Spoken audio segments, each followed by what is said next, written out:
Hey guys, so yeah, gonna be continuing what I was doing yesterday, and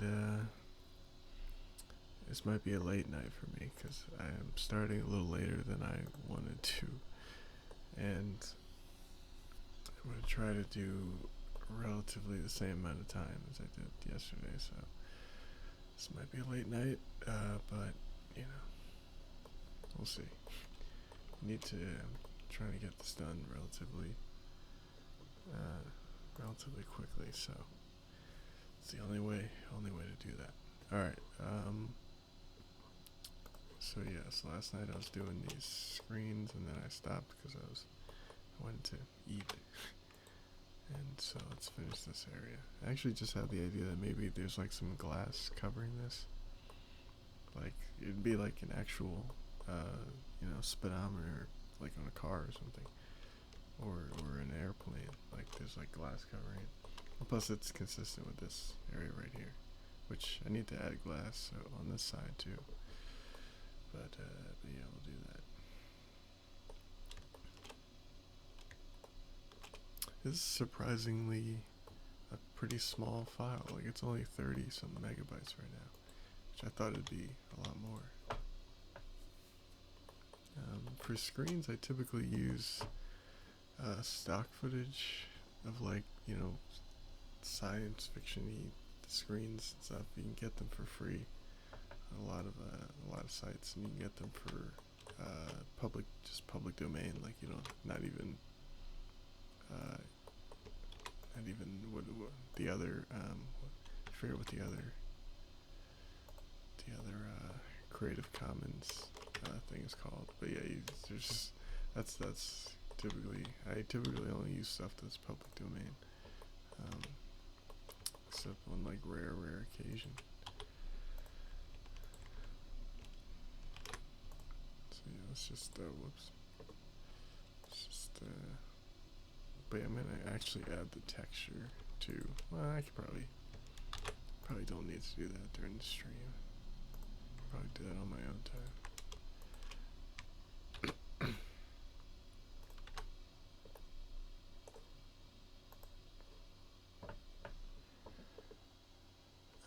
And I think okay, so we're gonna finish this up. Hopefully, like this speeder up in this stream. Um, it might take a similar amount of time. I'm gonna try to do um, another 8 hours, and in that time I want to get done this speeder, and I also want to do an arena. Which sorry, my mic is low again. Let me get. Actually, you can probably just keep it low today. Yesterday I had like books, and my old computer case that was on the desk, and it was elevated the mic so it's close to my mouth. Because my desk is kind of low, and so if I want to talk into the mic, I have to go down like this. But and it looks ridiculous. Like I look ridiculous right now. So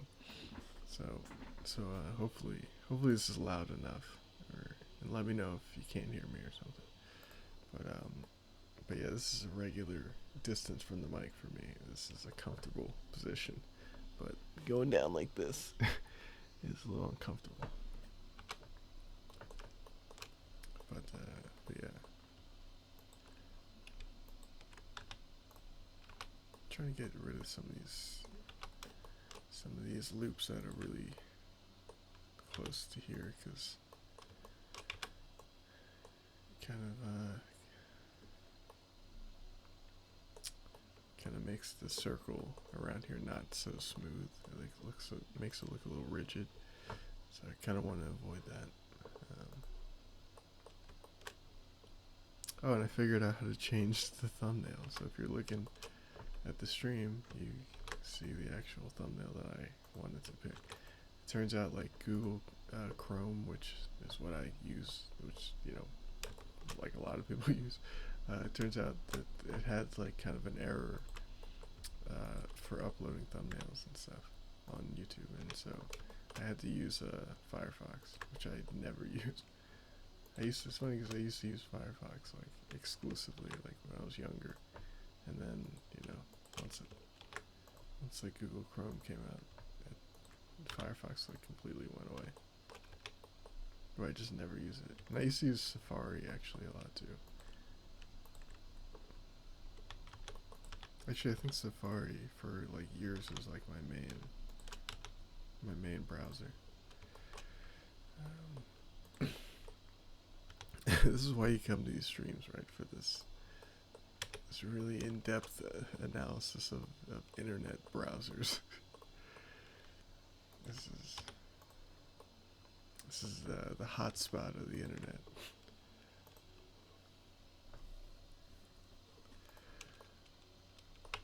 So yeah, just before I figure out what else is going to be in here, I just want to delete some of these duplicate loops.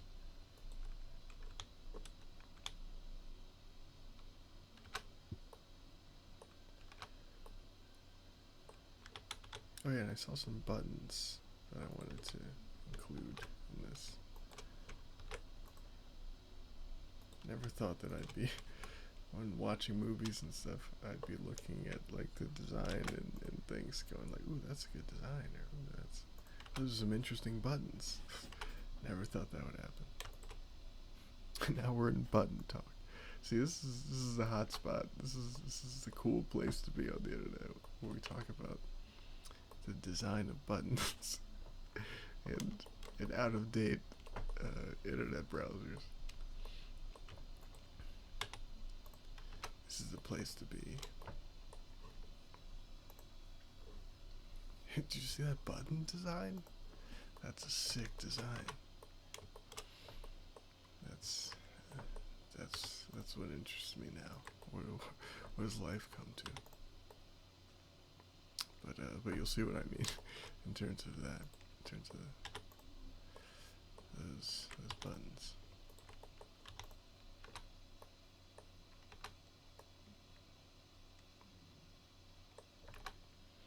Okay.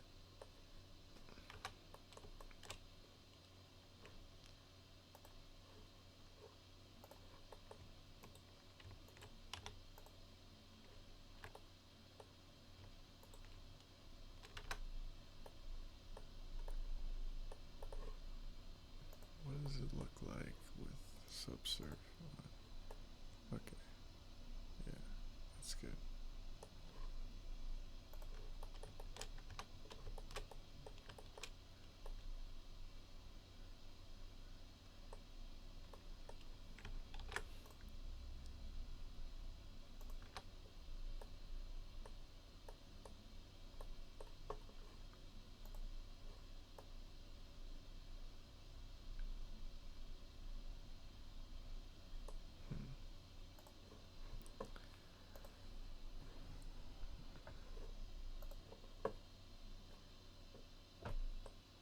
Okay, yeah, let's hide everything else, and well, we don't need to hide this, just go into a different layer. Oh, that's where these are. I thought, where did these go? I was looking for this. Oh yeah, I need these actually, because these are the buttons I was looking for. I thought I deleted these. For those of you who weren't here the last stream, I decided to, instead of using these buttons, I decided to indent the actual model with this shape so that it's actually attached. But before, I was going to take these and just put it on top of the model. Alright, so let's do this thing.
So do about 4.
Let me just use this.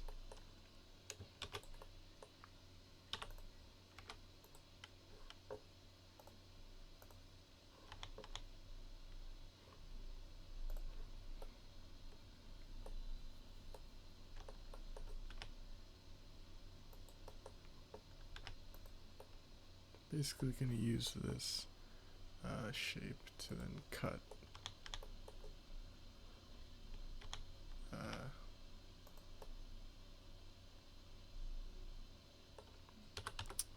this mesh. We'll see.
Why is this not working? Interesting.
So yeah, so this is what I was trying to do. Create a little cutout.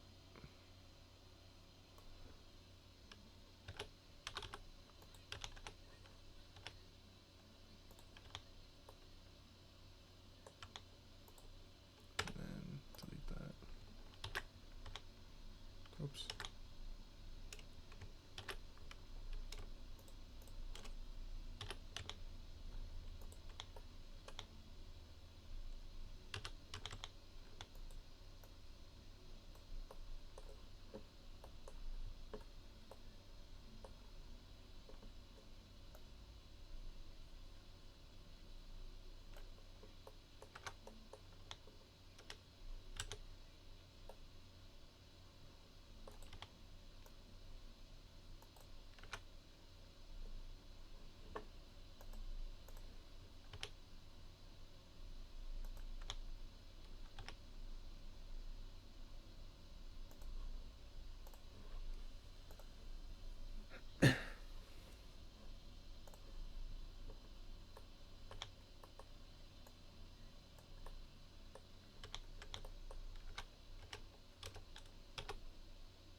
Yeah, that's cool.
Okay, cool.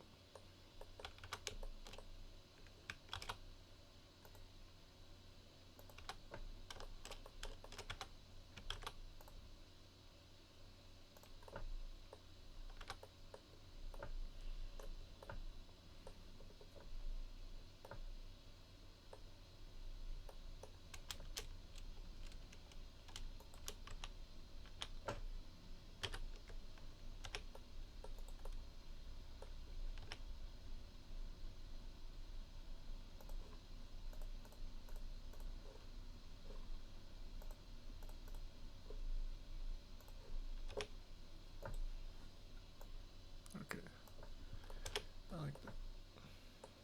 So these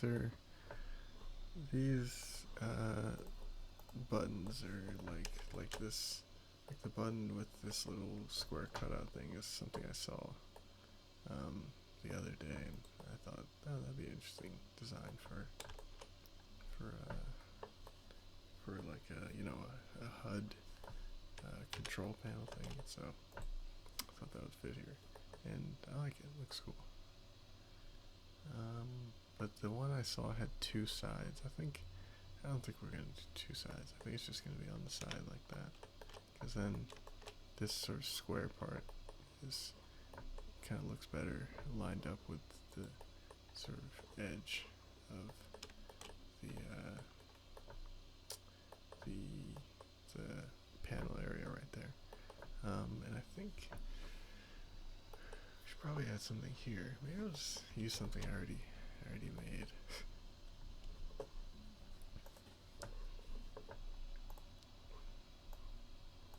Or let me see.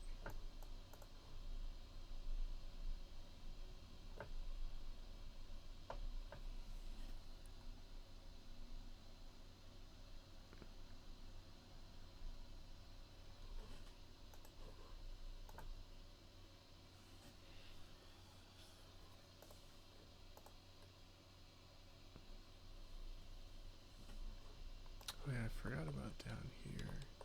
I saw this weird like domino cutout thing that I think I want to do for under here before we continue this panel area.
Oh hey, art with I said last night I was just gonna say MRB. I for some reason have a tendency to say a person's whole username. I don't know why, but how's it going?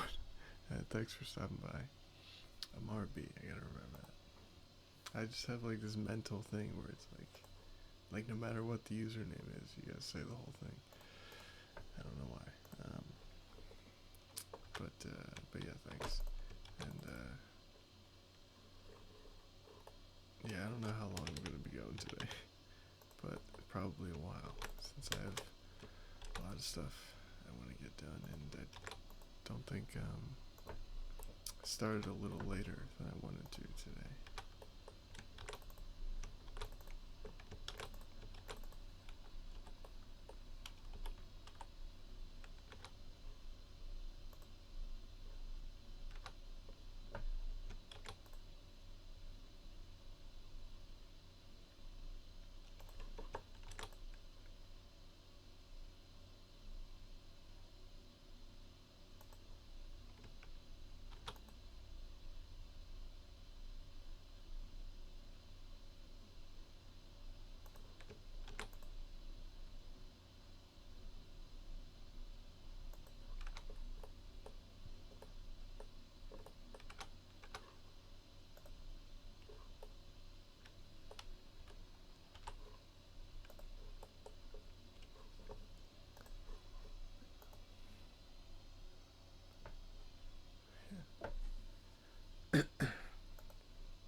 Oh, you do the same, yeah.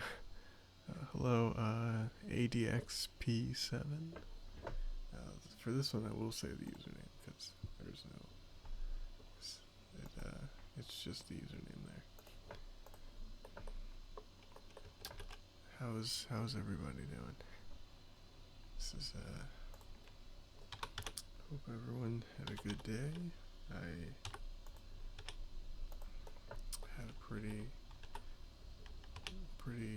normal day despite starting later than I wanted to.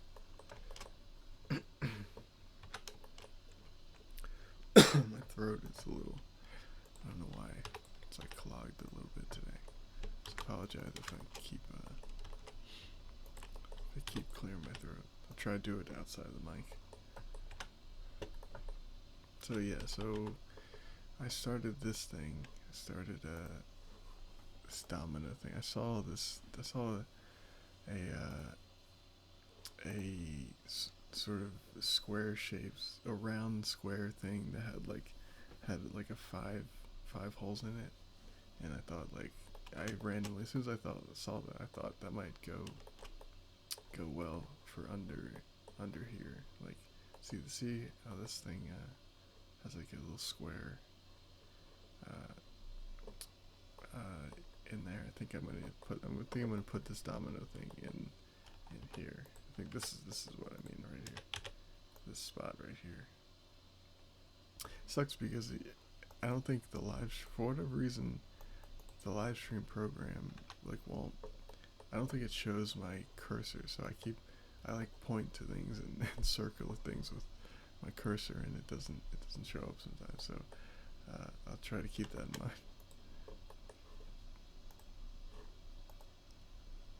I know that because I'm like, oh, right there, and I'm sure somebody's thinking like, what the hell is he talking about? Like where?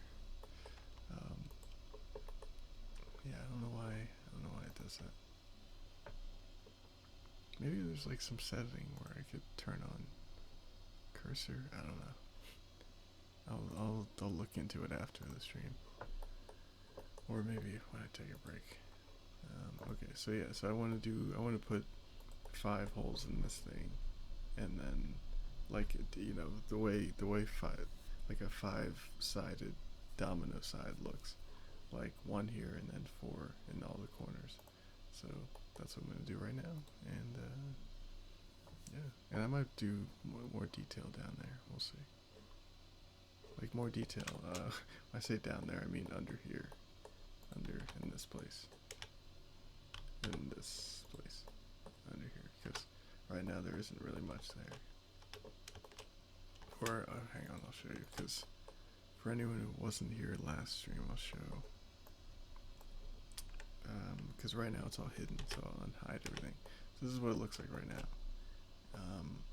And this.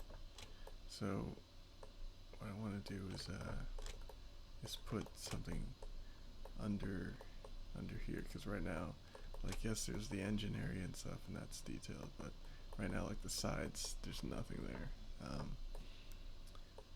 And also, I think I'm gonna make sure that the sides are a different color than the orange exterior, so that it's more realistic, I guess. I don't know.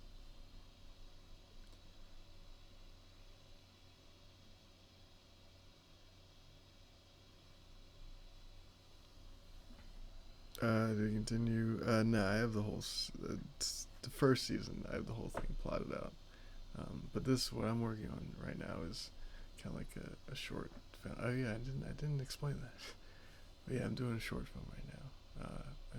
That's set in the. I don't really want to say much about it because I want you guys to see it. But this, yeah, it's like a short, and I'm doing it as well as episode 3. So I'm not like. I'm not. It's gonna be. I said earlier it's gonna be late night mostly because after I do this stuff, I still have work on episode 3 that I want to get done today as well.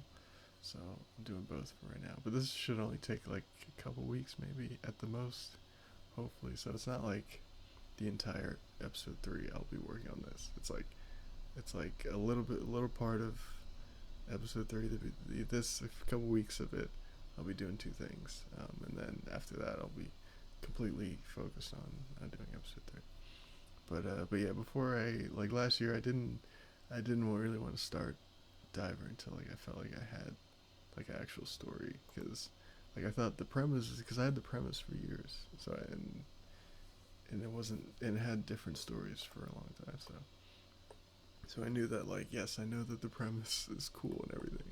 Like that's what I told myself. I was like, yes, I know you like this premise, but like this can be anything. So let's not just jump into it, until you have like the version of it that you want to do. And so that's kind of what I did last year. I kind of plotted everything out, and it's like an ongoing process. Like it's not like I wrote out every script for every episode. It's just that the story, the plot line is and the ending of it is kind of set. So yeah, but I still kind of leave certain things open to so that I can you know, so if I have an idea or something along the way, I can change.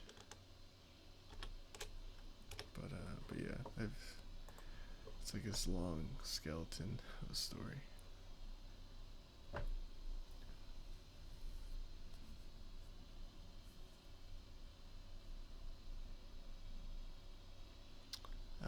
Alkali, yeah, good to see you streamed. I mean, it was true yesterday. You mean just like in general? Yeah. Um, but yeah, for this, I kind of decided that for this short that I'm doing, that I'd like to stream, a good amount of it, just because for episode 3, it's kind of, and I did this with Dead Star too. It's like, it's weird to do the episodes because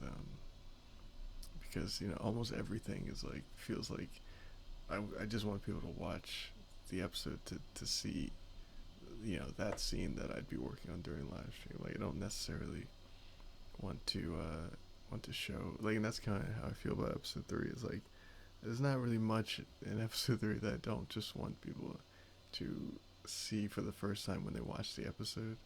You know what I mean? There's not a lot of things where I'm like, yeah, I'm okay with people seeing this creature or this thing, like, because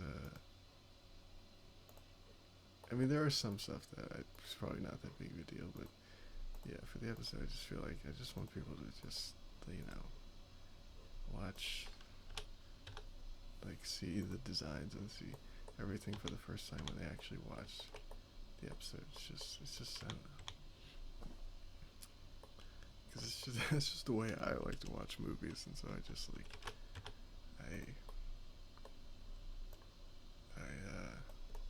yeah, I put that on to everyone else. I force everyone else to watch the show how I would want to watch it, I guess. Just kind of going in and not knowing much.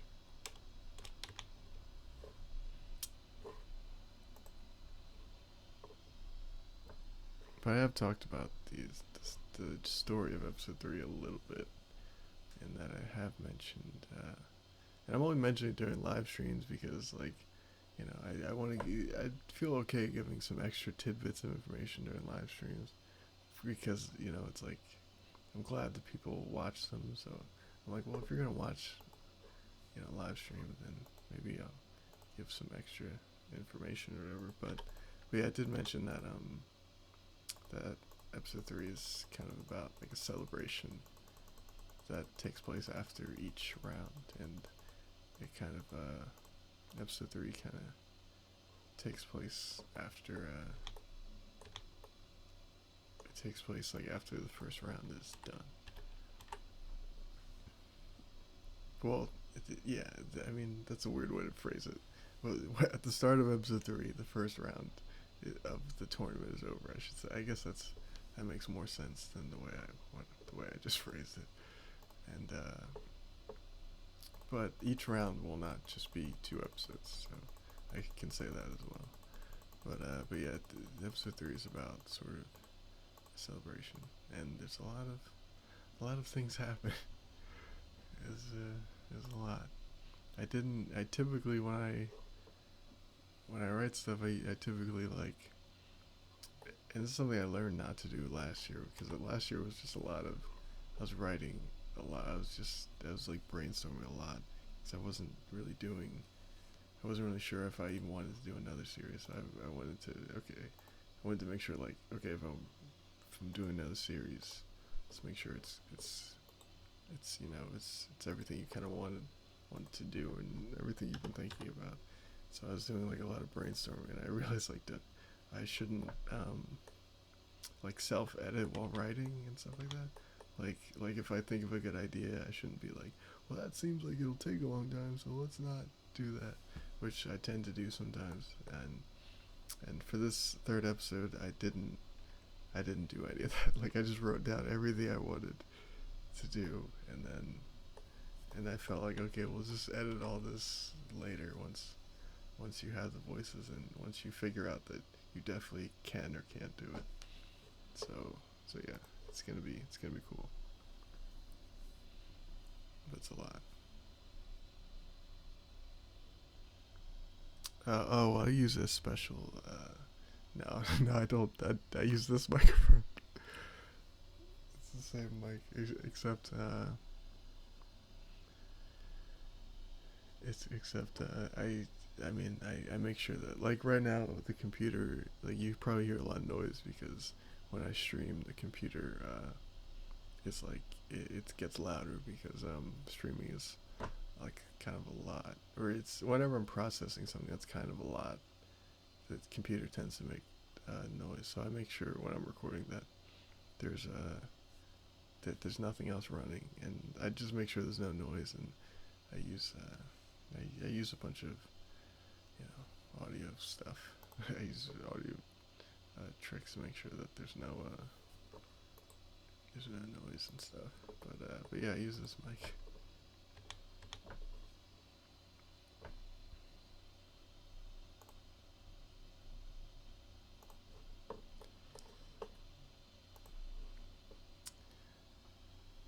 Should always edit after you've done. Yeah, I mean, that's true, but like it's a lot since I'm like I don't know. I have a thing. I'm better at monitoring my sort of editing now, but I have a thing where since I'm directing it and writing, I have this thing where I'm like, why are you even writing that? That's so much. That's like a lot, so many characters and so many this and like for instance, the first scene of Diver is something that like on paper I would have been like, you're fucking nuts. Like you're gonna animate like five characters in one scene? Like don't write that. And that's something that I would have previously self-edited, but instead I just decided to do it, and it was a lot of work, but it turned out well. At least I liked it.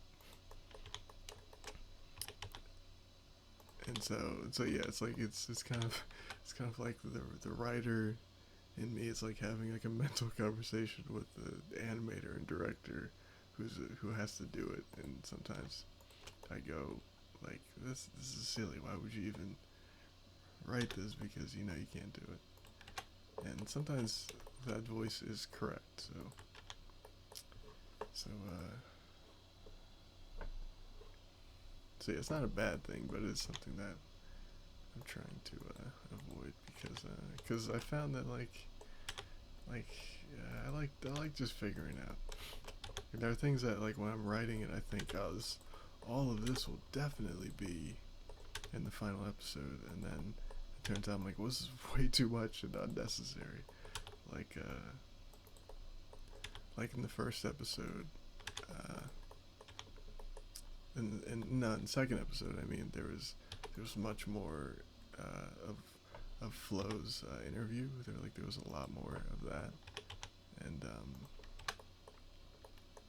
and it wasn't until like I was kind of like I well originally the scene was a little different. Like it wasn't the same kind of scene. Like the idea of the scene was that like you're seeing like the contrast between Zara and Flo's sort of interview, but the original scene was like Zara gave like kind of like a more kind of boring answer that she ended up giving in the actual episode. It was kind of just like it was originally written to be, oh, she's just like a normal racer, and Flo is like this, like superstar in like the world, and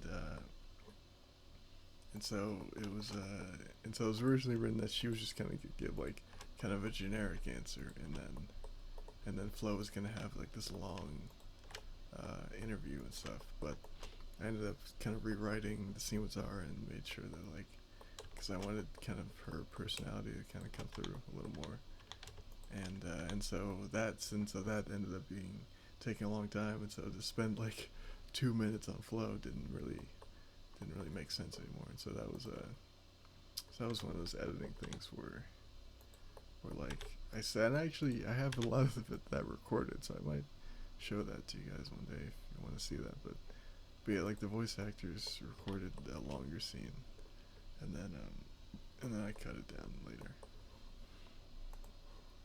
Maybe like for Patreon, I'll do like I'll like include some stuff like that because there's a lot of deleted stuff that didn't end up in the final thing. Like there's a deleted. I think there's yeah. I guess there's like two deleted scenes. Not like animated, obviously, but like audio. There's a deleted scene with Zara from episode 2, and from the first episode, the conversation with Zeke and Karina was a little longer. Actually, it was a lot longer, but I had to cut it because it just went on too long.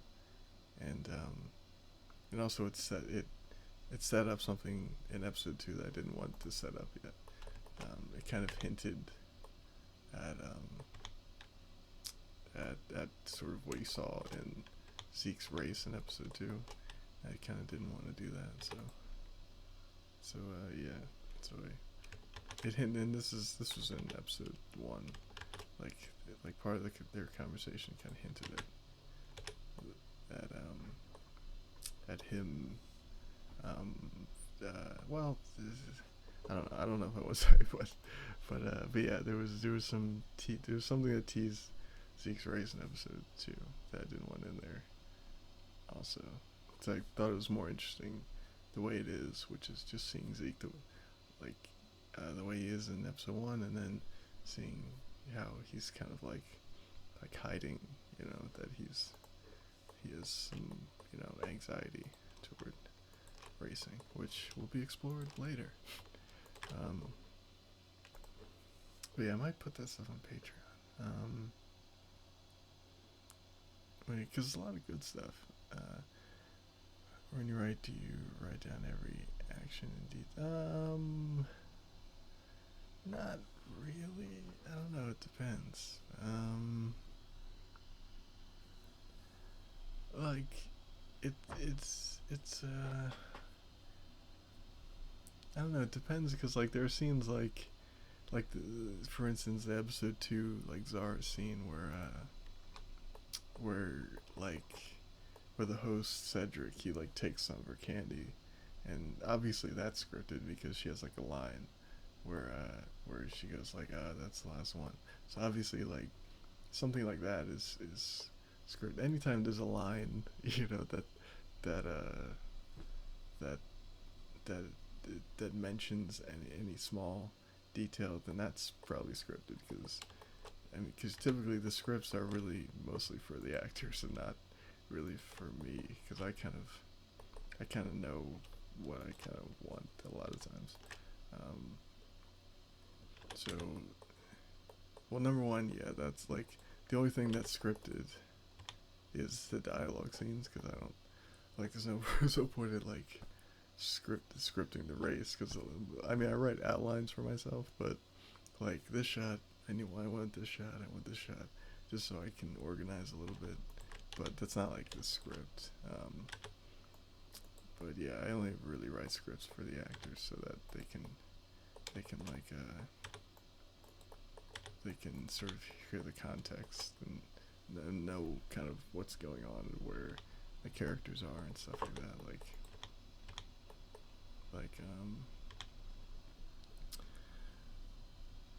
But yeah, that's interesting. I never really thought about that. But yeah, I really do only do like details if it's mentioned in the dialogue because sometimes there are things like there are details that like I think that even I'm surprised that like that I was able to put in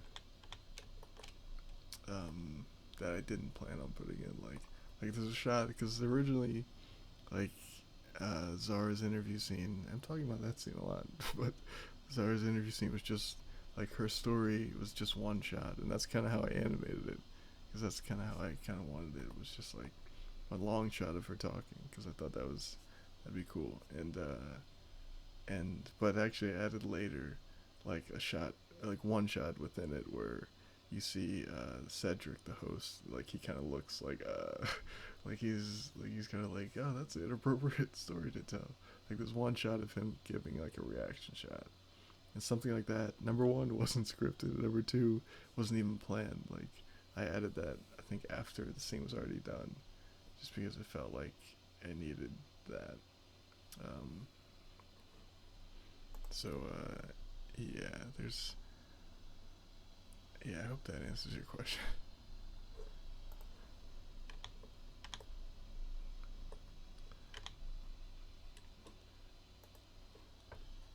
Like the candy part. Yeah, yeah, I like that part too. That was I think that was a late. Oh yeah, that was supposed to be different too. Actually, um, that like he originally was supposed to like he was supposed to like put his arm around her in that scene, and then she was gonna like kind of like uh, very like smoothly like kind of get away from him and something like she's like why are you she's gonna do like this, why are you putting your arm around me, kind of she wasn't gonna say that, but there's gonna be a beat where she's kind of like don't touch me, and then in her doing that, that was going to be the reason why she didn't hear his like last question, which because I had that scripted that she goes like what, because it was supposed to you know communicate that like she's not good at interviews. Like it was just that was one of the main thing in that scene was that like she's not really used to doing that, as opposed to, you know, in contrast to Flo, who's like you know a natural at that, because she's, you know, very much kind of that's very much her thing. But yeah, but originally, yeah, it was supposed to be that like it was supposed to be that she that he kind of put his arm around her, and then she was kind of like pretending to wave at the audience. That's why she didn't hear his last question. But then I made it, which is one of my favorite parts of the episode now, because it. I mean, I won't, without giving away too much, it sets up some things in Zara's storyline where, like, where you hear an audience member go like, "Boo, get off the stage," and and and that's what makes her kind of like a little, you know, like surprised, and that's why she didn't hear the question, and that's funny because that was like a late. And I didn't think I did write that in the script actually. Like the guy who voiced one of that audience member, Tycho. He did a bunch of like I just told him to do the line where he goes like "There's children here," which is my favorite line. "There's children here." That's the line I wanted, which is kind of based on the the crazy crowds from SpongeBob that I used to love when I was a kid. Where the crowds in SpongeBob, they're nuts, and I used to love that. And so that line is kind of based off of like there's this one guy at SpongeBob who was always like a crazy crowd member who I loved. But yeah, the line "There's children here," that was the line, and then he did a bunch of other ones, and one of the other ones he did was "Boo, get off the stage," and so yeah, I used that instead of something else that I was gonna do. But yeah, that's how it's that's how a lot of these things happen. It's like it starts out, you know, being starts out one way. That's why like I do as much as I do write the whole, you know, the plot outline of everything. Things change just over time, just because of the way it works. Like this is how movies work in general. It's like things you thought were gonna be like really amazing or really good ideas sometimes don't work, or sometimes you realize they weren't good ideas when you get there, and then things that turn out to be kind of the best or your favorite moments sometimes are completely like unplanned and stuff.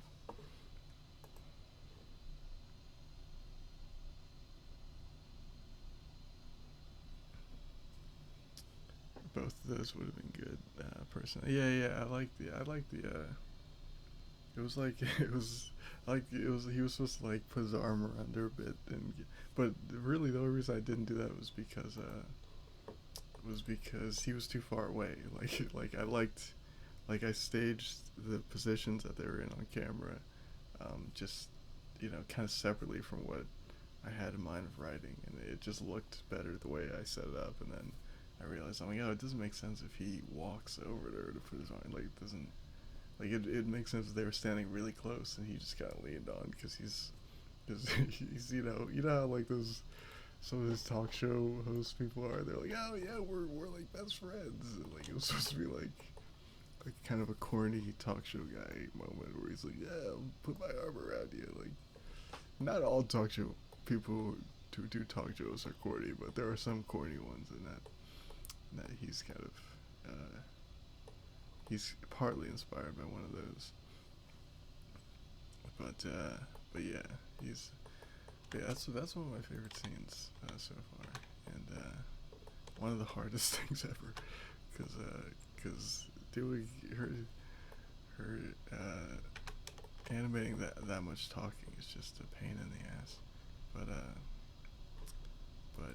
ultimately it's about the story, and it was really important that you start. That was the reason why it was changed, because like before she gave kind of like the idea again, like the idea of the scene was that like she's regular kind of racer who just loves racing, and Flo is kind of in it for like the fame and the notoriety and stuff, and so the idea originally was just that like she just kind of gives like a regular answer, and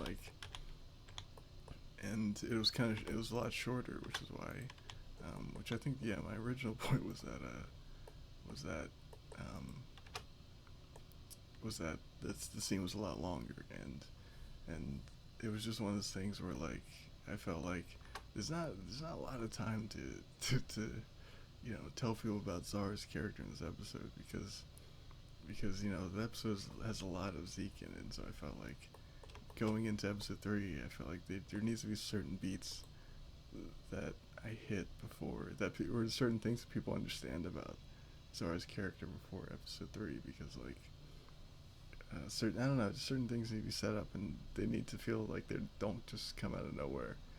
And so uh, so yeah, I felt so instead of her giving that a regular kind of generic answer, I decided to like kind of show people like her personality before going into episode 3.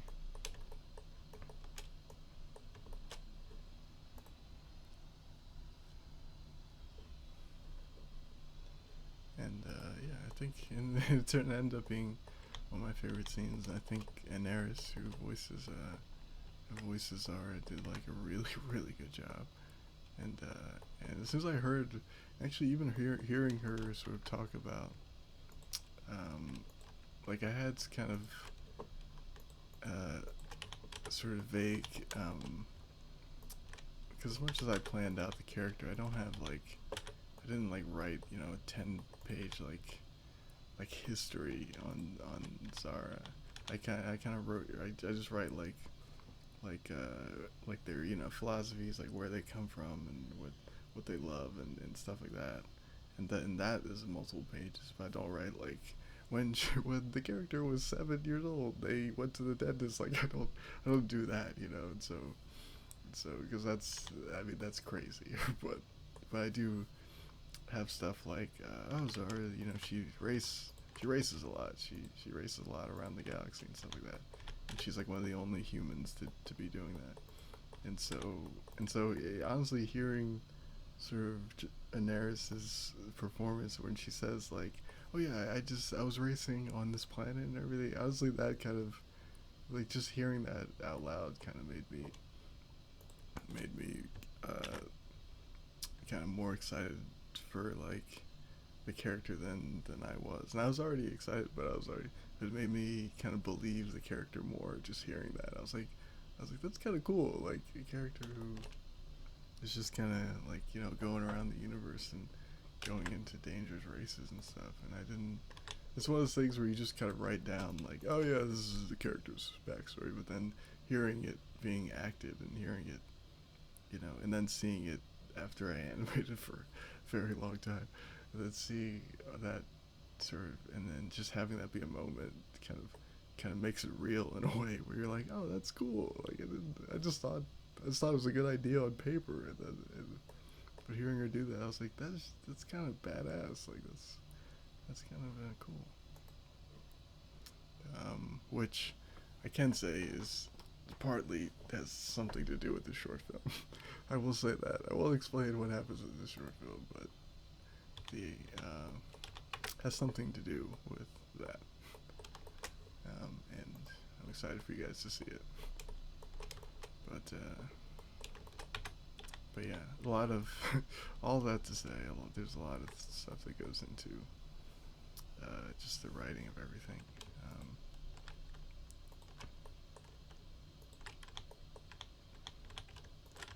And it's constantly, it's crazy how it is constantly constantly changing and stuff. And like, even though I do have like the outline, things are constantly like being like, and even in the short, I can say that there's things that like I'm adding to Zara's character that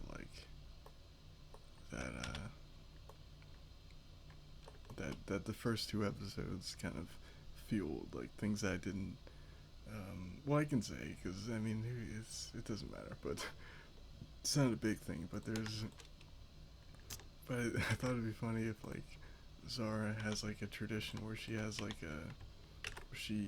um she has a victory meal, like, or a victory snack, because I figured like, well, already we've established like the audience knows now, for people who've seen the first episode, now you guys know that she likes candy and stuff, which originally again was just like an idea on paper that I thought was funny, and then I thought it was interesting, but now it's like solidified because people have seen it now. So now so that kind of helped, that feels things too, where it's like it was an idea on paper, and it's a real trait now.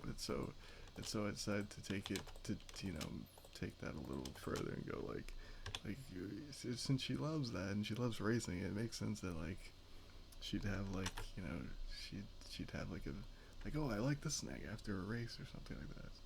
Because I think about like like everyone has like that sort of tradition or something like related to the things that they love doing, and so yeah, that's kind of an example of how like certain, it's like sometimes things that have already been established kind of fuel like the new scripts and stuff like that. But yeah.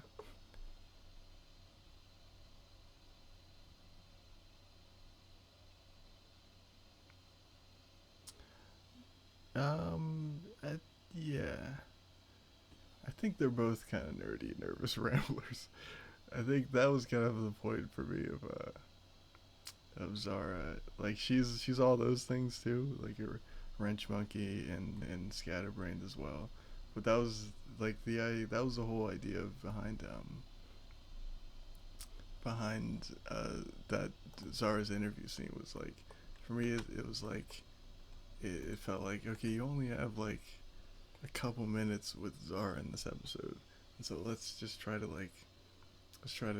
get people to kind of understand the kind of character she is without, because typically in shows like with long form shows that have a lot of time, they can go like, well, here's like a 20-minute episode of Zara's backstory, and this is her as a child, and she was playing with airplanes and stuff. Like, they can do that, but I felt like, okay, I only have like a couple minutes in one setting, a couple, like, I don't have that many resources, so I felt like a better way, instead of just showing her backstory, was like just telling the audience that like she like loves what she does, and she's, you know, a nerd, and so I felt like the nerdiest thing uh, that anyone does, which I do, which I'm probably doing now, is ramble for way too long after somebody asks you like one question, and that was that was the idea behind her interview thing. It was like there's no, for me there was no better way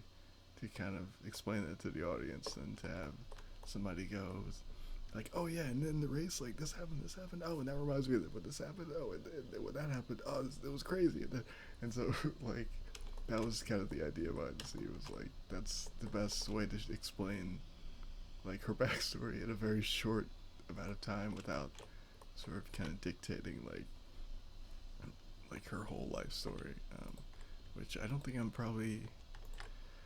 Which I don't really have any plans. I think there. I mean, for anyone who's seen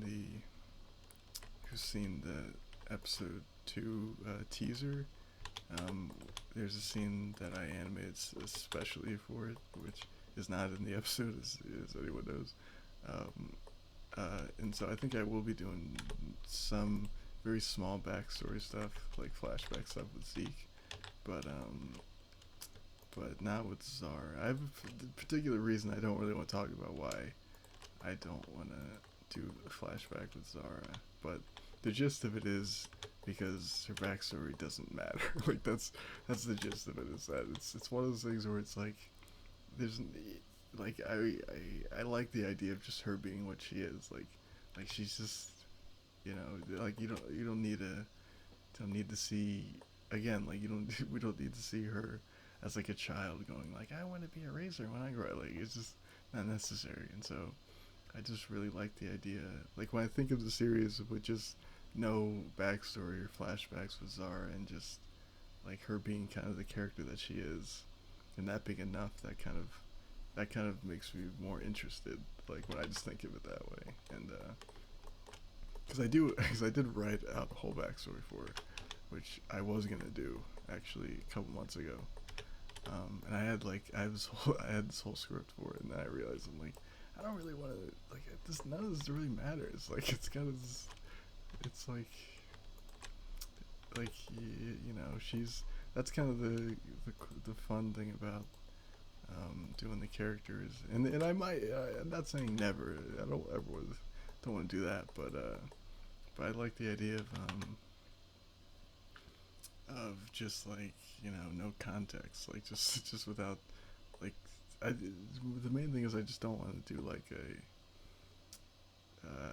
well, the main thing is the two characters are different. I'll just put it that way, and they have different struggles, and her struggle doesn't really have anything to do with her backstory. I think that's the best way to say it.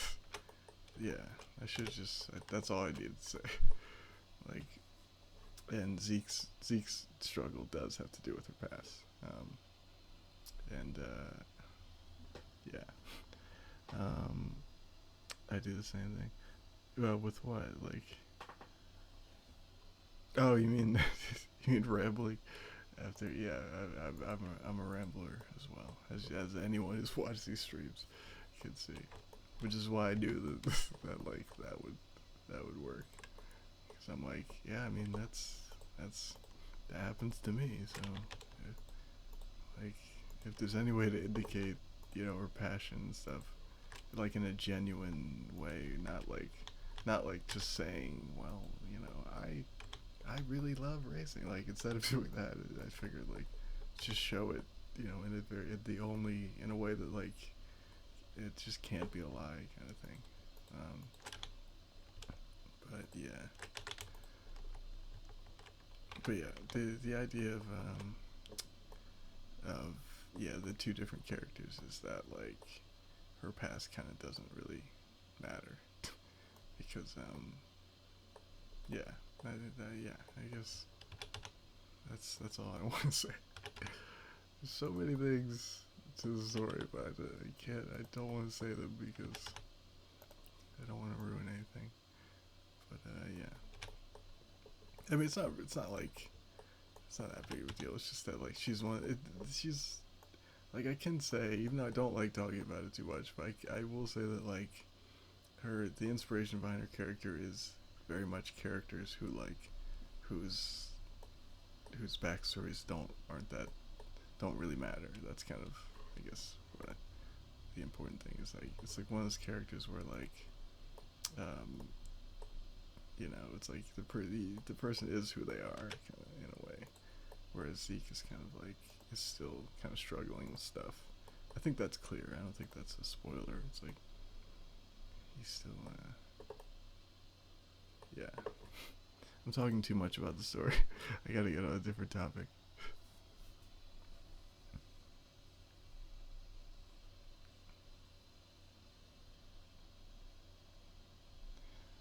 Yeah, exactly. That's what I'm doing now. So I'm gonna stop talking about the characters because I don't want to spoil anything.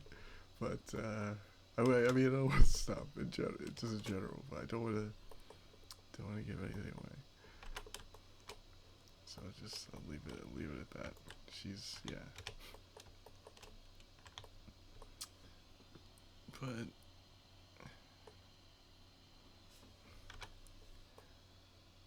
this is one of those things where I don't know.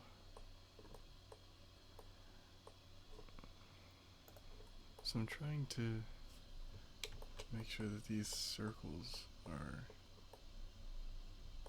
still look like circles, but I also want this round edge here.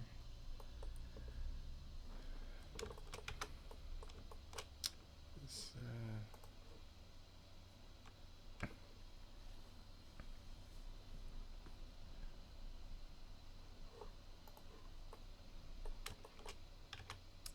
don't know why. See how like these circles look a little jagged? I'm trying to fix that. It's not working. I'm spending way too much time on this one thing.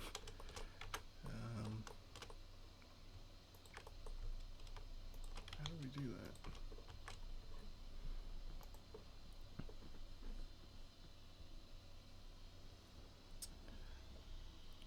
What brand is the mic? I forget. I'm trying to. Oh, it's this. Oh, it's Samsung. That's right. It is Samsung. It's called a. I think it's called a Meteor. It's not. It's not.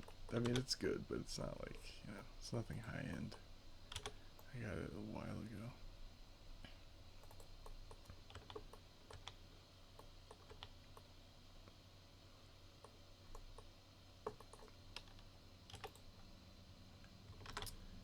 Why isn't this working?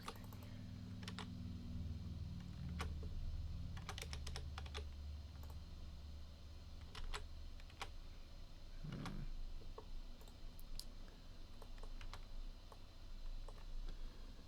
Um,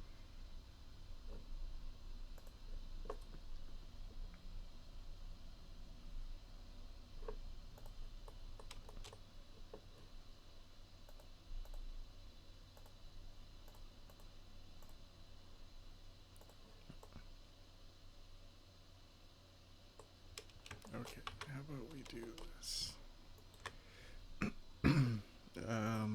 The USB, yeah, it's a USB mic. It's in general, I don't really recommend USB mics, but they're good. Like, I mean, for the purposes of this, like, it's good. But if you're trying to do something super like professional, um, I mean, this is professional, and I mean, there's nothing wrong with it. I shouldn't knock it. Now that I'm thinking about it, it's like it sounds.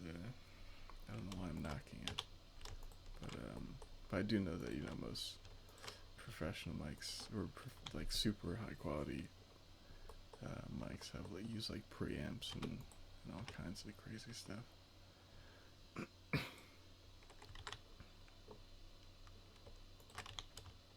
And I actually did use one of those for like one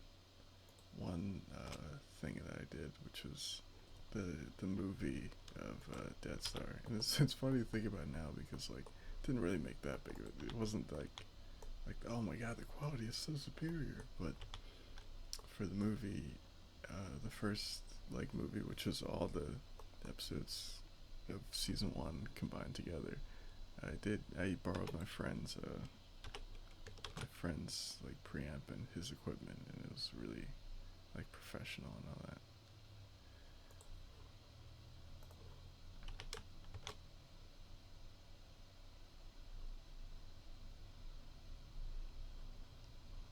Why is this being so frustrating?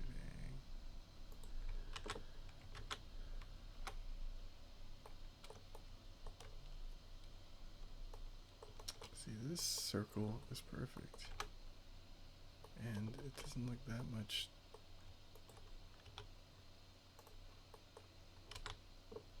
Okay, wait a second.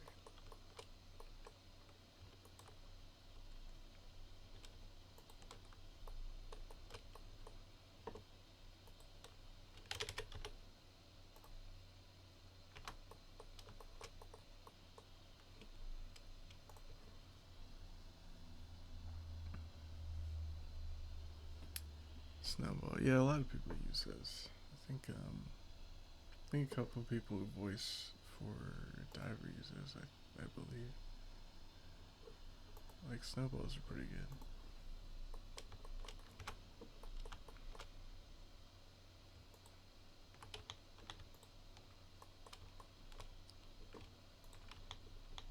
I think snowball's probably better than my mic. I think. I don't know.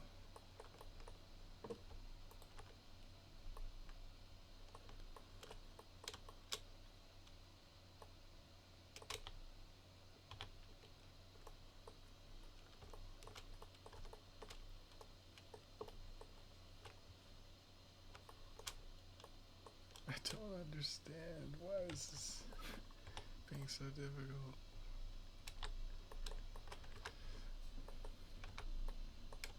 This one, this circle right here is perfect, and yet all these are getting messed up because of this subsurf modifier. Do I have to do this again? Because I really don't want to do this again.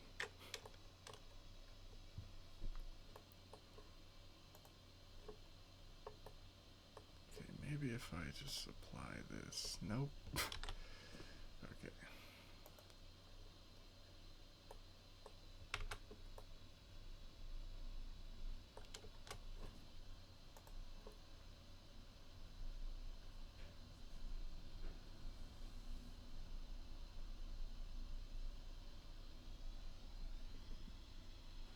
Yeah, I do the same, but also I do like lately I've been like instead of so I mean I do turn off all things that make noise as well, but also I I kind of sometimes turn the recording level down a bit and then just project, which is useful a little bit. Like just project more than I would, and then that helps sometimes. But I haven't really, and also I turn on like a noise gate, like a basic one. I don't really.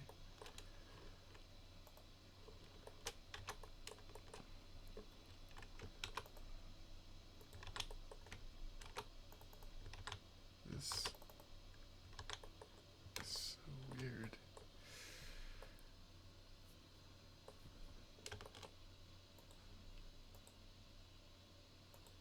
Why is this happening?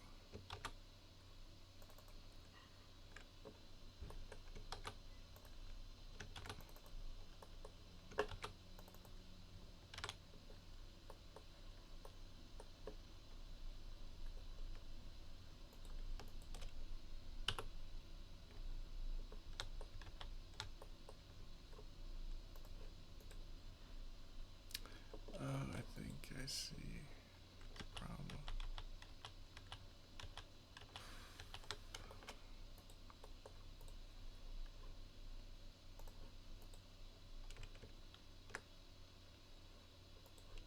Never mind. No, I don't.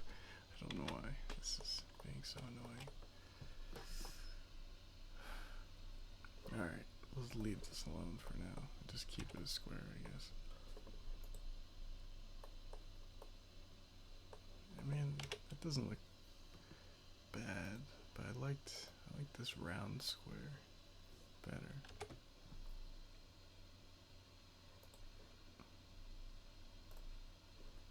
But fine.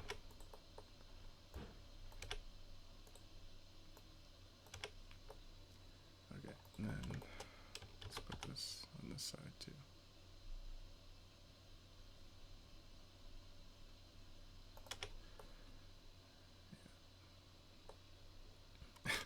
So weird that, like, I don't know where I developed in a restless mind like this, but last night I literally had, like, as soon as I saw this shape, I had the idea that, like, oh, I want to put that shape in this little empty area under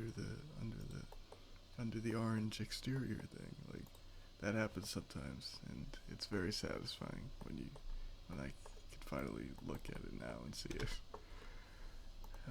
I don't know how that happened to my brain, where like I can never not think about like random design ideas and stuff, but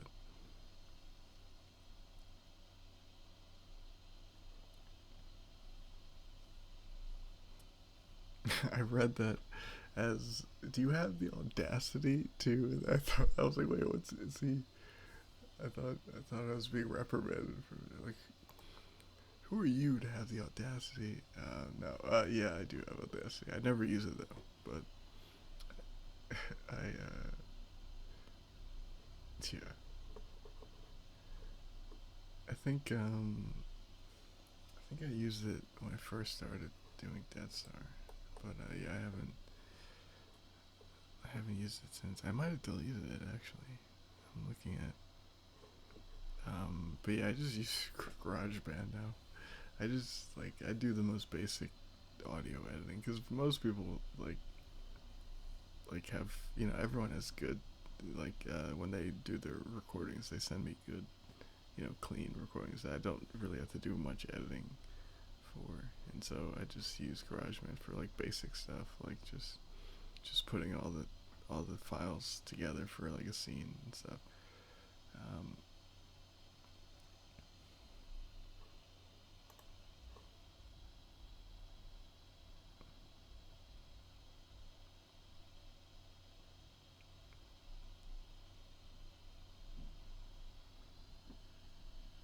oh, it autocorrected to do you have the audacity to, I don't even know what would come after that, but that's what I first read. I was like, oh no, why why is he yelling at me? I'm just gonna call this square. Okay, I gotta move on to finish this. I don't know what's gonna be here now.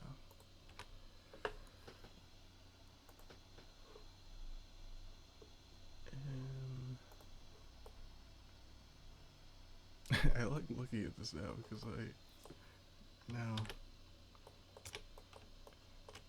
yeah, it works. It's not even. I mean, that's nice of you to say. I don't know if it's a creative mind or just a restless, neurotic mind.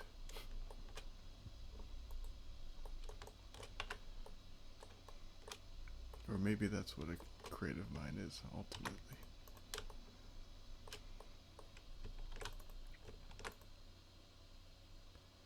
I don't know. Now we're getting philosophical in this stream.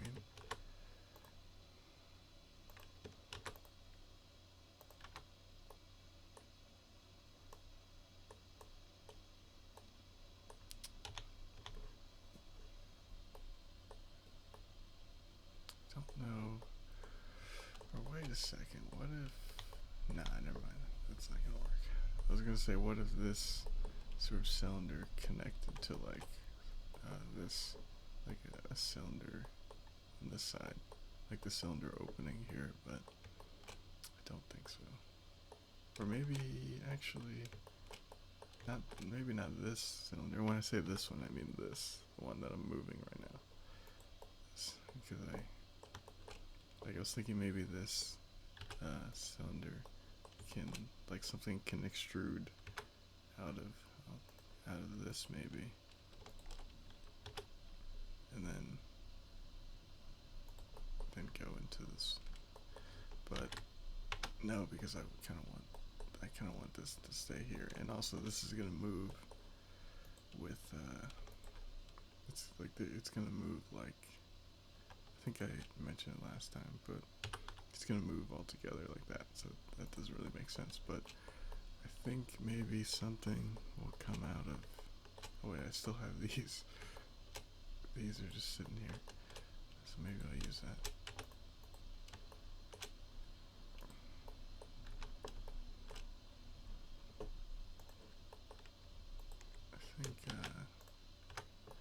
I think maybe something, maybe some kind of design element thing, where, because right now this cylinder thing is not connected to anything, so it's just floating in midair right now. So maybe that's that's the other thing, the main thing that I have to finish today. So maybe something is coming out of the wall here, and then this, whatever's coming out of the wall here, connects to this. That's interesting. I don't know what, but I don't know.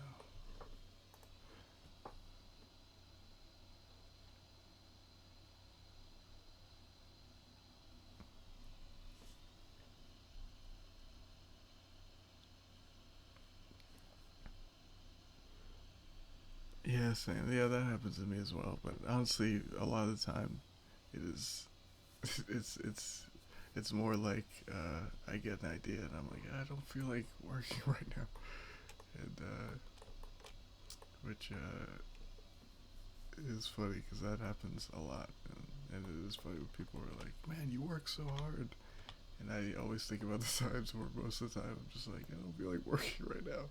I just want to watch TV, which happened.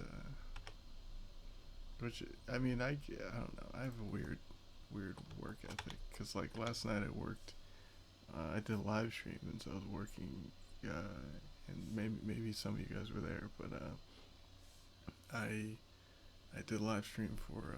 Well, I know that MRB and was there, but but but I did work for like 8 or 9 hours, and even after that, I was thinking like I was watching TV, and I was like, and that's typically where someone would be resting, and yet I was kind of like why are you watching TV? Like you're still up, so why don't you like finish something? And so maybe I'm a little hard on myself, but sometimes there are hard times where like I'm hard on myself on times where I should be resting, but also times where um, I should be working as well. Like earlier today, I was like watching TV when I was like, I was like, you still have all this stuff to do, and you said you were gonna work 8 hours today on this thing. Now you're watching TV, and now it's like 7 o'clock, and now so when are you gonna work? But it's hard because I also have to balance like actual work like employment stuff um, with the show. So it's like sometimes I'll be done, like I'll feel like I did nothing, but really I was just working on actual work that gets me paid. And so, but it'll feel like, well, you still got diver to do, and it'll feel like, but I just worked for so long, and so that happens. But yeah. So I have a very confusing inner work ethic where it's like where I'll be scolding myself for not working even after I already worked, but also when I should be working even when I didn't already work. So it's like a constant like, why aren't you doing stuff? Why aren't you doing stuff? And I mean it's good and bad, I guess. It's useful, but other times it's also really useful to know to pick your battles and know when is the right time to work and when not to.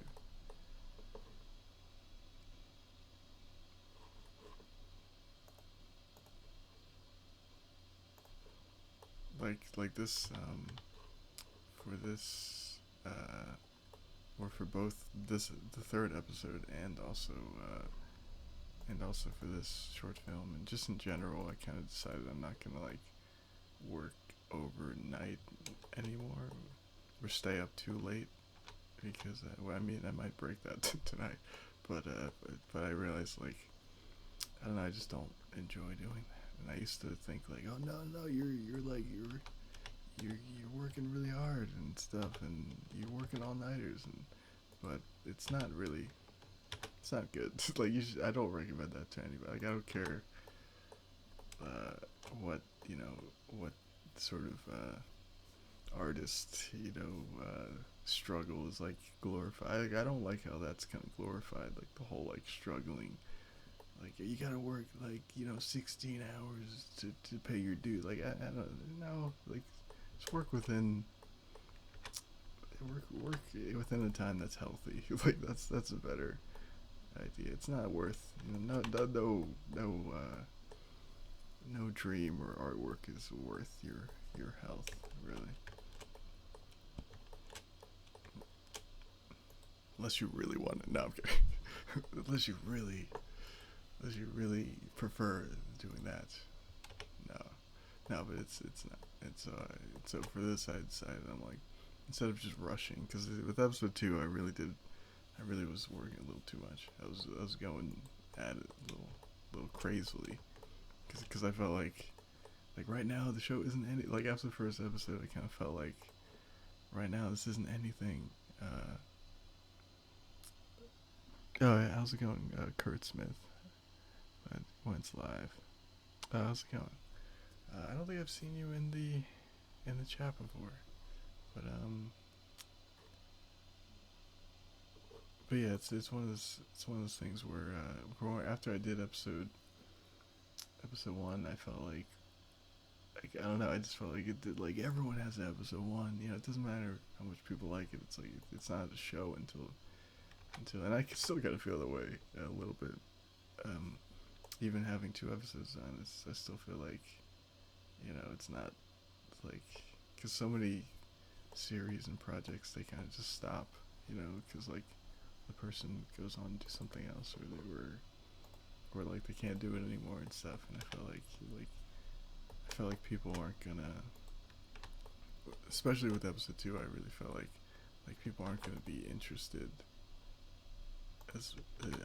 as much or really at all unless they see a certain level of sort of consistency or whatever. And so it kind of made me like attack episode two a little crazily, a little too much.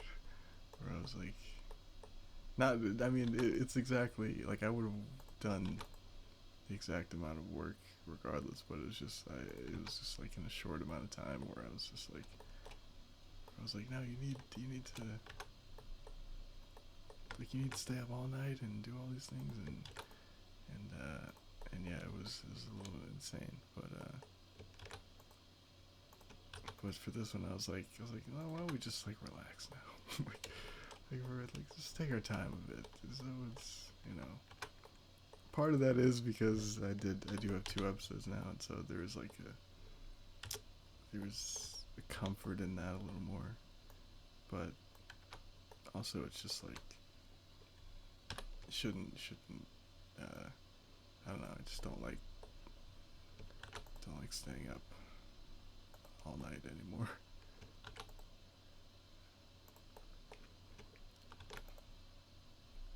Even though last night I was up a while, but I'm making an effort.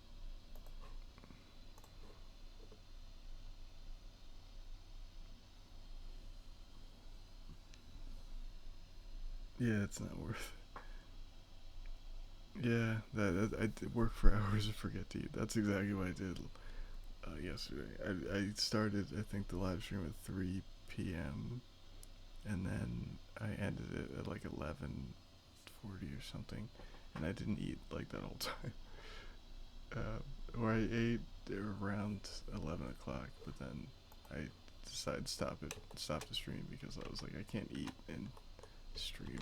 It's just like, what happens anytime I try to do that is the food just sits there and then it just gets cold, and then like right after I microwaved it or whatever, and then it just ends up just being an endless cycle of like, okay, I'm gonna eat, and then I just put it there, and then okay, this time I'm gonna eat. And I microwaved it, and I just put it there, and so yeah. So I decided, yeah, but yeah, first time watching. Oh, cool, nice. Yeah, this is what you get. I don't know if this is entertaining, but I hope so. Hope it it shows some insight into the process, especially this stream, because I'm describing story and stuff more than I typically do.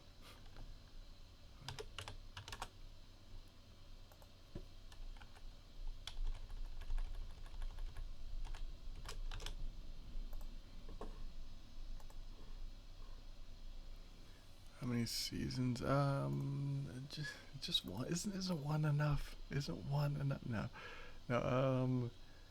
I mean, I wrote just a standalone story for season one. Like it does.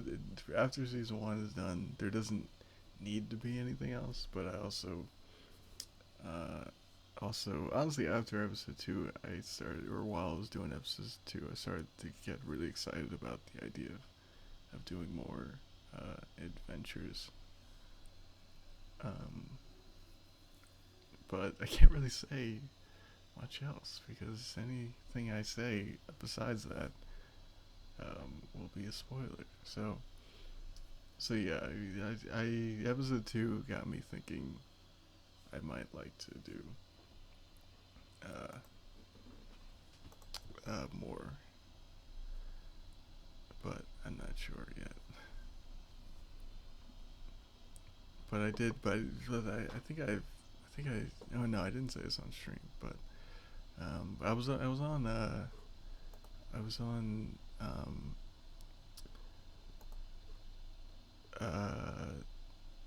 the voice, the guys who voice the announcer and the voice actor who voices for Cedric. They host like a podcast thing, and that's kind of how I I uh, found the announcer to get Ray, who voices the announcers, because I initially asked Uchi, who I knew because he did he was very nice to do a reaction to my other series, Dead Star, and I remember at the time he was like he's like, if you have any characters or if you're doing another series, like keep me in mind or whatever, and so yeah, so I asked him, and then he said like, oh, I do this podcast with my friend, and so anyways, I did like a little call into their podcast or their radio show, which was fun. But all to say on that, I talked about how I treated this first season as like just a movie. Like I'm just writing and like one movie that's just split up in a bunch of different episodes, and so that's kind of how I treated this. And so I treated it as like it's like what like how would this work as just a movie. And so, and as a movie, not like a franchise or like a cinematic universe movie, but like a movie, I just treat it as like, what's a standalone story, like how does this work as just a story, not like, how can this set up like a franchise and all that.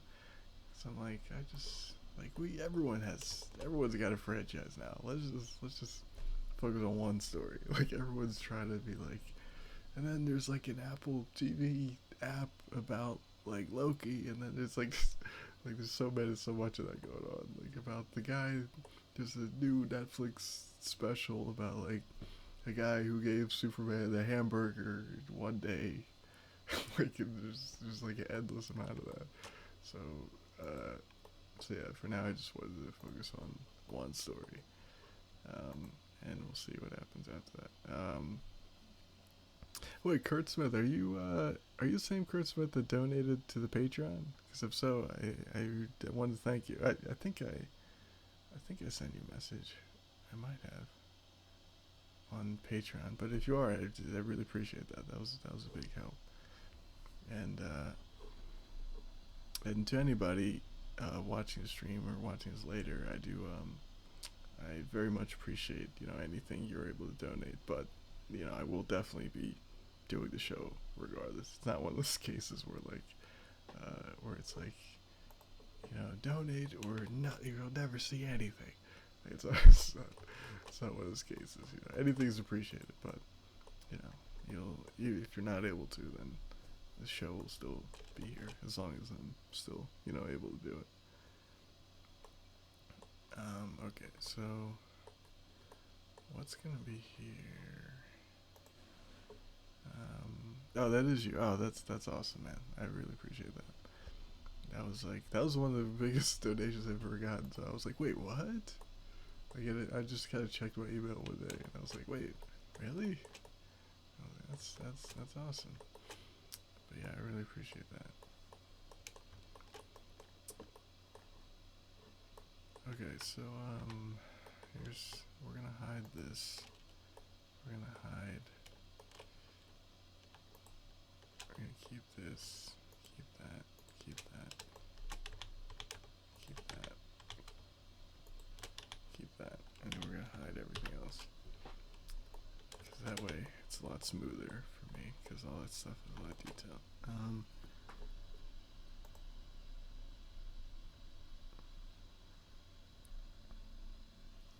Been watching stuff for quite some. Oh, really? Oh, that's awesome. Thank you. Yeah, I always forget. The other day I was um, watching for like the first time in many years, an older episode of Death Star, and I forgot that oh, I've been doing this a while. Sometimes I forget. Sometimes it makes me feel old, but still, I appreciate it. And also, it puts things in perspective sometimes, where it's like, sometimes you think at the time you're making stuff that there's no tomorrow, and I have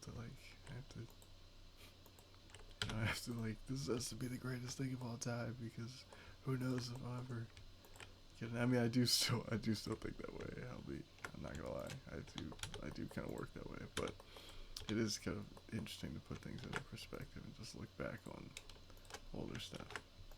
And the other day I was rewatching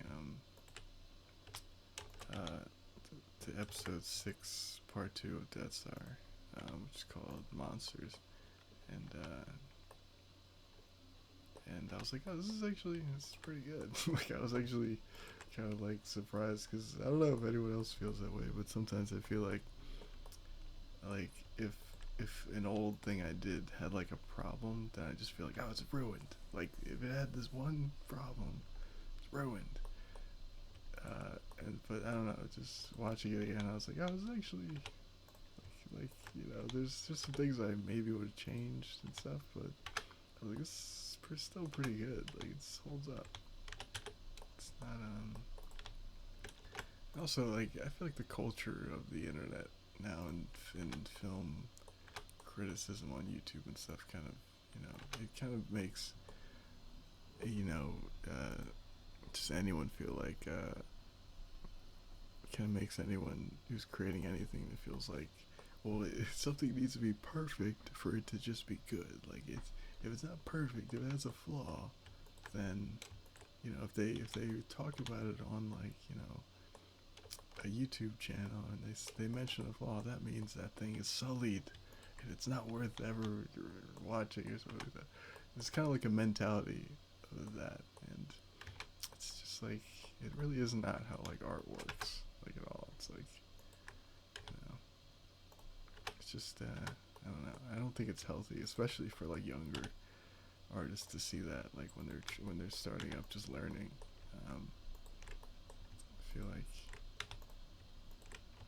I feel like some of my favorite movies are movies where there are things where yeah, this scene isn't the best, or this part it doesn't really work, but the movie itself, some of my favorite movies are kind of like that. Um, like not every movie that's worth watching is like The Godfather or something. Um, which The Godfather has some iffy things. Like there's a scene in The Godfather where like Sonny is punching this dude, and it's a very famous scene where he's punching. So I mean, spoilers. It's like a 40-year-old movie, maybe more, but he's punching this abusive husband of his sister, and he completely misses. It's like it's one of the worst stage punches of all time, and yet it's one of the best movies of all time, and because nobody cares about that because the movie's so good. Um, oh, Dead Star actually re-inspired. Oh wow, interesting. Wow. Well, thank you. I mean, that's amazing. That that's crazy.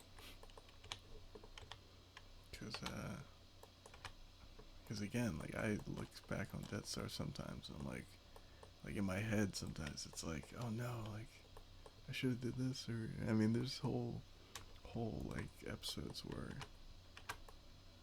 I look back on, and I'm like, oh man, I literally didn't know that like the audio was messed up or in some place or something, and that I found out later. Um, but yeah, that's awesome.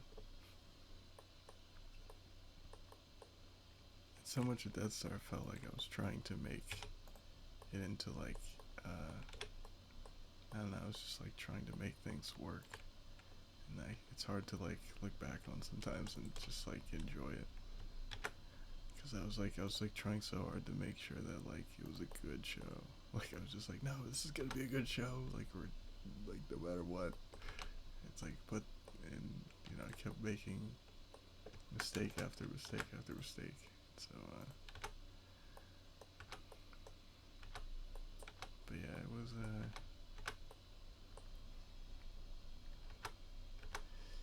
still, but yeah, I still the more it's weird, the more I sort of get older, the more I like look back on, just kind of like enjoy watching, especially scenes where I'm not in, because like that I could just be. There aren't many, but scenes where I'm not talking much, then I can really really enjoy those scenes. But scenes where I'm talking, I'm typically like, oh, I should have said that differently, or something like that.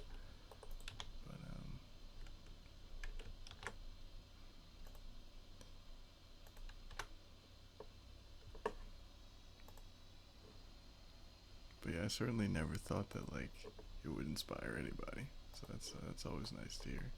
Cause I was always thinking like that I was constantly messing up with things, which in hindsight probably wasn't true.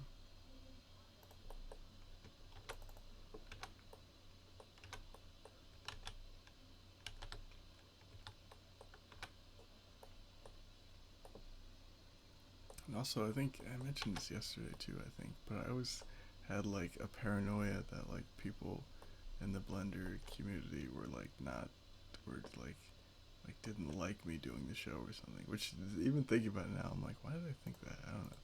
I just thought that they were like that's not real Blender, because like it wasn't like professional.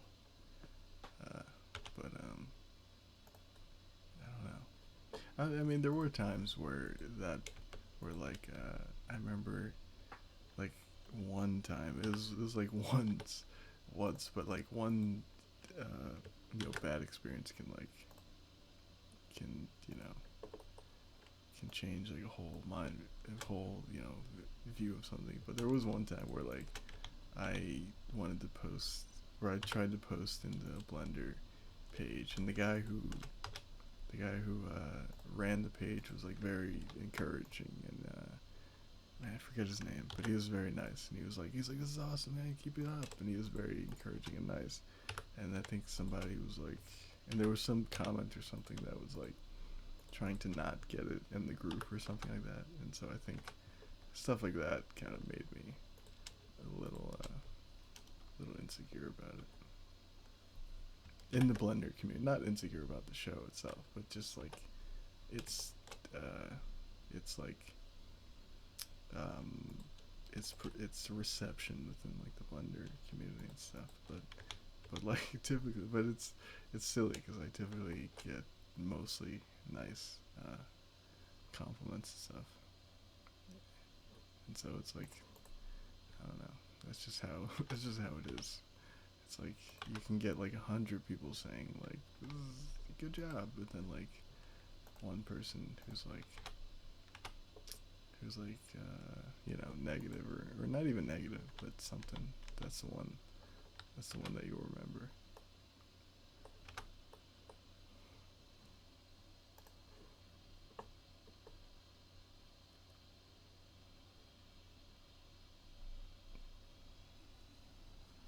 Yeah, the one. That's the one bad one. It's the same thing with movies. Like it could be like a 99% fresh or like or A minus.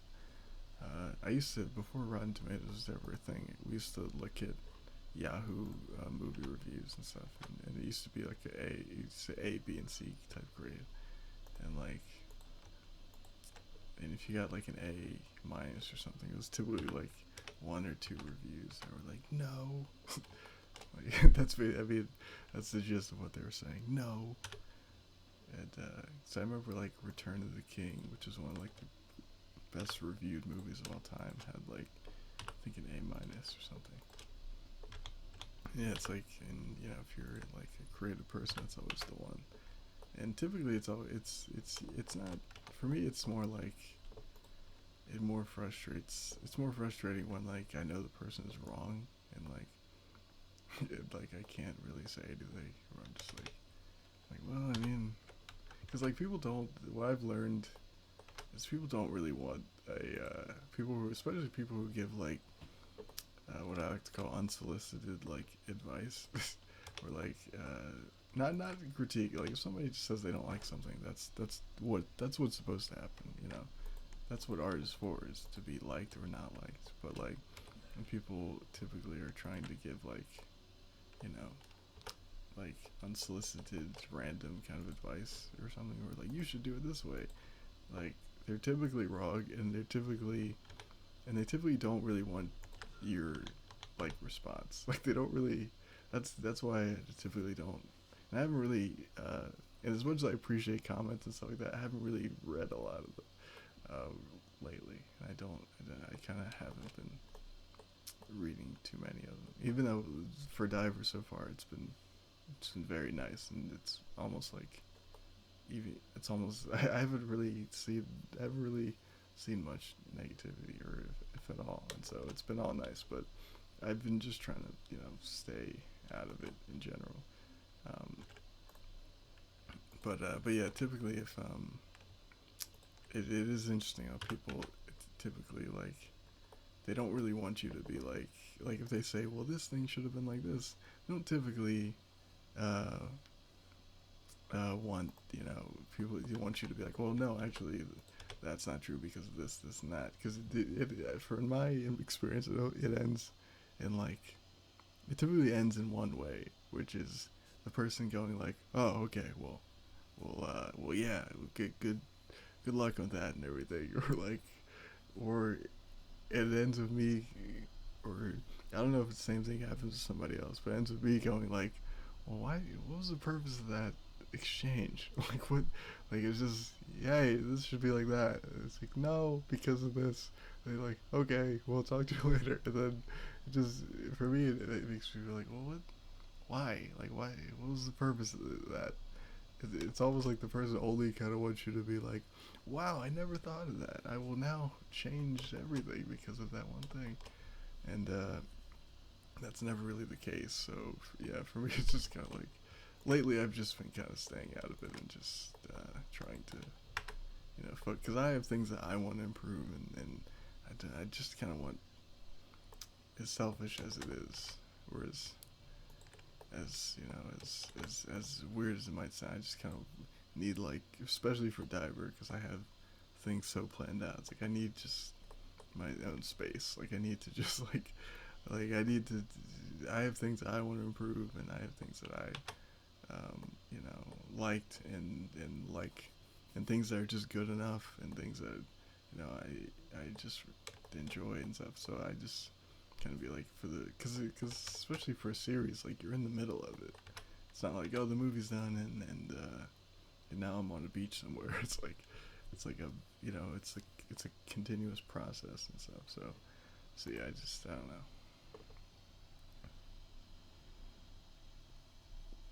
I don't like talking about my story. Yeah, yeah. That I mean, it's honestly, I just like, this is how I honestly feel. Is if you know what you're doing, and if you know what you want from something, you kind of gotta just ignore it, ignore whatever people say, even if it's like, unless you have something. Like for me, I think my best advice to anyone creative is to just have. I mean, I think everyone does this, but have people that in your life and people you whose opinions you trust to ask and only care what they think or whatever. Because you can't, especially in this day and age with the internet, you can't, like movies and art just can't be made by a committee. It's just not. It's not how it's got to be. If you know what you're doing, if you know that you know what you're doing, you got to just stick to your guns. And if you're wrong, you'll learn on your own. Like I've never really learned from anyone telling me what to do. I've always learned from just like learning it on my own. So yeah, I don't know. That's just my thing. Like that's my uh, the outlook on it. Is I just like it's like just do what you're gonna do and then learn it later. Like you can't. No one can really teach you a lot of stuff.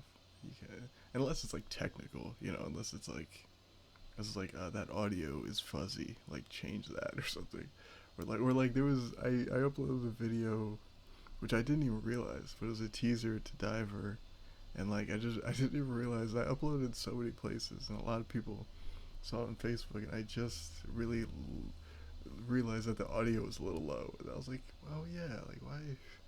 And then yeah, and then one of the last comments I saw was on the video, which was like, oh, the audio's too low, and I'm like, oh wait, like, that's right, like he's right, it is low. I don't know why. I don't know why I didn't. Like that's like I'm so specific on technical issues and stuff, and that's one of the first times that it ever happened to me. But yeah, it's like, but that's because I just didn't watch that because it was a teaser, and I didn't really, I knew it, I knew it. It was just, it didn't really matter that much. But yeah, unless it's like something technical where it's like you gotta just stick to your guns and do your homework. Like that's the big, do your own homework and know sort of what you're doing. At least that's my philosophy on that. Do you find that people focus too much on something is made? Yes, sometimes. Um,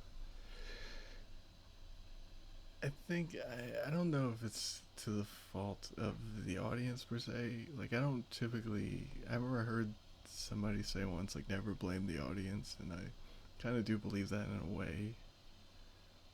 Like in that philosophy in general, not always. I mean that doesn't mean everyone's always right, but that philosophy of like if somebody feels something is wrong, then even if what they say is wrong, they might be right in a certain way, if you know what I mean. But I do think that that has to do with just the fact that we're kind of oversaturated a lot of times with media and content, and that I think that movies aren't that special anymore and stuff like that. And so unless they're like really, really, really, excellent or something, or they change, or they're really special or indifferent and stuff like that.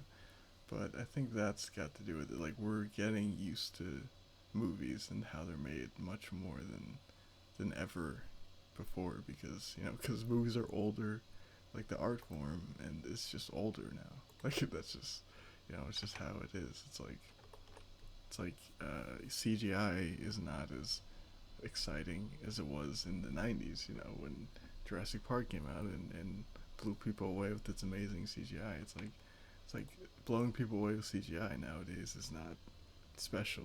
It's like happens all the time, and so I think that's got a lot to do with it. But mostly, I think it's because people don't really try a lot of new things, and so if you're doing the same thing that, and I mean like mainstream big budget movies, and so it's like if you're doing the same thing that another movie did, then like people aren't gonna be as impressed, and so they're gonna focus on things that don't have anything to do with the movie and stuff like that. And I think that's partly to do with it, but it's a case by case basis. That's just it's just been my observation on a lot of things where I'm like, where I'm just like movies and are a lot of art forms in general don't feel um, as special, I think, and that's why a lot of people aren't kind of blown away by the art themselves. But that's again that's it's not really to do with like to me it's not a big problem because people aren't really like in terms of the mainstream people are kind of making the same things, and so that's gonna happen. Like I remember, and this is no swipe at Marvel or anything because I enjoy Marvel movies, but I remember there's this campaign for Endgame where they were like, "There's never been a mainstream movie before where all the heroes lost," and that's like a special. They were saying that like I think like Kevin Feige or some one of the filmmakers said that. I was like, yeah, there has.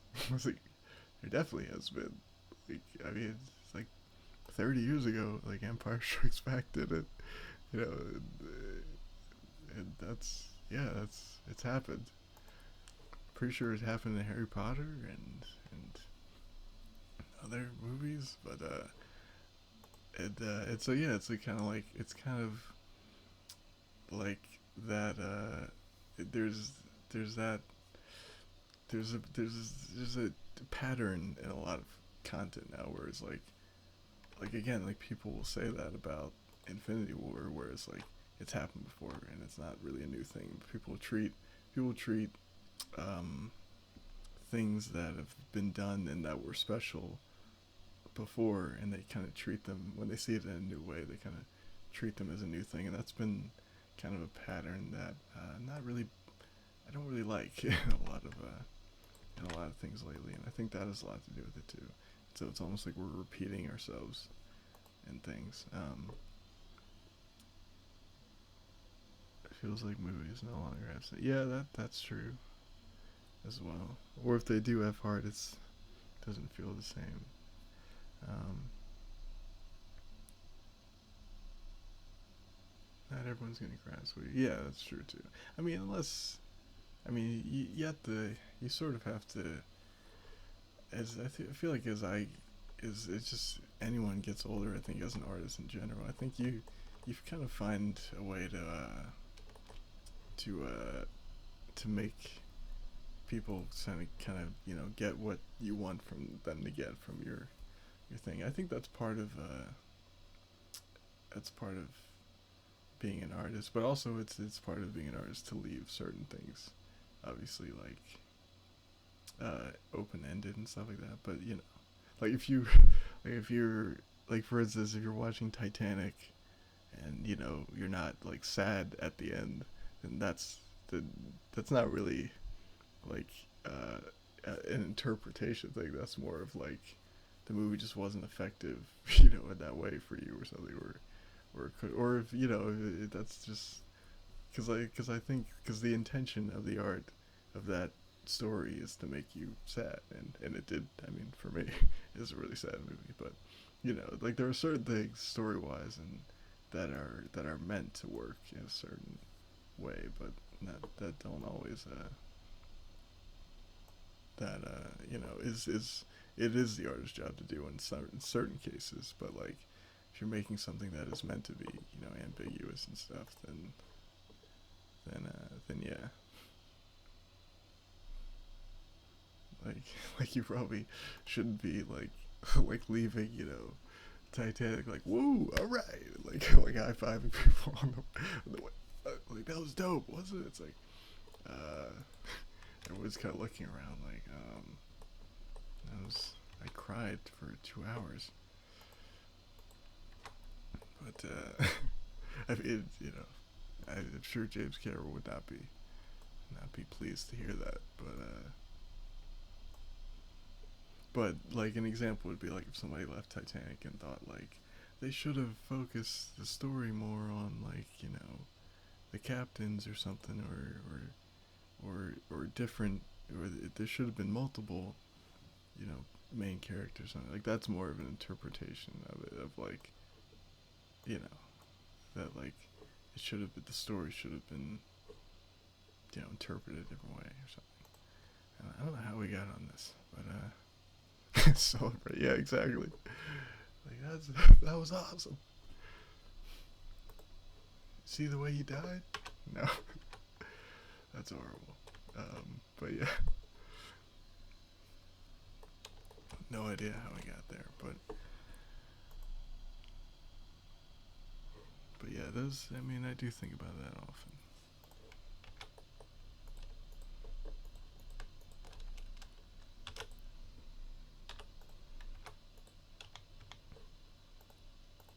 And it is, it is. I do think about how it is. We are in an interesting time in terms of media and consuming media, but I think it's a good thing. I also think that as much as things do kind of feel more saturated now. I think it's actually it kind of hopefully can inspire people to like do things that feel more different because if everyone's doing the same thing, then it kind of makes it easier to set yourself apart in a way. Hopefully.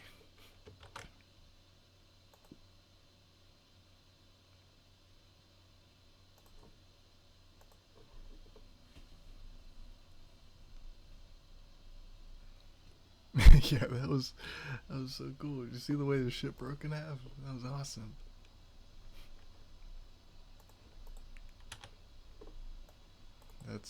That's probably not the response James Cameron was going for. He's like, I didn't know we made a comedy. I didn't know.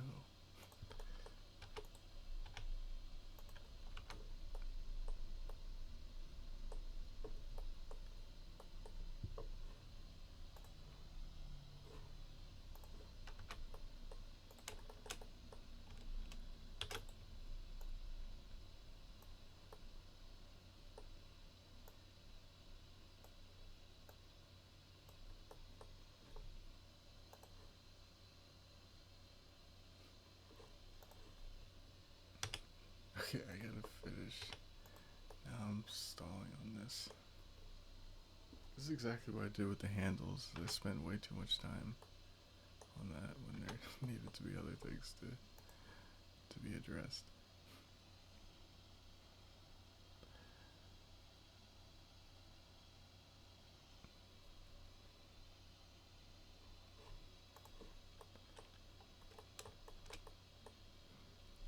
Speaking of James Cameron, did anyone see the new uh, Terminator movie? I actually haven't. I used to go to movies like all the time. I haven't seen. I think the last movie I saw in theaters was like in the summer, or yeah, I think so.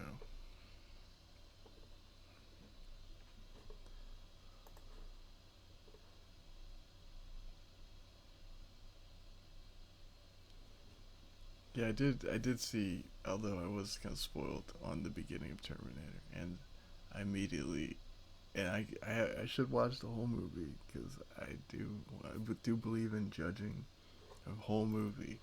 But from what I heard from the first, and I won't spoil it obviously because I'm sure many people have not seen it, but from what I heard from like the first scene, I was like, what? Like why?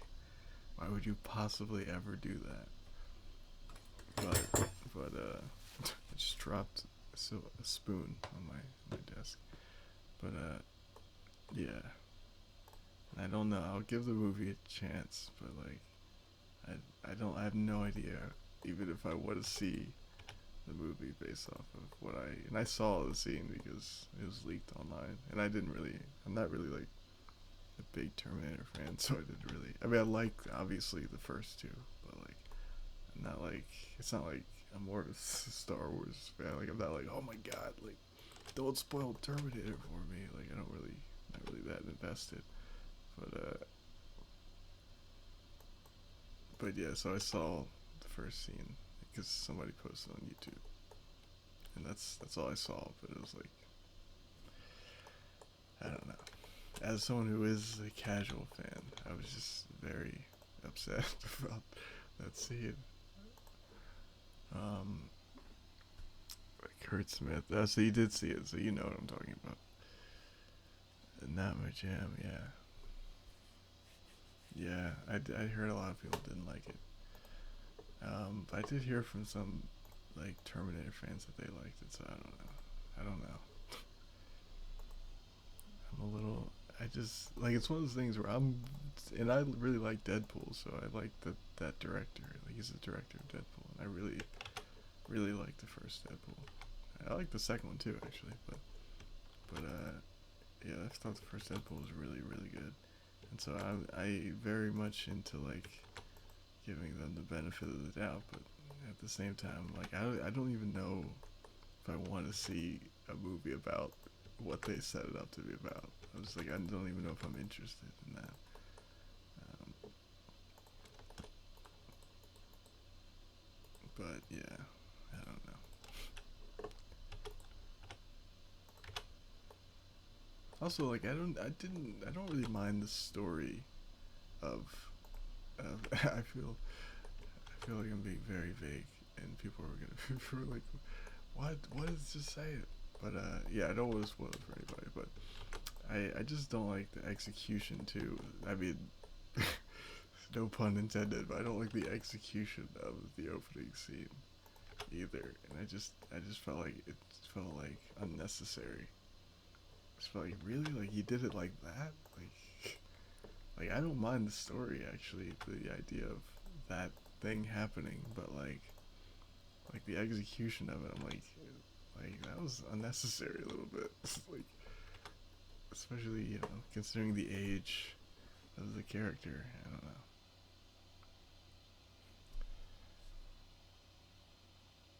There's a lot of so like faulty logic in the movie. Yeah. Um, I said I want to see Joker. Yeah, I didn't. I didn't. I don't really. My brother saw Joker.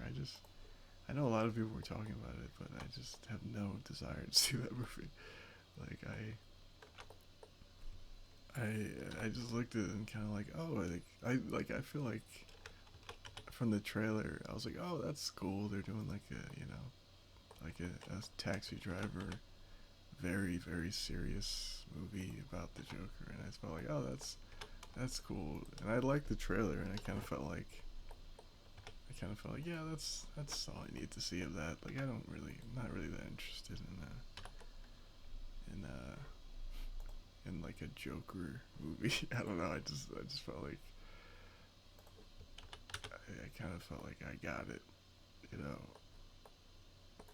like I didn't need to see like a very serious psychological drama, taxi driver esque kind of thing about the Joker. I'm kind of done with like origin. Like this is not the origin that you're used to kind of movies. Or like I'm like awesome. I just won't see it then. No, I don't know. Like how does this guy become the villain?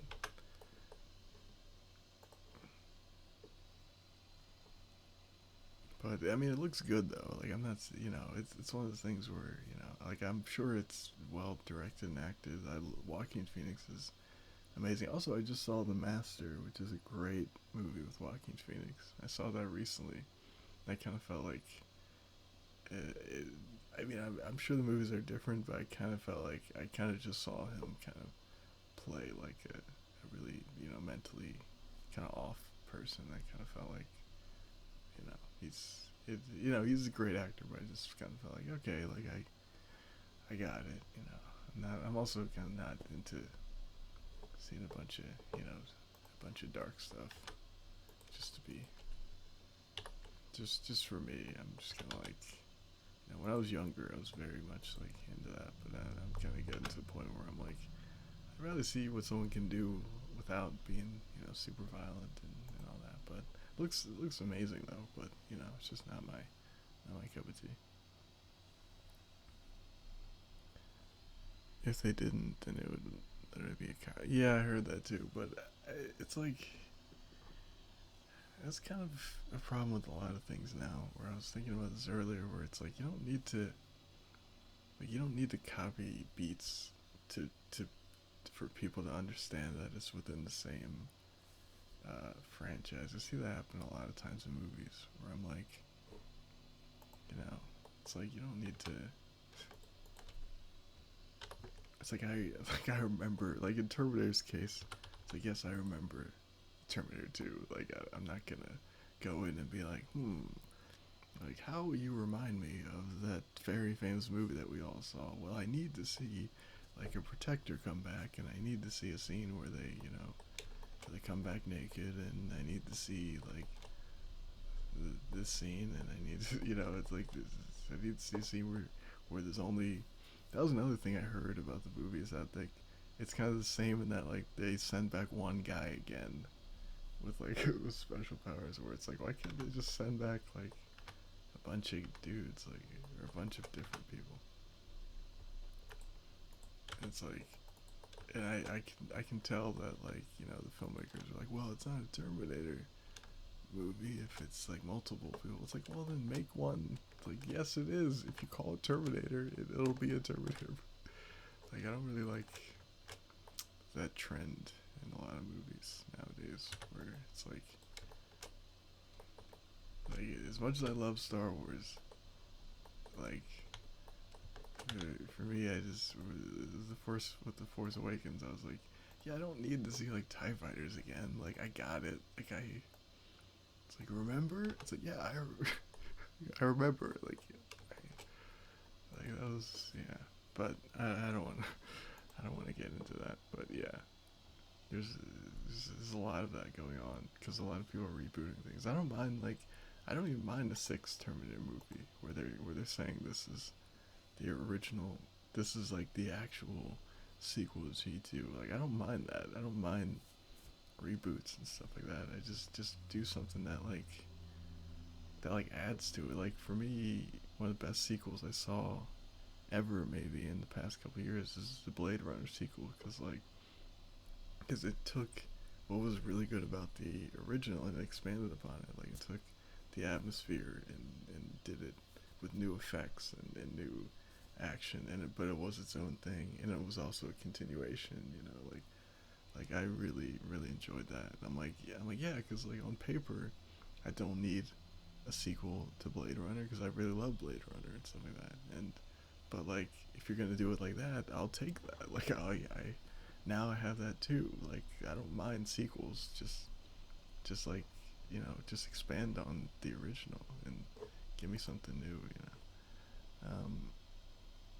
I mean, I would like original things too, but yeah. But if you know, if Hollywood is like, we must make a sequel to everything before you know the sun explodes. Then if that's what they're dead set on doing, that's fine. I just you know want something that adds to it. But yeah, it's a whole nother conversation. And it's a conversation that everyone has probably had at this point, so I don't want to hark on too much on it. But you know,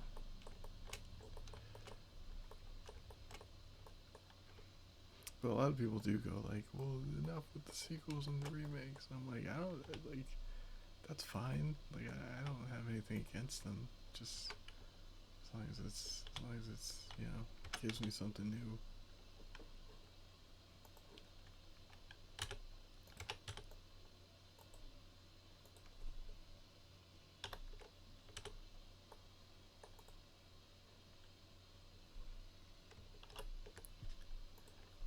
Okay, what am I doing? What am I doing?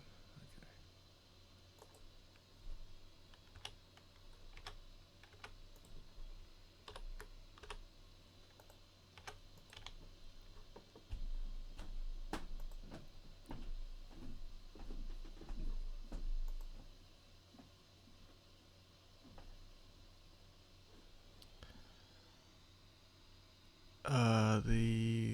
the MCU Spider-Man, because if that's what you were mentioning, then yes, I would agree with that as well.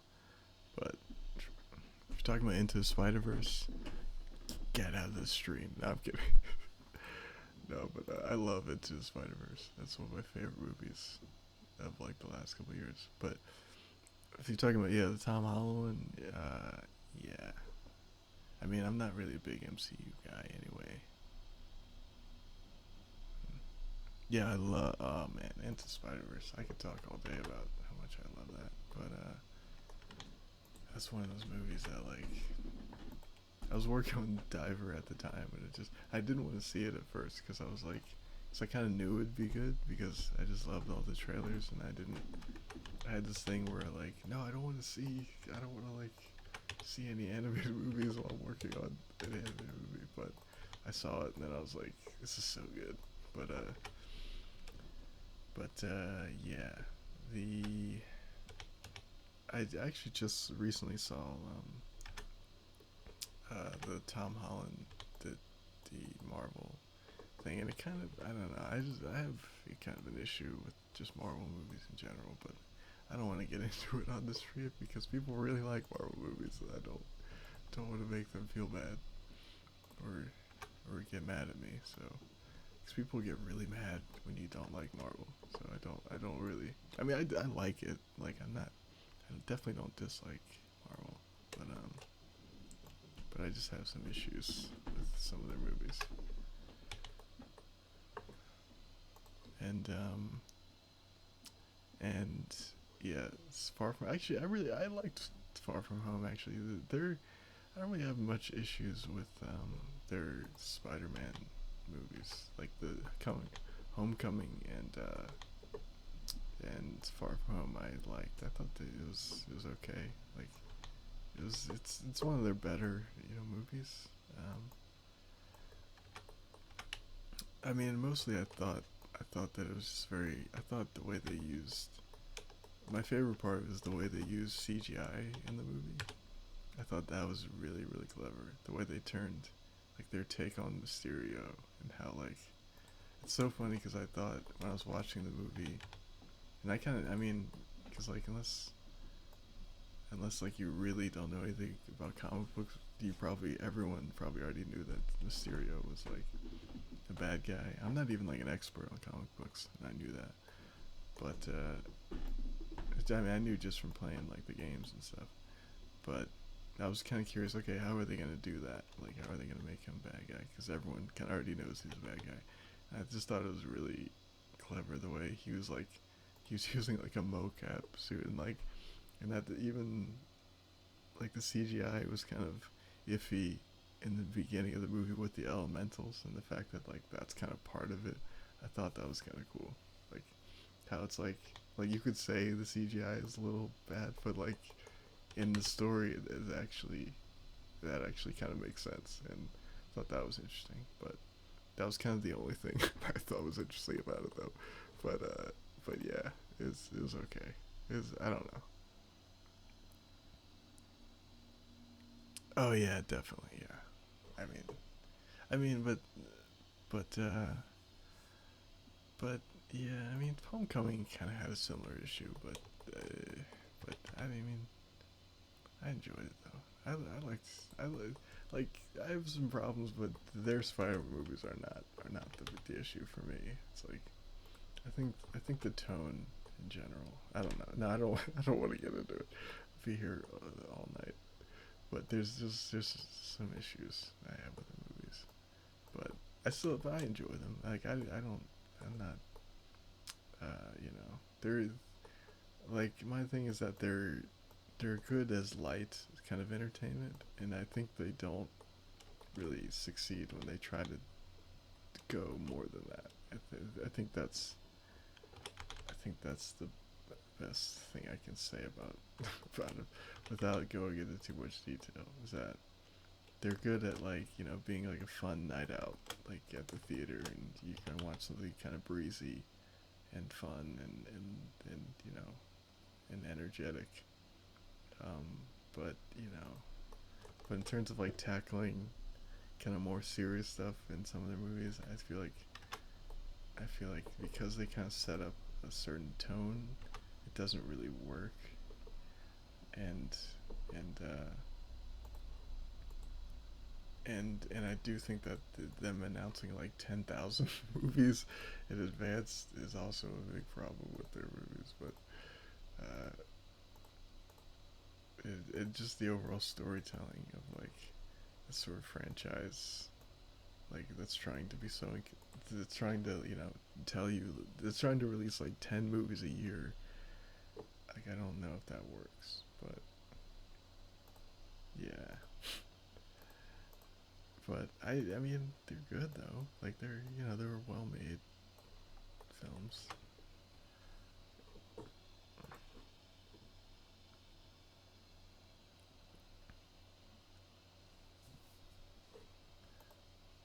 But yeah, like yeah. Okay, I don't want to talk about Marvel anymore because I could I know a lot of people enjoy those movies. I don't want to be that guy. But also, yeah, it's with this whole Martin Scorsese thing. I think we've seen what happens when people critique the um, people kind of go insane. Like, what? He said what? It's like, yeah, he just doesn't like them. So he's not big of a It's like, yeah, but yeah. No, I actually don't know what that is. Oh, wait, no, is that with Timothy Charlemagne or whatever? Yeah, I haven't. I'm not good with recent movies like at all. Like I haven't seen. What's like the last recent movie? The last recent movie I probably saw was probably Spider Man, and I watched that on digital. Like I didn't see that in theater.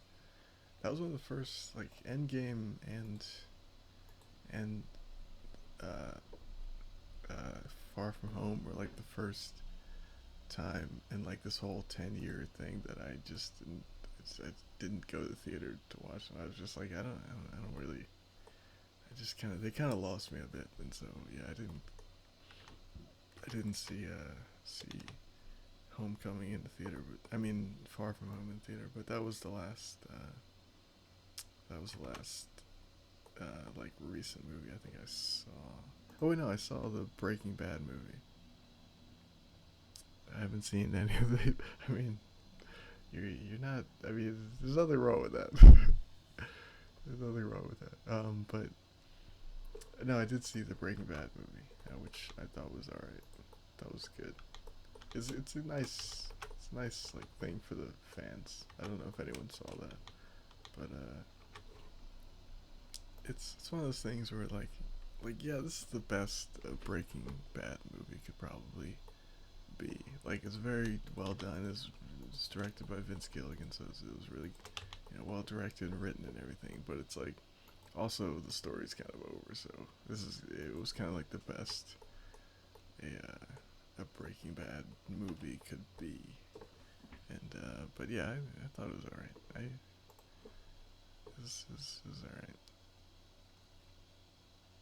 Yeah, it was good. It's like it's so weird because it's really well done, but at the same time it was like it didn't it's working in like within like a framework of like you can't really like kill Jesse because there's no oh wait, I don't want to spoil it, but okay, well, I'll just say that like I don't want to spoil it because I don't, because someone might be watching this later and they might be like, "Wait, I never saw Breaking Bad." Oh well, I already said it now, so I it's too late. But I apologize if I spoiled that for anybody.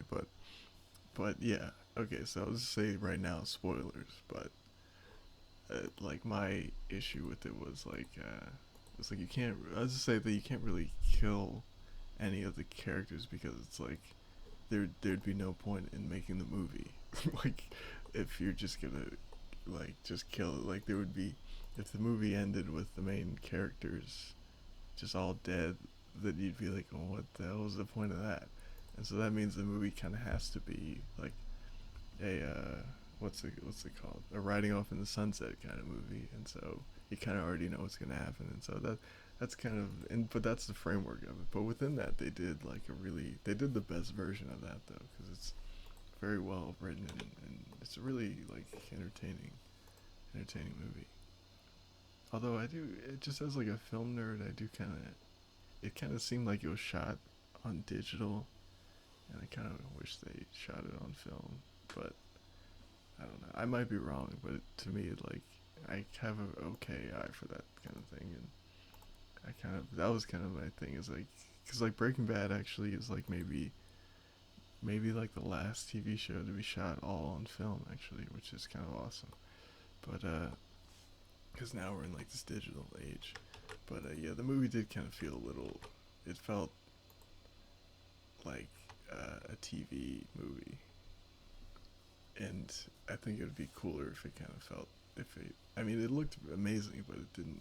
You know, I don't know. I don't know. That's a nitpick though. This is good. I'm just nitpicking. But yeah, it was. I really hope. I'm really sorry if I spoiled any, anything for anyone who didn't watch Breaking Bad. I apologize. I just kind of assumed, like, I just assumed that like it's one of those shows that everyone saw. Yeah, yeah. I mean, that's one of the best parts. The Walter White flashback. And it did. It's so weird that it does make you miss Walter White. It's so funny. I mean, it makes you, I think it makes you more miss their dynamic and kind of the nostalgic times you had with the characters and stuff. But it's so crazy that like he's such a great character that you kind of miss him. Yet he was like a psychopath and a murderer.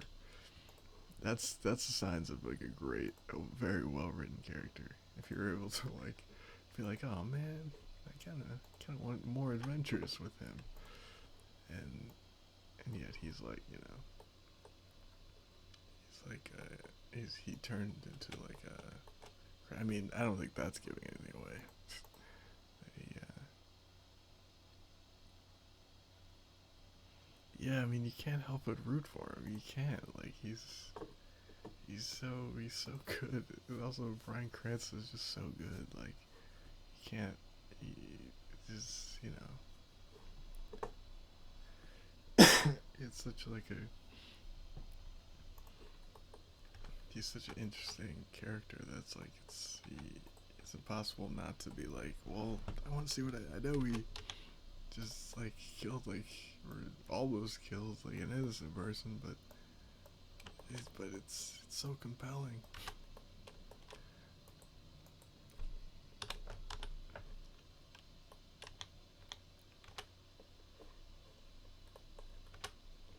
That's the ultimate sign of a great story, a great character.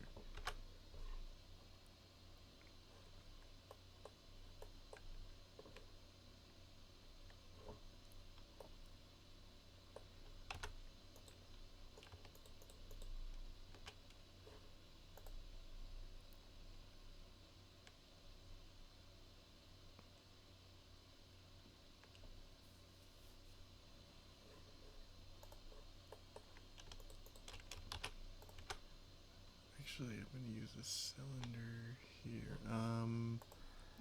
And he was a maniac. No, I have not seen it. I haven't watched again. I haven't watched a lot of recent stuff. I mean, I haven't seen Ruby either. But wait, hang on. I'll be back. On that note, I'll be back.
Um. Anyways, like I was saying, I had to pee. But yeah, have not seen Genlock. It's yeah, I don't know. It wasn't really, the trailer didn't really like get me into it that much. Besides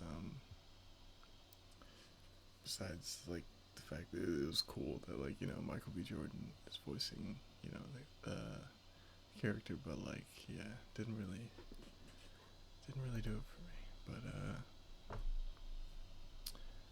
it's fun, but nothing groundbreaking in terms of plot. Oh, interesting. Okay. But yeah, the animation and everything looked really cool. It looked like a cool style. But yeah, I haven't yeah, haven't really watched a lot of that. A lot of anime just I mean that's not anime, but just in general. Probably probably should. Or just not recent. I watch a lot of stuff, but not recent stuff. Like recently, I was rewatching Code Geass just because I love that show. But and I was watching Star Wars recently just because I love Star Wars. But yeah, I haven't. It's hard to find, just good stuff. But more into story and character. Yeah, yeah. I mean, I'm sure I haven't seen it, so I don't know. But yeah, but I might get around to watching it. I haven't seen Ruby either though. Is it like Ruby? Cause I don't really know much about Ruby besides outside of like the first couple episodes, but I don't even really remember. I saw the first like I feel like I talked about this before, but I saw the first couple episodes of Ruby. I think it was the first couple episodes at like a con once. Like I did a panel many years ago for Death Star, and while waiting, I just remember being very nervous because I was just waiting around because my panel was not until like nighttime, and I got there at like 5, I think 5 or 6 or something. And so I just remember being nervous for the panel and not really paying attention. But I did remember that like so many people in the audience, number one, had already seen it, and number two were just like quoting lines, and they like loved it. And I was just like, wow, this is cool. Like it's just the excitement for it has been really cool. But yeah, I just remember vague things happening and remembering that like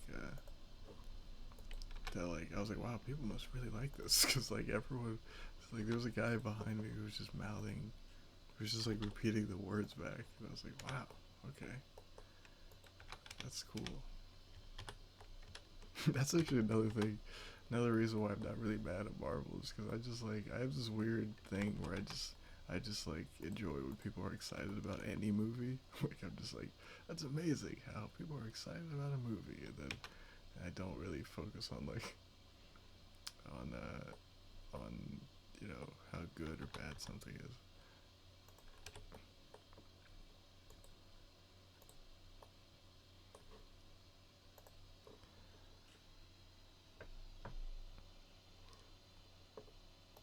But that's just like the fan in me. That's like, because it's just weird. I don't know. I just find that concept uh, just interesting. Where like I remember when I was in school, it happened when I was in school. I was in Penn State, and I remember I used to go to this theater all the time. And one night, like Shutter Island was playing, and there was like a long line. And I'm like, isn't this crazy? Like we're in a line just to watch a movie. Like it's crazy. And like really, it's not that crazy, but I don't know. I find that fascinating.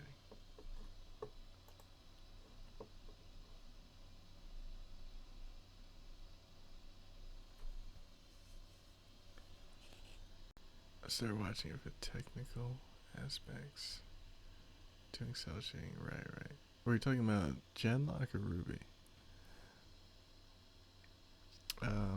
Oh, how's it going, Zero Wolf? Same here. I was really into Ruby in the beginning, but after first four, so yeah, I heard that from people. But I also see people all the time who are like obsessed. We're just like, when's the next Ruby? When is it? And I'm like, wow, that's crazy. Oh, Genlock, right?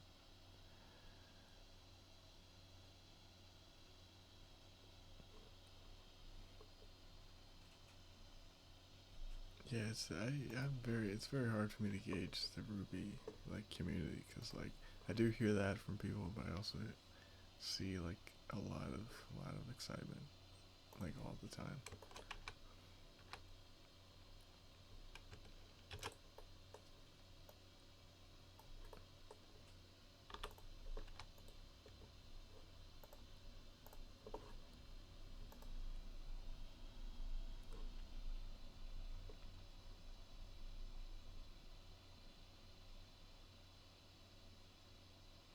I also think Genlock came out during a time where I think I was working on Diver, or I was still kind of developing it, and typically like I don't really like watching new stuff or new shows and stuff. And movies that are completely unrelated to what I'm doing, I don't mind. But like new stuff when I'm working on something new, and I guess at the time I was working on the first episode of Diver, and so I don't know. I don't know. I don't know why actually. I'm trying to think of why I don't typically like to watch new stuff. And because I felt the same way about Spider Verse, but then I decided to watch it and I loved it.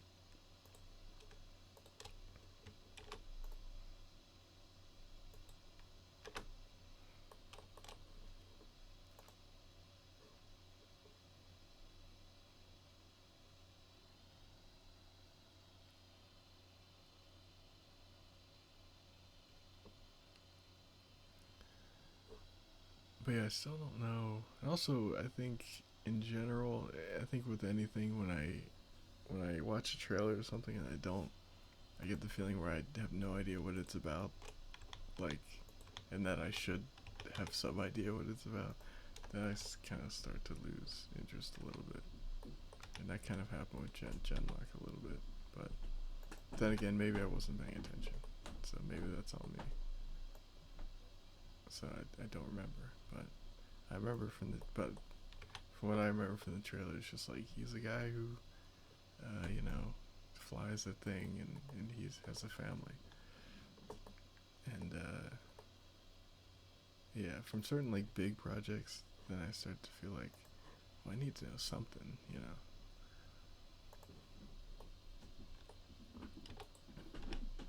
Like if it's a small short film or something, then like it doesn't really matter that much.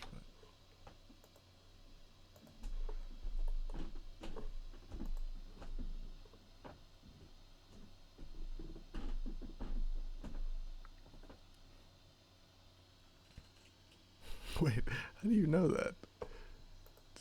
Does it? Oh, it does say up there. Oh yes, I am using Blender. Yeah, I use older blenders sometimes. Like sometimes I think I only have 2.78 and 2.75 on my computer. Um, I don't know. I think, well, not one reason is because I think the Blender render engine isn't in the new Blender. Isn't in 2.8, and that's what I use. But also, like, I'm not, I'm not really doing a lot of like special techniques, like, like a lot of times, like even like for this, like just modeling. So a lot of times it's just I'm not really looking for any, and also sometimes like some of the older versions, and not like super old, but like 2.75. Sometimes they have kind of less bugs on certain things, like some of the older versions that I got have like there was one bug. What was it? Oh, when I tried to append certain things into the scene, it had like a bug, and some of the older versions don't have that. It had a bug where like it crashed, and it happened often, and it was just one of those random things where I'm like, why is this happening? But yeah, some of the older versions don't have that. But there's no reason. There's no other real reason besides like I just don't do anything that is super advanced where I need like special plug-in or something. And if I do, then I look it up and then I like 2.8 has like a sketchy style of doing freestyle line, and I was thinking maybe I might use that, but yeah, like I kind of look at it in terms of features that I need. I don't really think it too much about like I'm gonna spend like weeks learning a new thing. Like I kind of just I just like take it case by case on what I'm doing at the time, and then does that make sense? I hope that makes sense. But yeah, because I don't really know. Like I never really thought about it until right now why I didn't download the new one. But I think the biggest reason is because I think it doesn't have the Blender render engine, and that's what I use.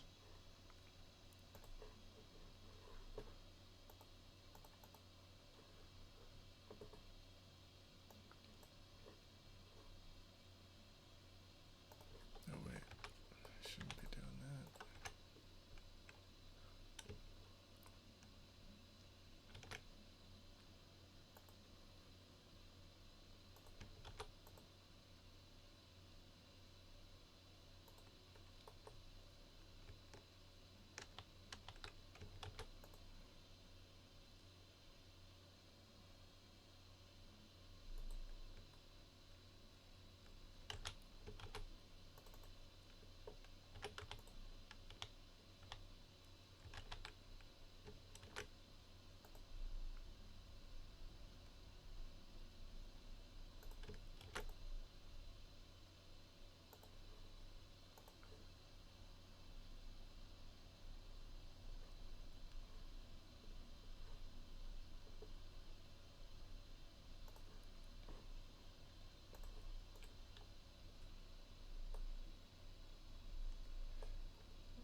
Yeah, it's good enough.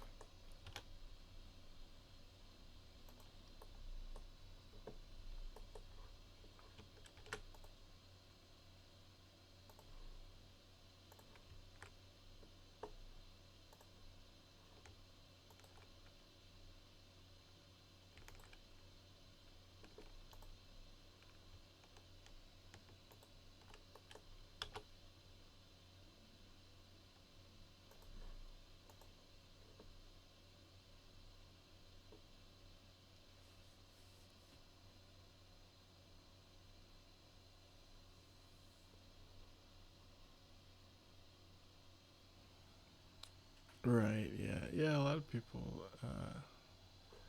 um, say that like Eevee's really good, but yeah, I don't have a good computer. I mean, I don't have a, especially with cycles. I mean, I could definitely never uh, animate a show or something in cycles because there's a lot of noise, and it's like it takes a pretty good computer to not have a lot of noise. I don't have like a very good one, but also like it's I like the challenge of like of, of trying like to to work with you know the trying to just use lighting tricks and stuff like that to make whatever I'm doing look good enough. But yeah.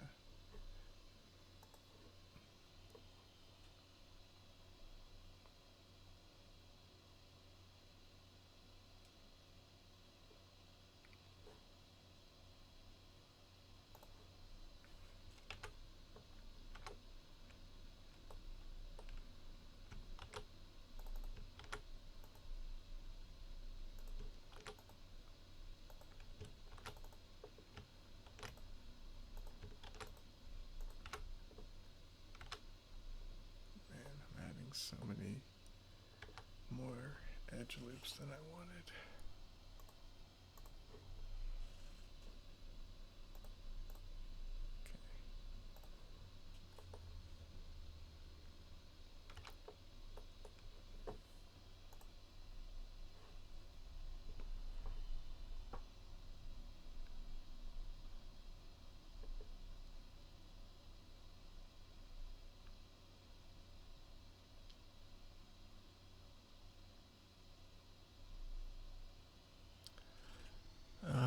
How long did it take me? I don't know. I still feel like, I mean, like, like Zero Wolf saying, like, there's 2.8 now, and there's new features on 2.8 and stuff that I have no idea about because I haven't used really 2.8 yet. So I never feel like I've completely learned it. Like I mean, I've learned how to do like whatever I needed to do, like for whatever project I'm doing. But yeah, I don't know. Like modeling and animation, that's not really a Blender a skill, you know. It's like that's a skill you can do in multiple different programs, or do with animation. That's a lot of that stuff is stuff I learned via just like from doing 2D stuff in school, and where I learned like the techniques from 2D animation stuff like that that I just apply to like the stuff that I use. So like I don't know. I don't know. Never really felt like I learned it completely. I still don't really feel like it. But I do feel like I mean to get a handle on like the controls of it, like the the technical, like just being like savvy and how to use and how to navigate it. I guess took a while. I mean, but even still, it's like even that I'm still learning stuff on that. Like it was only a couple years ago, I finally learned how to like do this, like select and delete like edge loops and stuff like that, and add edge loops like that, which is something I use like all the time now. And when I first started Blender, even like the first for a couple years on Dead Star, I didn't know how to do that. Like I didn't even know that that was a thing. And so it's like I don't know. It's like over the years, it's just always I always learn certain things that I'm like, wow, like I really like I can't believe I didn't know that before. Like I only learned recently that you could select multiple. I learned like in the past couple of years you can select edge and face and vertice like that. like I learned Blender um, like just doing one, like just doing you're in vertice mode, you're in edge mode, and face mode. Then a couple years ago I learned wait you could select multiple ones. Like and I still like I do things where like I still do I still use just one because that's how I learned and I still do a lot of things where like I just do it because that's how I learned Blender and so I don't know. I don't think that even remotely answers your question, but yes, I guess the answer is I don't really still don't feel like you can completely learn. I don't feel like you can completely learn any art form, or I mean, especially not a program, but because programs are always changing. But art forms, even I don't feel like like when I think about Steven, even like I think about the greatest filmmakers like Steven Spielberg or something. Like I'm sure they like when he's doing like he did like a motion capture movie. I'm sure he did go into that thinking like I know this whole thing. Like I made Jaws so I can like just like make direct this motion capture movie blindfolded. It's like so like even the most experienced guy is like what he walked into something that's like I have no idea what like how to do this like how does this work and so I think that's like I feel like that's how so many different art forms are.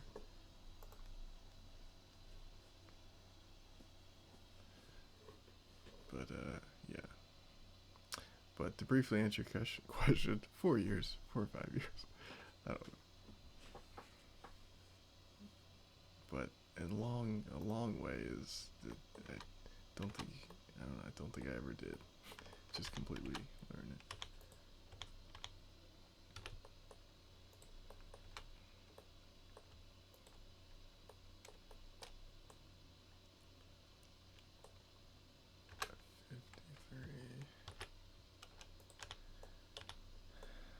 Okay, I was going to add this. I was going to combine this to, because right now this is a separate object.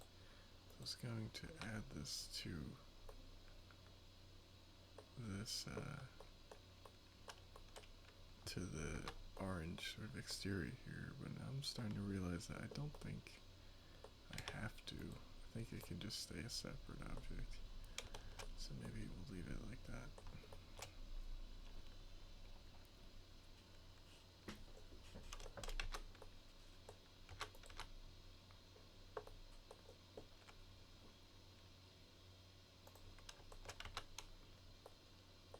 And let's change this.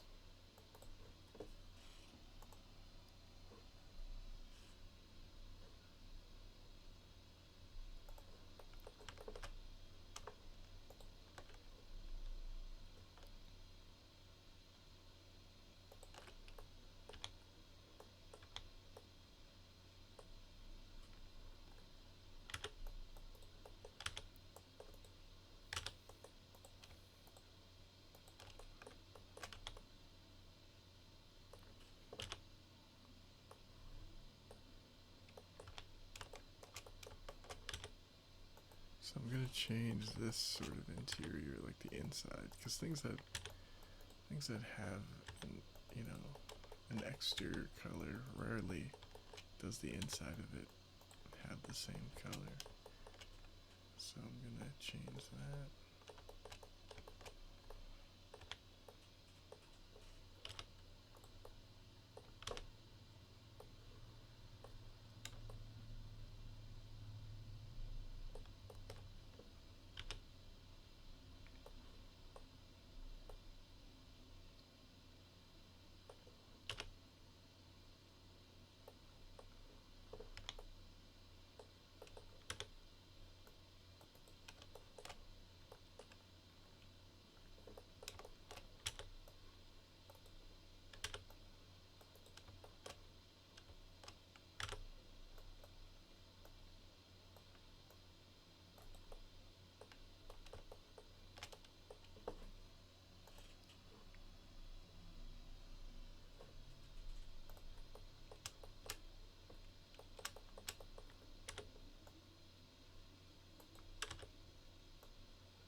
I want to finish this up relatively soon because I still want to. I have to do like an arena for this race, and I want to start that today.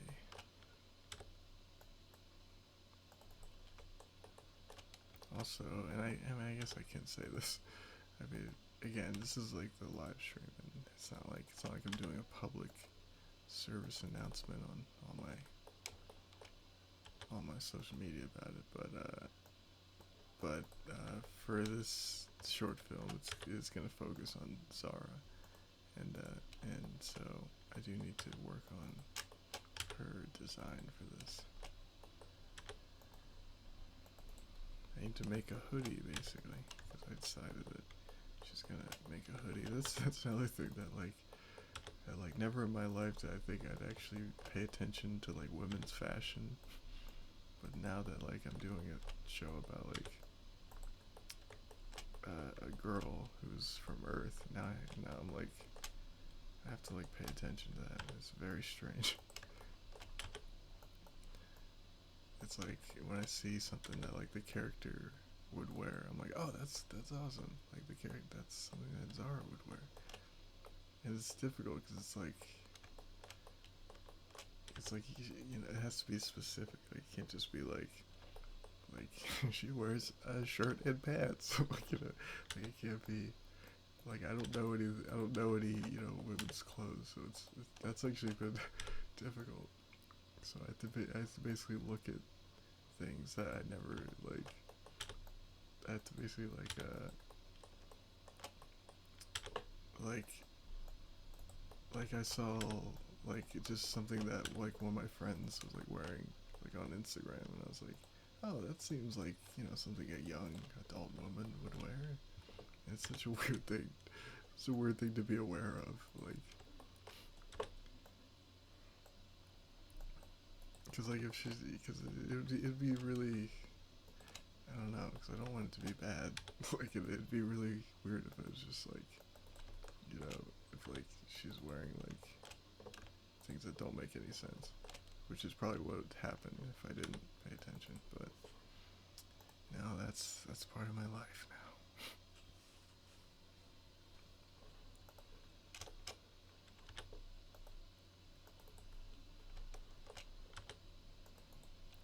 It's funny because I was watching like or this is a while ago, but I was watching like the behind the scenes on one of the prequel Star Wars movies, and George Lucas was saying something similar. Where he was like, I typically avoided fashion in the original trilogy, but now I have to like pay attention to it because he was like doing because of Amidala, and for anyone who hasn't seen Star Wars, but the prequels, there's a queen. So yes, that's another thing too, because I mean, again, without giving much away, in the next episode, there's like a party, and so I have to like, there's gonna be a lot of elegant sort of formal wear for both the men and the female characters, and so it's like, as someone who doesn't like dressing formal at all, I have to now like think about like that, and it's not, and I have to think about it as like, what would like an alien, wear? Because like, or what's like an alien, version of like a suit and something or something like that, or like, and so yeah, it's been very difficult, but hopefully it looks good.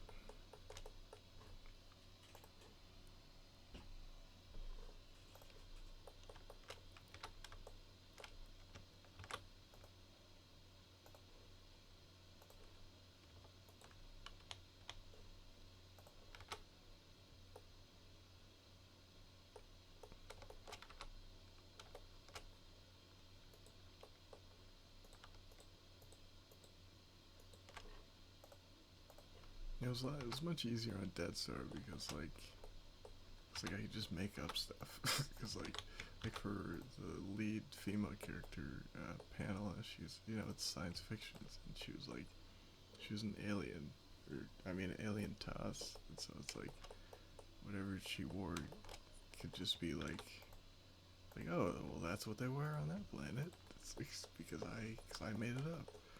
But now it's like, it's for this short specifically, and I guess for like Zara's like casual wear, it's stuff I have to pay attention to because it's like she's actually like a human being, so it's like she's actually from Earth, so it's like it can't just be just made up stuff. I mean, I can and just say that like, oh, she got that from another planet or something, but there's also things that character wise, it's like her and Zeke would wear things that they would mostly wear like casually, things that they were on Earth and stuff, because that's what would make sense. It's like what they're comfortable in a way. Also, it's kind of part of Zara's character too. Like, like if you see in episode 2, she has a CD player because like she's very much into like retro Earth technology and stuff like that.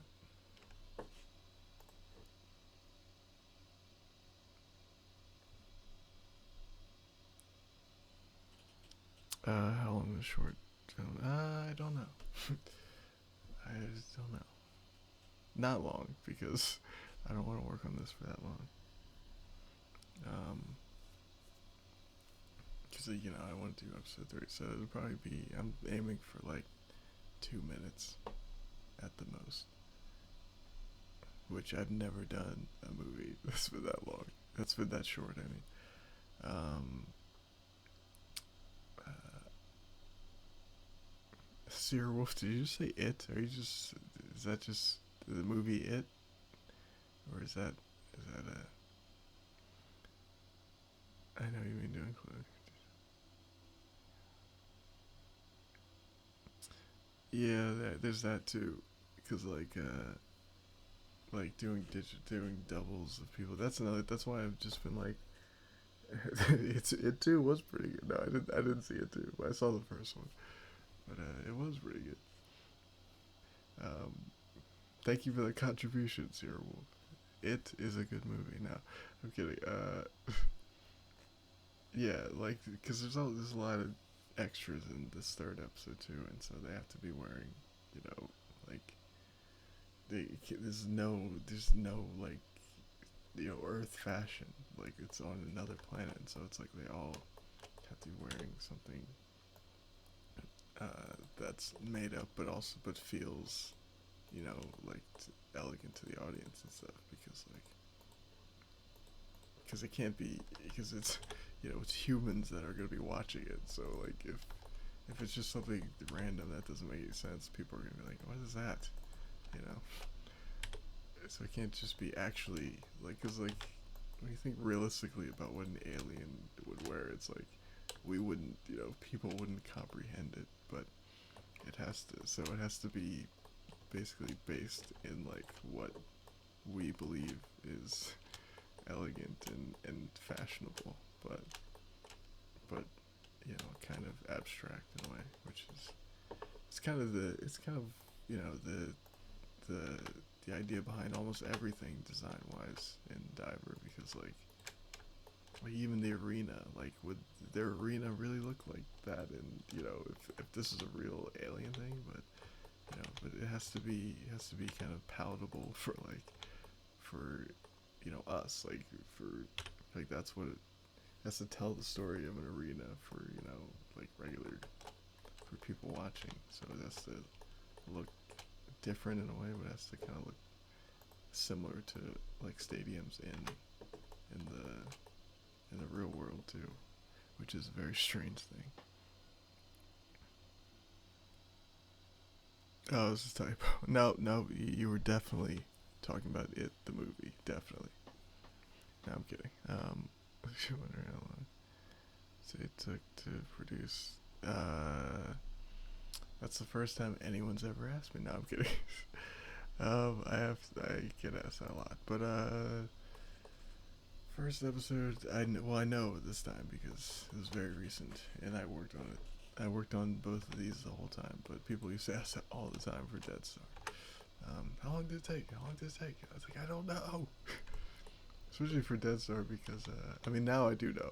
I'm just kidding, but for Dead Star I didn't. I never knew because like there were certain times where I just stopped working on it for a while and then started again, and certain things I had to take certain things. I started working on other things, and then stopped working on the episodes, and then started again. So that happened a lot. But for episode one, I started animating like in December, and I started kind of building everything. I actually started building the pod, the first thing, on the channel. So it's like that's the first video and the first live stream that's on the channel when no one was here. Um, and so yeah, so I started that in December. I started really like animating in December, January, and then it finished it in like end of April, and then I think it came out on May 1st. Um, and episode two, I mean, it came out in September, so it's like it was under 4 months since obviously the first episode came out in May, and so I started working on episode two in May, and it came out in December. Um, but this time I didn't start working on episode three like right after episode two because I was like exhausted, like not like physically, but just like kind of mentally, I guess you would say. I don't know. I was just kind of like that was a lot, and also there wasn't like an immediate response to it. There's still, I mean, I'm still getting like people coming in and who are new to the show and stuff, and so it was just kind of an exhausting, kind of draining process, just having it like working that hard for like a long time. And it was really hot this summer, and my room does not get good air conditioning at all, and so it's basically the same. Like the heating's good in the house, but the air conditioning is not. So it's basically like the same temperature that is outside in the room at all, during the summer. And so what I remember is like it being so hot that like you just sweat just sitting there. You know, that kind of heat where it's like I'm literally doing no activity and like I'm sweating as if I'm running around. It was. I remember many days being that hot and like and having to be like, I just want to sit in the cold rooms and do, but having to work on the show during that kind of thing, which is it's very small, like it's not that big of a deal, but like it was just there was a lot of just tough days where I'm like, this is hard, and and and yeah, there was a lot of days like that on it, so it was just like. And, and episode 3 so far has been much easier because it's cool out, and it's I've been taking my time, and there isn't like I felt like there was more of an immediacy for or more of like a desire just from like the people who saw episode 1 for like a next episode. There was more like, when's that coming, like when's it coming, like whereas like now it feels like just generally people are kind of just like, yeah, whenever episode 3 is out is cool. Like I think everyone's more expecting it to come out like not as immediate now. Like everyone who's seen the show, and even the cast. I mean, not like everybody. Like as if the show like the show's been viewed by like a couple thousand people. Like it's not like it's not like My Hero Academia or something. Like where is it? Where is it? Or Ruby, where they're like, where is it? But that's what I mean when I say everyone. But like for people who've seen it, I feel like I felt kind of more pressure on episode 2, and so that was kind of more. That's kind of what made it more difficult too. It was like it was kind of pressure, um, in terms of like okay, that was interesting, that was good, like for episode. Now what's next kind of thing, and it kind of felt like there was a need for it like pretty soon. Uh, yeah, if that makes sense. That was a very long answer. Um, but yeah, all that to say, uh, it was it was a lot in a short amount of time.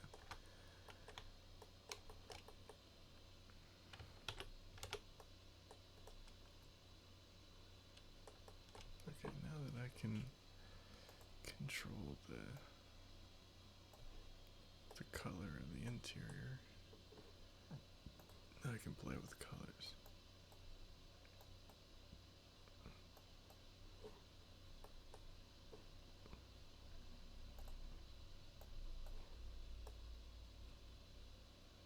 Yeah, that looks way better to have the color on the interior and have it be different. I like it. What if it's yellow? Nah.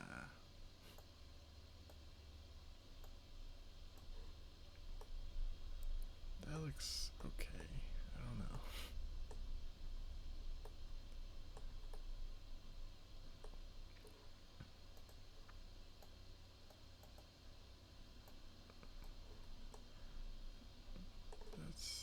I don't mind that.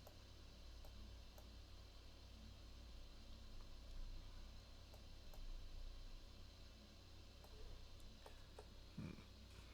I actually kind of like that, the yellow.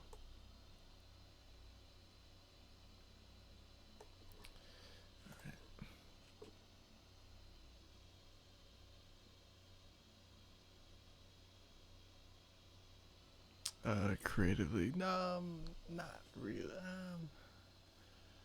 not necessarily, not in like a like oh my god I can never, because I was kind of working on episode 3, kind of like writing it while I was like ideas, not like the whole script, but like the script for episode 3 took so that was so exhausting.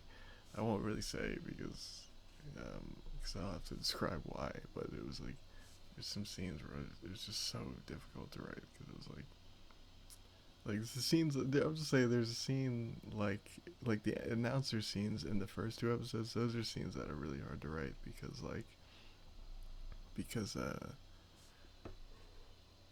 it's like it's there are things that like are you kind of have to sell, and also it's like it's it's how do I explain?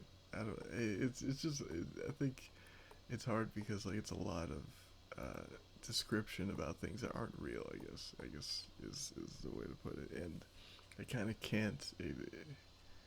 Like it can't, even though that like Zeke and Zara is like my whole thing with the announcer thing was, even though Zeke and Zara have to, they kind of needed to have longer answers, like they need to have a longer description because that was like the one area that I wanted to have a little bit of exposition. I didn't want like there's like no exposition in the show because I don't know, I just don't like it, but like that was the one area where I felt like okay, it makes sense here to have a little extra exposition here, and I think it's needed to get people like it felt natural in that area, in the announcer sort of lineup area, to do some exposition stuff. But it's a lot of, but because it can't just be it can't just be like this is that guy, but Zara is from like Philadelphia, and this is a whole description of her. Like everyone has to have like their a certain amount of time and something specific about them, and so because if it wasn't, it would just feel weird, and it wouldn't make sense if like he's talking a long time about Zeke and Zara, and everyone else and that guy, he has red skin, I guess. Okay, next, like it can't be like that. Even though it is longer, it definitely is. They definitely have a longer description, but so that's why that's hard. And I think I got on this because episode 3 was difficult to write because there's a few scenes like that where it's just you kind of have to make up, like, because writing dialogue is kind of easy for me. It's just like that's you just imagine what the people would say, and you include stuff that hints at the story. But like writing the first that scene was really easy and fun. Like that stuff was really easy and fun. But writing stuff like this is a random character that you have to pretend people will see again, but they really won't ever see again. Like has to have like an interesting little anecdote about him, and also it needs to be something that like they need to be from a place that gets mentioned again, maybe. So it has to have some kind of like you have to like stick to it. Like it's like you're signing a contract to like everything you're saying. And so yeah, that stuff I just don't I don't not like it, but it's just like it's very difficult. And so but anyways, yeah, all that to say, I was working on episode 3. I was like thinking of scenes and stuff while, and it's the same way that I've been writing stuff for episode 4 and 5, like while I'm doing episode 3 and doing this. And so I wouldn't say like I don't know if I get. I'm kind of creative, as I mentioned before. I'm kind of like I'd say I'm creatively restless. So I don't know if I ever get exhausted or if I'm just in a long state of creative exhaustion and haven't realized it. But if it's like a constant thing. Like it's a constant like, oh, maybe that would be good. Maybe that'd be good.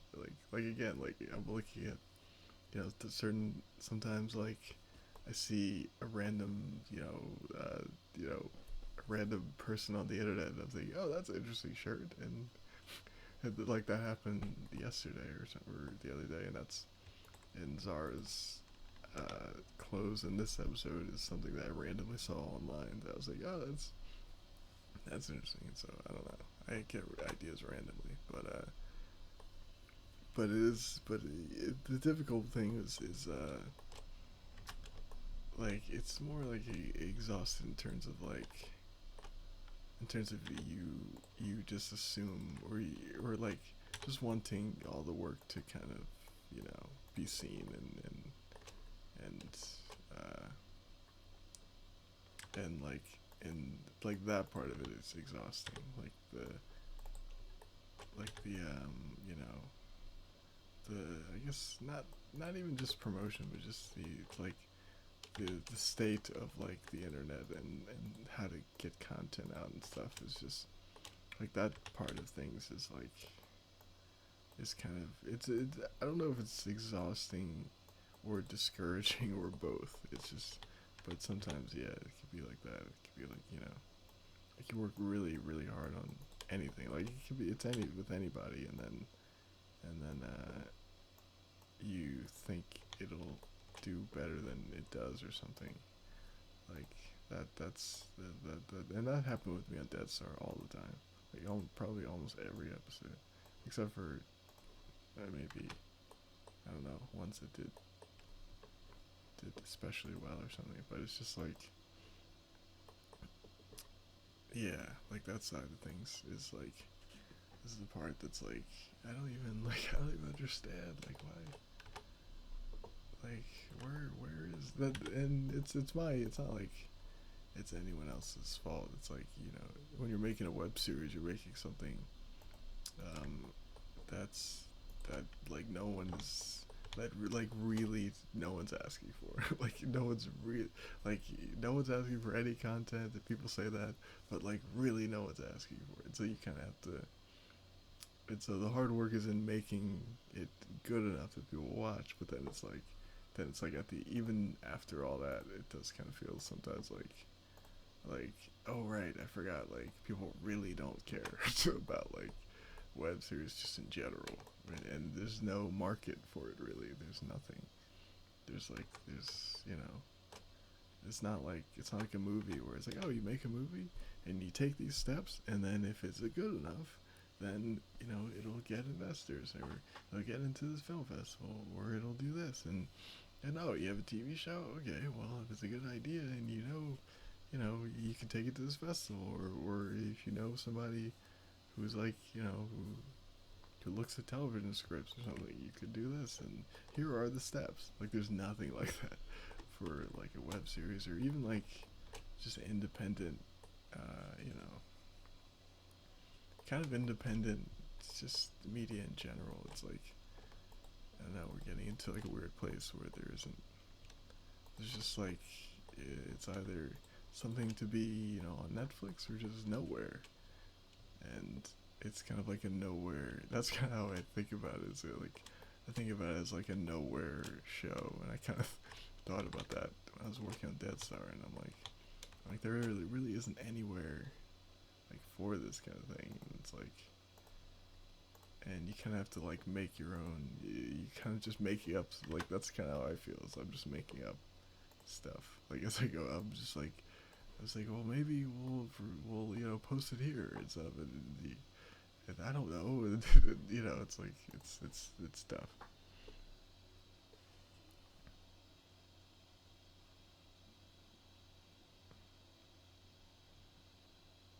Yeah, I don't know if it's marketing. I guess so.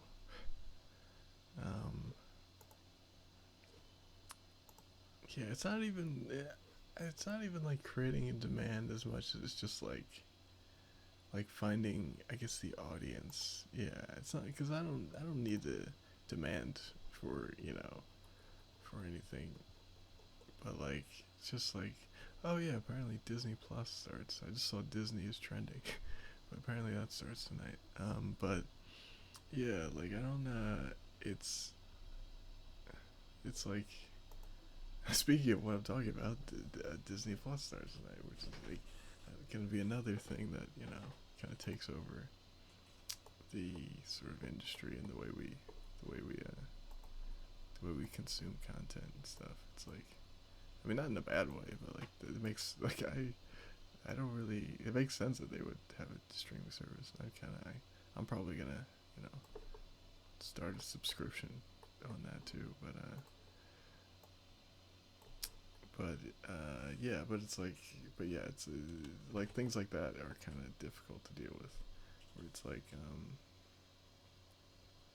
where you're kind of working really hard on something, and it's like it has to kind of, it has to fit into um into a certain, you know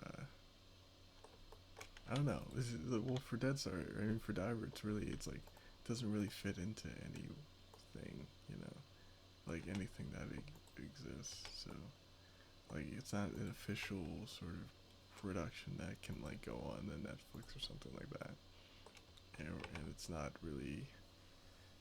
And it's like there aren't really a lot of web series, like festivals where it's like, oh, you take it, like when you think about film, you think about like if anyone says a film festival that will help your thing, the first thing everyone probably thinks of is like, oh, Sundance, or Toronto Film Festival, or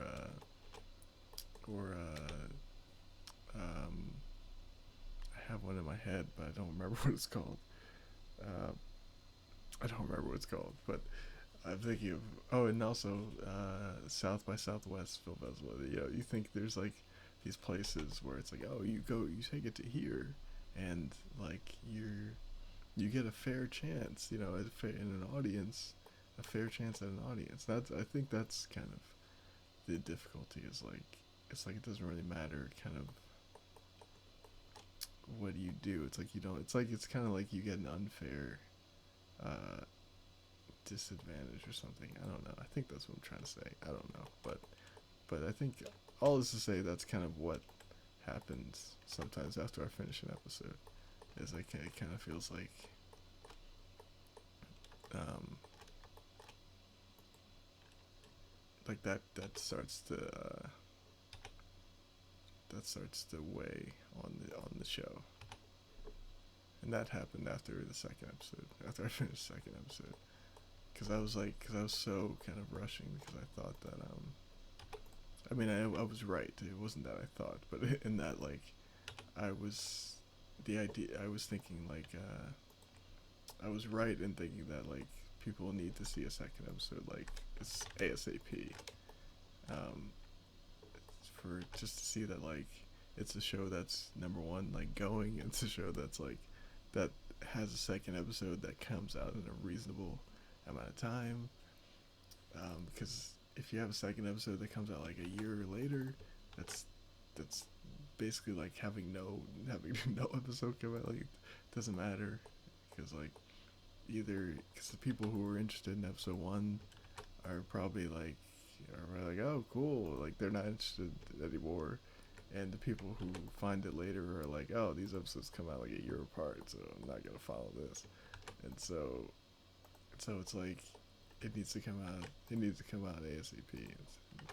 And yeah, but now it is easier having like a no like a platform. Yeah, I'm not really looking for backing. I it's funny. It's like someone asked me recently of like oh, why don't you like ask for like help or something, and I'm not really that interested in that. It's like I'm kind of just I enjoy kind of doing it on my own. To be honest, like in theory, I should be like um, I should feel that kind of way of like oh I want to hire like a team and all that and do all that, but honestly, I'm kind of getting used to just like the challenge of doing it on my own, and so yeah, it's funny. Someone asked me that recently, and like I didn't know how to say like I don't really, not really looking for any help on it. I'm just looking for like an audience that is willing to watch it. Um, like I didn't know how to say that, and have them not be like, wait, what? But you must have a team. How could you do this?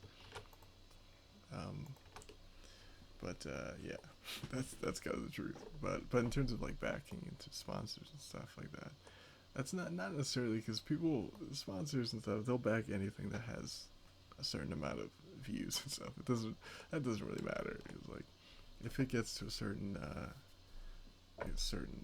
like subscriber count or something like that, like backing and all that stuff is only that's all about eyeballs and stuff. So that's kind of easy to understand, but to get to that place is more the hard part to understand. Is to get to that place with specifically with like something that hasn't really been done before, like like a web series done by uh, done by one person, and that's not done by like a company. Like there isn't any like there isn't like an example like there's the frame of reference for people, and that's kind of the difficult part. And so like you kind of have to, I don't know, there isn't like a manual, which is tough.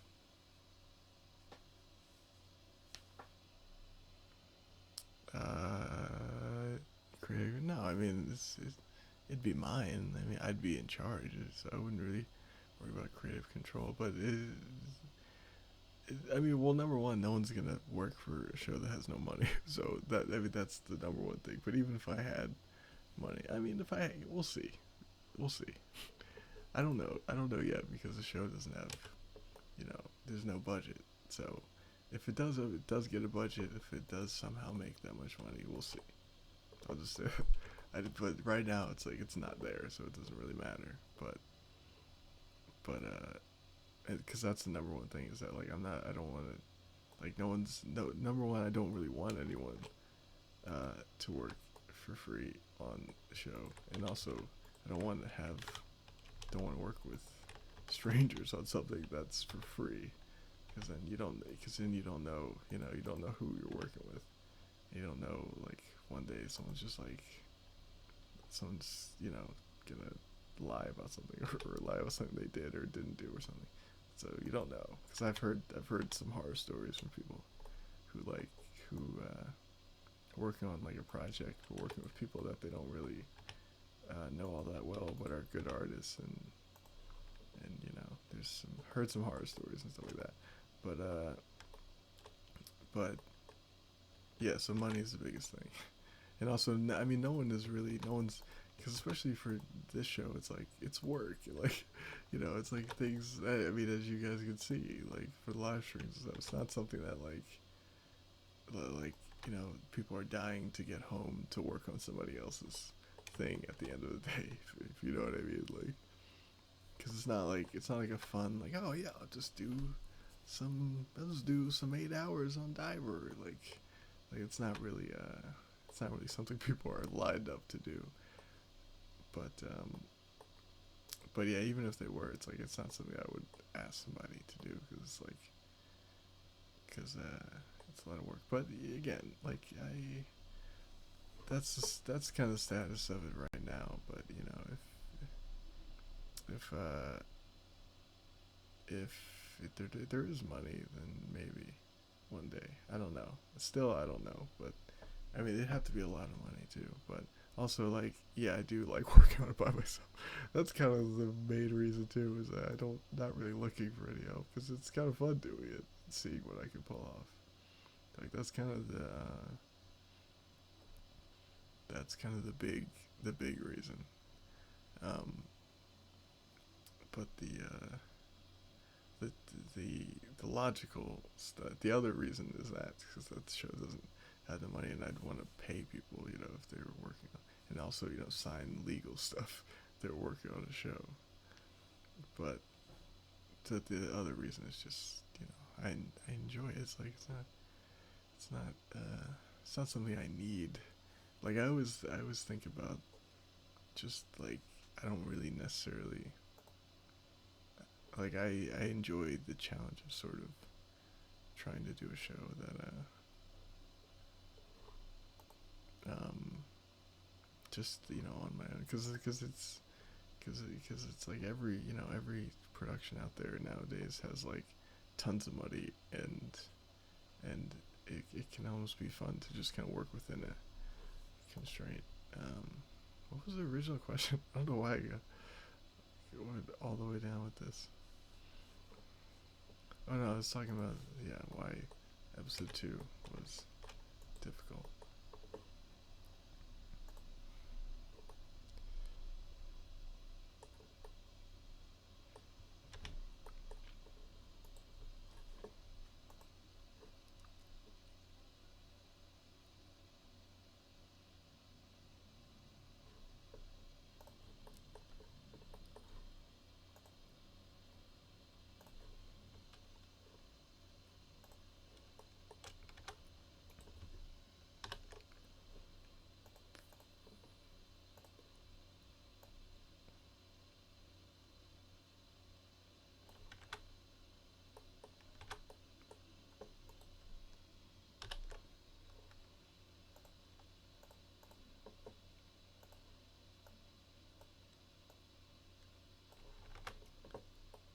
Oh, that turned out to be the right color. I did that completely randomly. That's the exact right color. That's cool.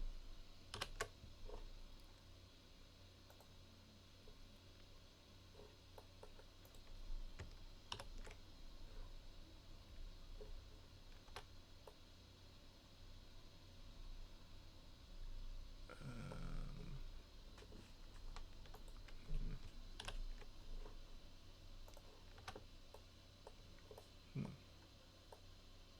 Okay.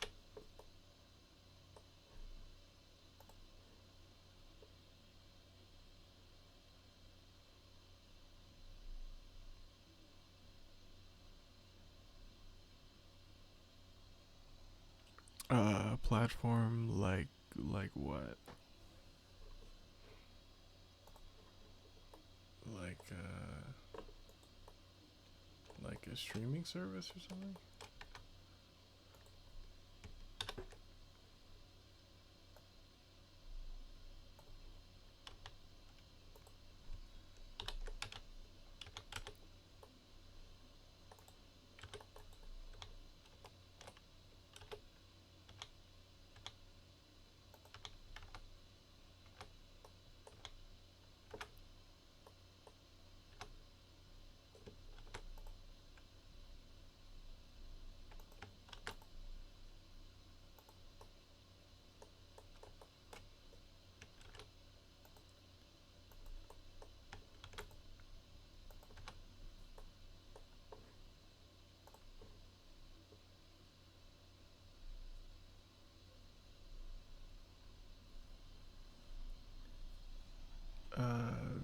Running. Do you mean like for this show or just in general? Like for a new show? For this show, yeah. I mean, it would depend. It depends on like what it is. Because if it's like if it would help the show, then yeah. If it's like a new thing, I mean, yeah. Again, it depends on the company or something. Because you don't want to be developing something for like something that isn't reputable or like you go to their offices and they're like in like a garage or something like that. So, but yeah, it depends on like whether it looked like something that was like viable. If it was like one of the big things, I think that's what you're asking. Like if it's like Netflix or like or Hulu or like Crunchyroll or something like that. Um, if it is a little different for either. If they're asking just for like a new thing and they're paying me, then yeah, like I don't see why. If it was for Diver, then yes. I'm not. I mean, yeah. I don't know. I think so. It would. I kind of feel like it would have to be. Um, like it'd be better maybe if Diver already was if it was something kind of like if it already kind of had developed a fan base in a way, um, and already kind of had like a certain. I mean, that's probably the only way they would contact me anyway. wouldn't just contact me, because right now it only has like 400, subscribers, which I'm very appreciative of. But it's like, they'd be like, why is this viable for us? We could just ask a company who makes animation and who does have a name already. But but yeah, I think I wouldn't mind it, but I feel like there's also be, I don't know, because I also have confidence in like the show and stuff.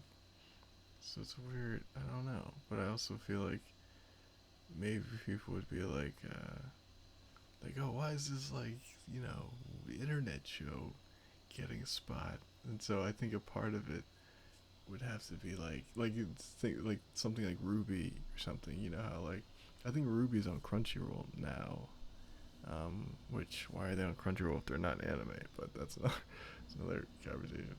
Um, which is like, I mean, I have no problem with that, but it's kind of like, I feel like people uh, are classified like wouldn't classify my show or somebody else's show that tries to get on Crunchyroll because it's not anime, but like Ruby and Genlock and all that stuff because it has a following. It's like it's on there, which there's nothing against Ruby or the Genlock, but it's more against streaming or not streaming, but people who kind of classify indie stuff as like, oh, that's not anime, but the second it has like a following, then which I've seen happen, which is why I mentioned it. But but like yeah, I think it'd be easier for um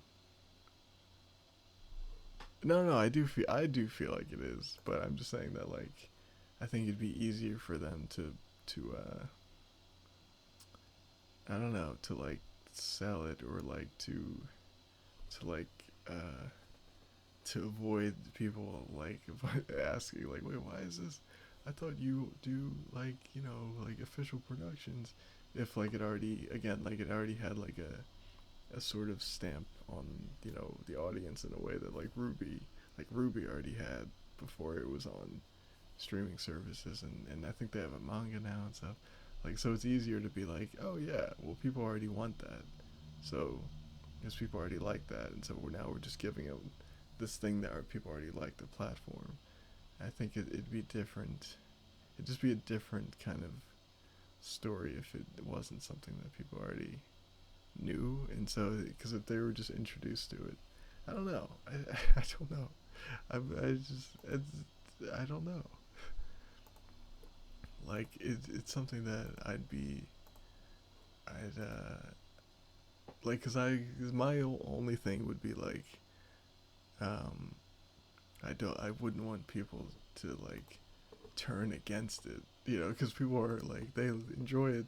So far people have enjoyed it right now, and I wouldn't want it to be something people just turned against because it because now it's being presented in a different way. You know what I mean? Like now it's being presented as something official, whereas I feel like people uh, like it as something that's just good on its own. You know what I mean?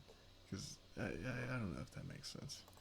But but yeah, that would be my only trepidation. Not saying I wouldn't do it, but it's something that would be sort of nervous or trepidatious about. Would be like like how would people like how much differently would they respond if they're being sold it on an official platform as opposed to how they respond to this. They just watch it, hear it like on the channel, be like, oh, he's making like a guy is making a show, as opposed to like this is now a show we're being sold now. And I'd like to think that it wouldn't be a big difference, like and that hopefully the show is just good on its own, because that's what I work hard to do, is hopefully to make that. But I people when people feel like they're being sold something, um they their reaction to it changes. You know what I mean? It's like it's yeah. I don't know. It's like when people see things as like official and being sold as an official product, it changes the kind of perception of it. Um,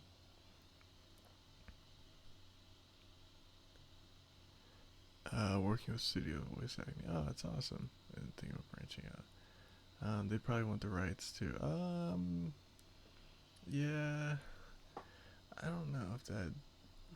As long as like, yeah, I guess that would worry me a little bit, but depends on what the deal is. Like what the deal that they would offer me was.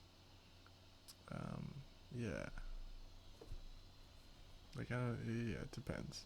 It depends who the people. Like if it seems like trustworthy people and stuff, and I don't know. Yeah, I mean, if they let me keep the rights, then that'd be, it'd be like that'd be great. But also, and it's also like, you know, it's balancing a production company, which is what a TV show becomes. You know, when it becomes an official project. I mean, if this is a hypothetical situation where if they just said like, you just keep making on your own. Um, but then again, it'd be like it'd create a different dynamic because like it'd be now it'd be like as opposed to like the dynamic is now, which is oh he's able to do this given his resources, then it'd be like that might change the dynamic of like this is all you can do with your resources, and it might just selling it just changes perception of things, whereas when it's something's just uh, or something isn't being sold, it's just kind of something a person is making. It's kind of a different dynamic with the audience in a way. Does that make sense? Because and that's just something I think about a lot too. Um,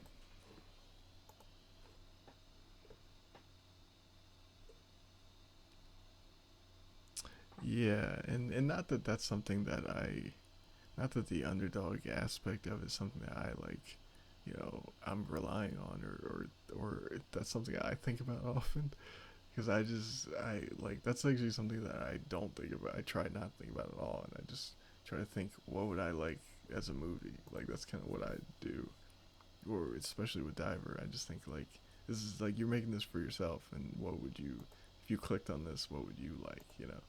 Um, and so I don't really think about it as like I don't really rely on that, but yeah, that would change like that, and that's I think part of people's perception of the show too. Is that's part of it. I think it's why like if Disney makes a movie, you know, and it's pretty good, people are like people could be like that wasn't that great or blah blah blah.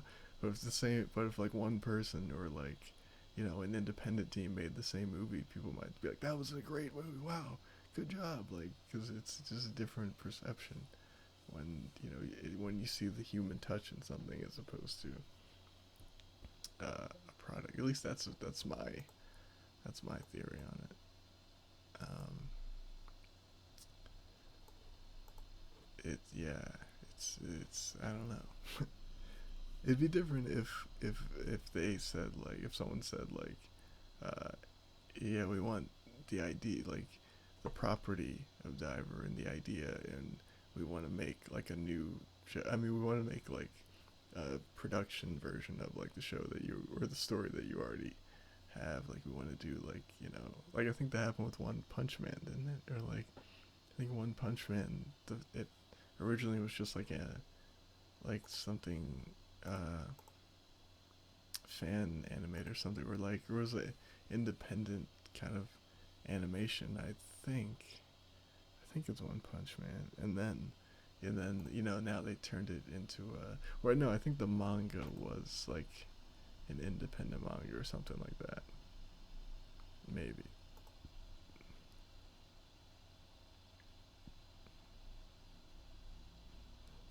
Yeah, I think I have that. Do I have that right? But yeah, it's like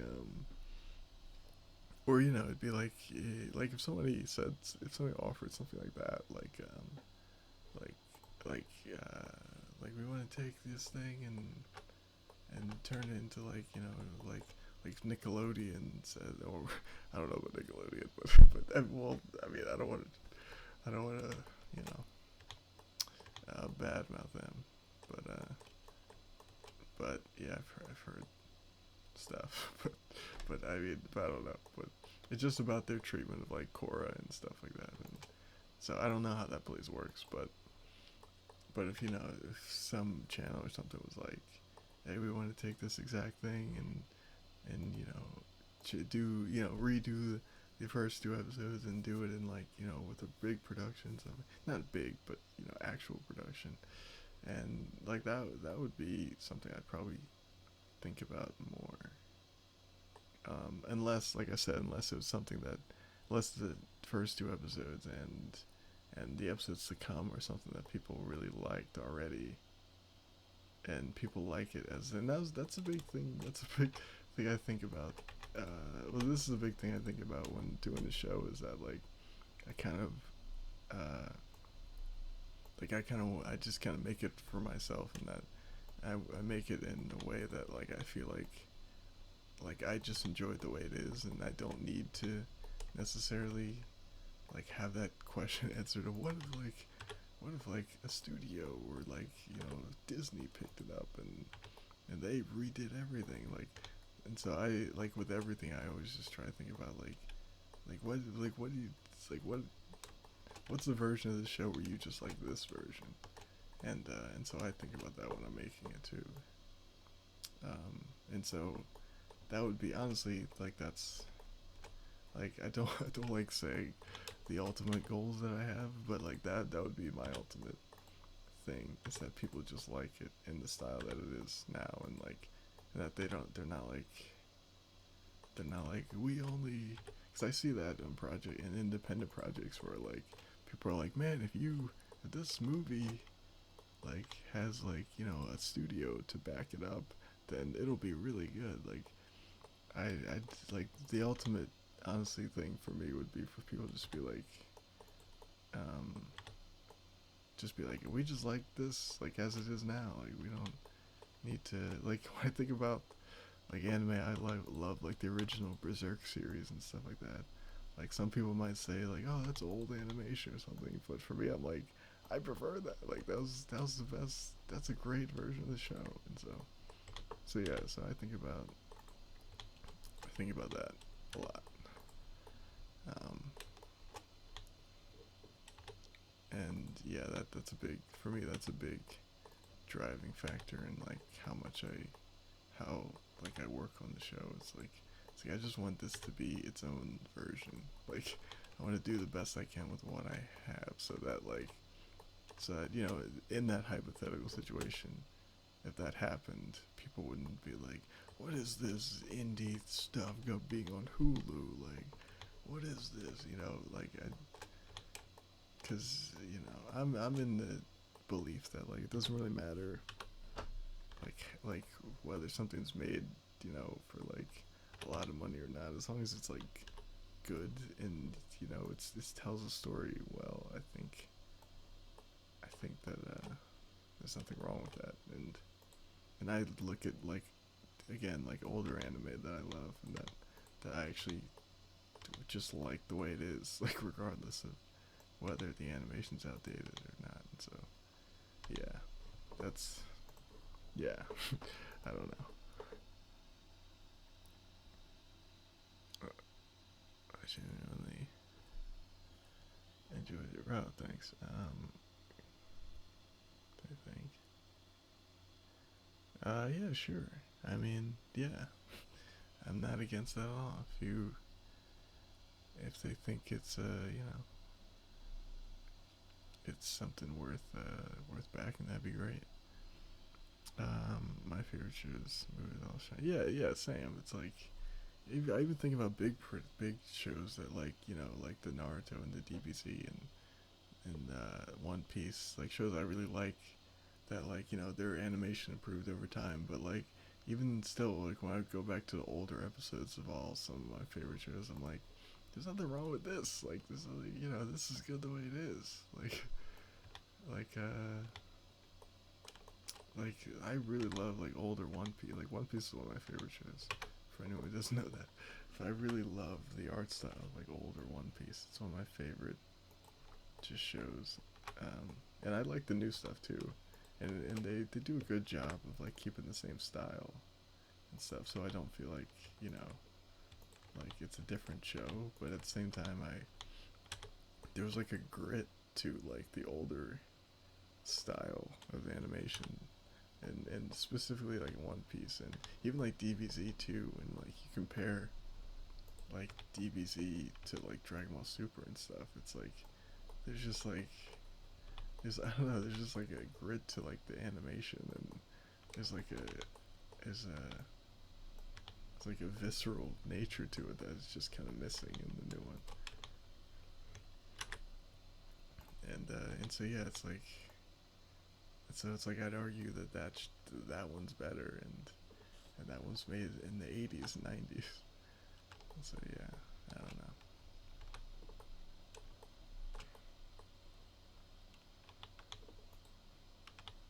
But yeah, it's making a good show in general is just a lot of work.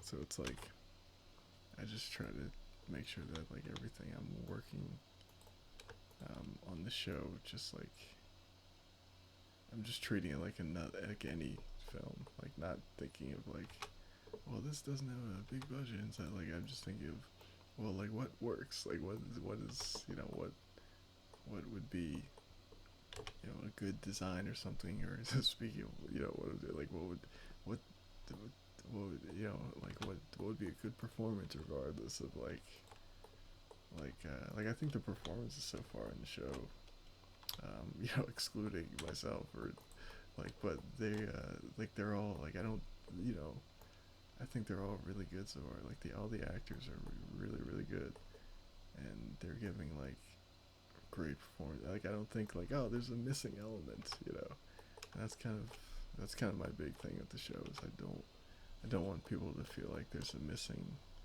element to it, regardless of like whether it's made in Blender or made on a cutout piece of paper. You know what I mean? It's like I'm just that's kind of the most important thing.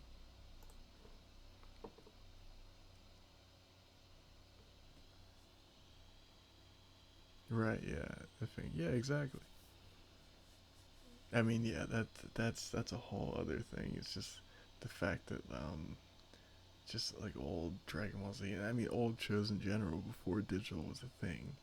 It just has like an element, and even like before digital cameras were a thing, like film just has a different. It just has a better, in my opinion, better element than digital. It's like it's getting better. Like all these new things, all the new digital drawings and all these things are getting better and better, and obviously, but like you look at like old DBZ and like or like Akira or something, or like I don't know. It's like there's just a different quality. There's a better kind of more visceral, real kind of quality to a lot of them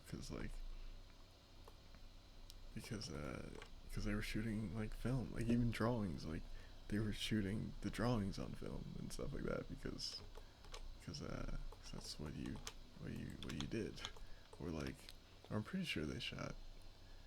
Yeah. I mean, not sure the exact TV process, but I'm pretty sure like they in TV. I know obviously in old hand drawn films they shot those.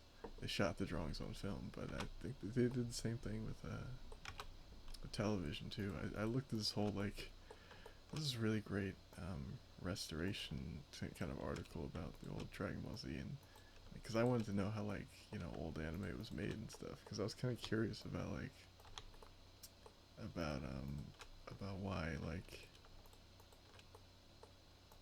why older anime looked a certain way and stuff like that, and a lot of it is because like it was shot like on film and stuff, and Like that's it has a certain washed out look because of the way they stored it and stuff, and it kind of it's kind of fascinating to think that like some of the old, like if you scanned an old like cell of Dragon Ball Z like with new technology, it would look like a newer kind of show. Like it wouldn't look exactly like a new show obviously, but the look of it sometimes is like is how they scanned it and stuff like that, and that was just really interesting to me. But because like it's not like they draw things differently, but yeah, but just the technology, but drawing on digital with a digital with a Wacom tablet and stuff is just different. Yeah, it's not necessarily like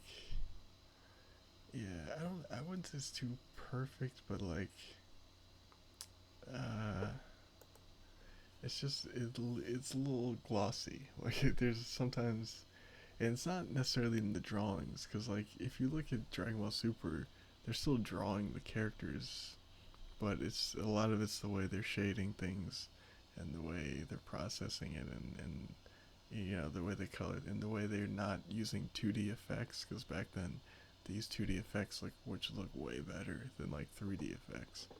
Like a Kamehameha wave from like old DBZ looks way cooler than a new one, and yeah, it's just like a lot of it is that, and also a lot of it is like they're making they're these are people who are not like who are trying to honor the previous show, and I think that can get in the way sometimes when like people feel like like they feel like they need to, like obviously if an artist, like if you're hired to draw Goku now, it's much different than like back then in the 90s when you're just oh, I'm just an artist on a popular anime. Whereas nowadays it's like you're drawing the most iconic anime character of all time, and it's like so you're gonna do it in a more in like a cleaner way, and you're gonna care more about like that. Whereas like back then, I mean, then again, like the Broly movie was pretty cool. I think I'm more talking about Super and like the TV side of things, but like the Broly movie, they did a really good job. It was really cool.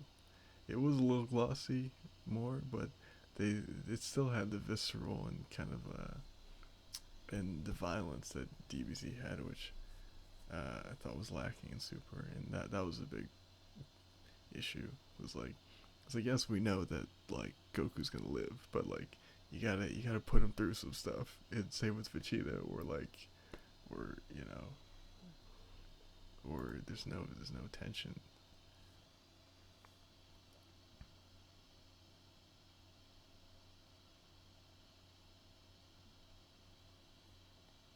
I'm starting to work on short and CG, more tangible. Yeah, that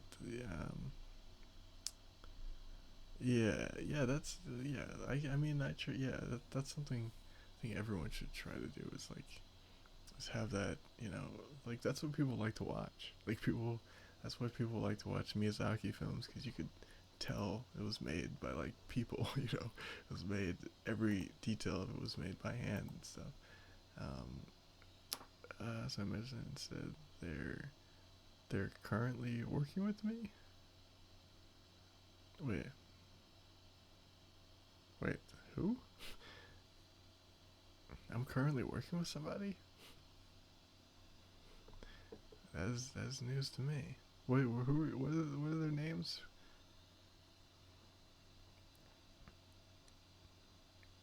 And there needs to be something at stake. Yeah, exactly. Yeah, something at stake. Like if you're not gonna put the main characters at stake, then something has to be. Laugh Studio. Um, I don't know. I don't know who that is. Wait.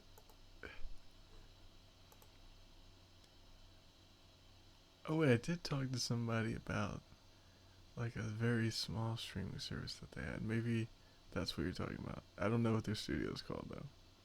But it's like they have this thing that's a beta, They have a like a site that's a beta. Cynical Writer. I don't know who that is. It's funny if like the person's watching right now, like unsubscribe. Like no. Um, Cynical Writer. I don't know, but I did talk to someone on my.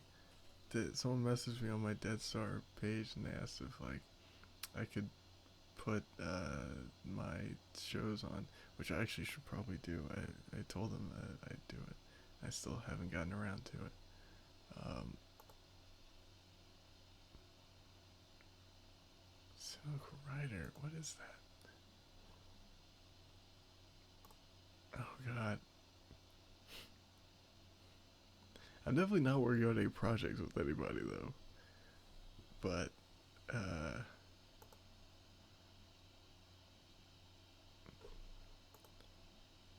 I'm trying to. But I did talk to somebody about that they had like a beta website though. Which is again, which is kind of why I was saying that like, you know, it depends if somebody, if like a company was asking me to to um to like upload my things to their site because like it it's if it's like Hulu or something, that's a different thing than like somebody who just has like a website, and these guys just had a website. Who is Cynical Writer though? That sounds familiar, but I don't know. I don't know. I don't know. But anyways, yeah, I gotta. I'll have to uh look into that. But yeah, I'm not But yeah, I'm definitely not planning any future projects with anybody. But I'm barely doing Diver as it is. Doing this like one day at a time. But yeah, I did talk to somebody about that they started like a beta version of like a site for like indie animated projects and stuff, which looked like a cool site.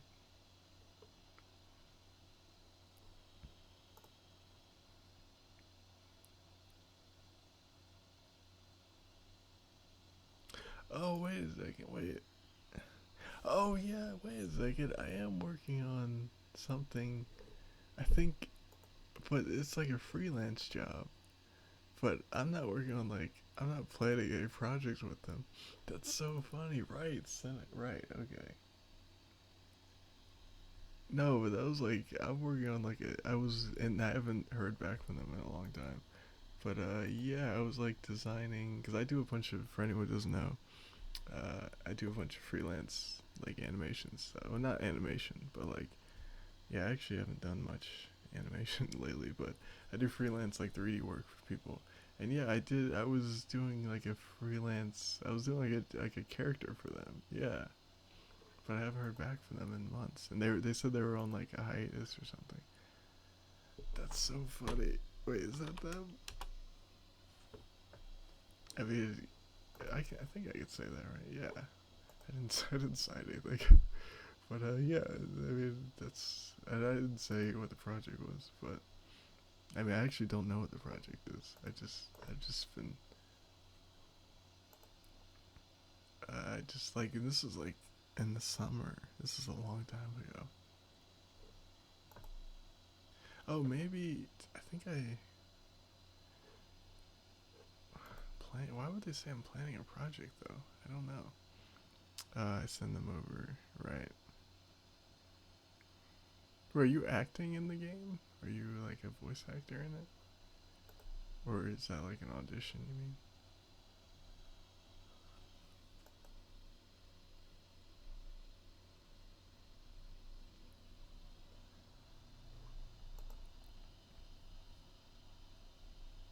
Oh, you're the main character. Oh, that's awesome. Oh, that's really cool.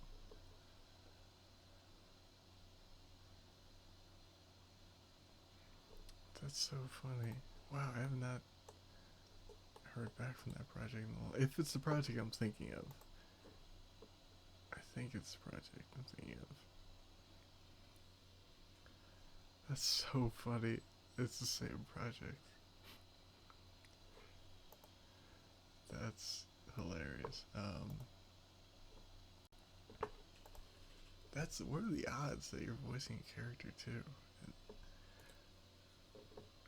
But if it's the same, if it's the people I'm thinking of, yeah, I haven't heard. Like they said that they were on like a hiatus or something, uh, or at least on the character side of making things, and yeah,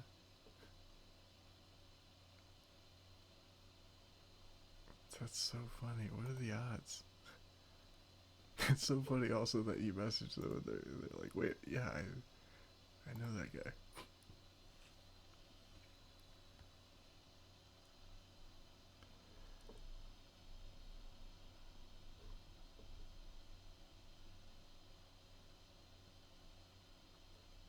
Is this the same? Yes, that is the same project. Okay, yeah, okay. Yeah, and I think they just messaged me.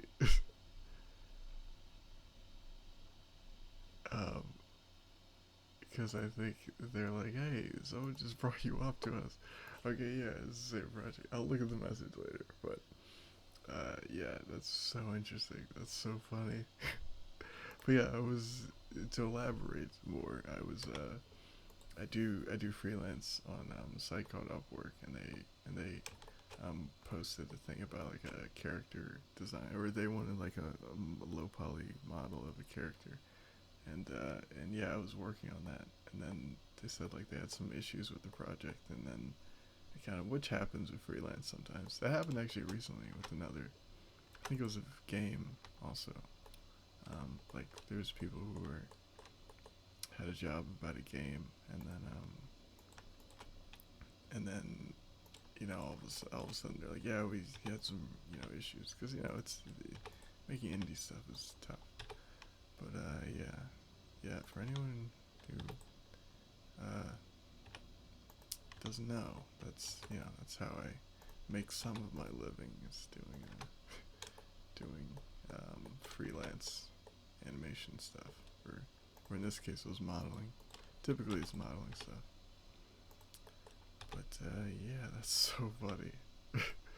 I was like, also it made me kind of feel bad because someone asked me about to to put my if I'd put my animations on their like beta site, and I said yeah, and I just realized I have not done that yet, which I should probably do.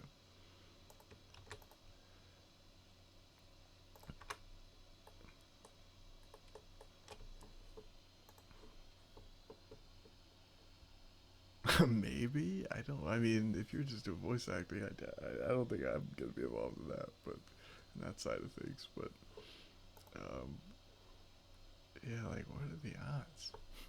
That's so funny.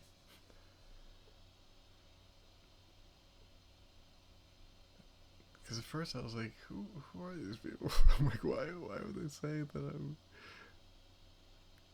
why would they? Or at first I thought it was a typo. At first I thought like you were saying that like your message your work currently working with them or something. And I thought I read it wrong. And I'm like, why would anyone say I'm working with them? But that's funny. Interesting.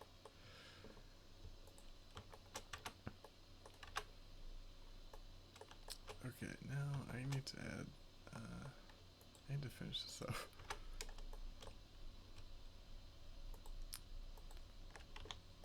But yeah, hopefully they can get their game. They can continue that going, because yeah, that seemed like a cool project. Also, it'd be nice to have some more money. But yeah, the project does seem cool though.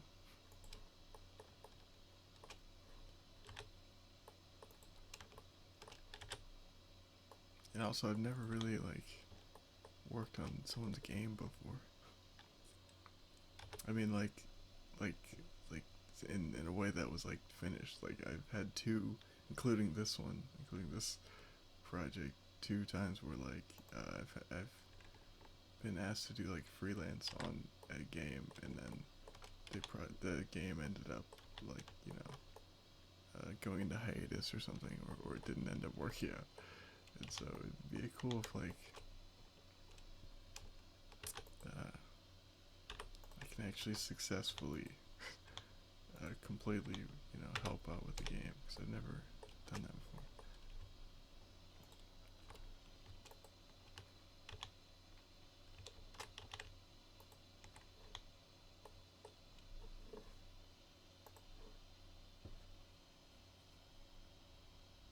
It's a lot of dialogue, right?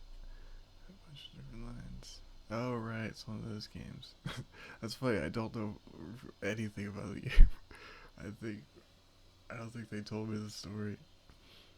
I wasn't really that far into it, into the design. Like I did a little bit of it, and then they kind of went away, or they had problems or whatever. So I never got to that. Never got to knowing what it was.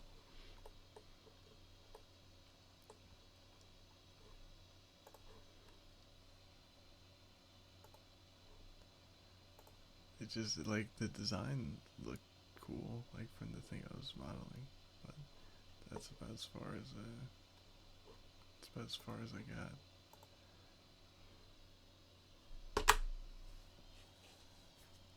Now they're really real hush about it. Oh, interesting. Okay, that makes sense.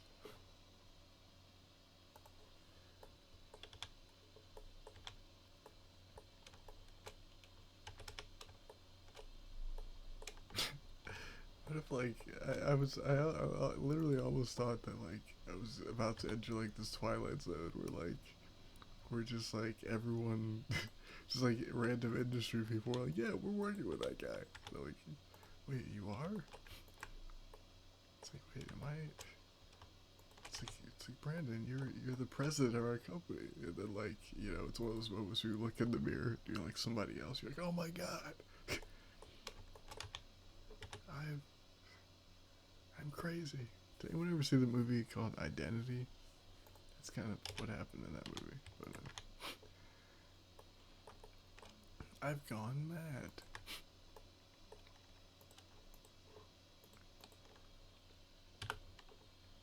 I mean, spoiler alert, but I mean, just spoiled another movie. Awesome. I mean, that's a movie no one has seen or will ever. It's like, is it called Identity? Maybe I got the movie wrong. So maybe, hopefully, I didn't spoil it again. I literally just spoiled the movie. Hopefully, does it have a different title? Nope, that's the title. Wow. All right, sorry. Well, uh, yeah. If you wanted to watch a movie, a thriller that people have completely forgotten from 2003 that I remember watching, 15, 16 years ago, then I apologize. No, I don't remember anything. If they did tell me, but I'm pretty sure they didn't tell me anything. And I think this went on hiatus. Like I think it's either the summer or sometime before the summer. I don't even remember. It was that long ago. I don't even remember what I was working on. Like on my own. But yeah, they didn't. They just kind of gave me the look of the character and said kind of what they wanted. And yeah, that was about it. And it did seem like they were kind of in the middle of like making it, because they were kind of like still figuring out like the look of the game and stuff.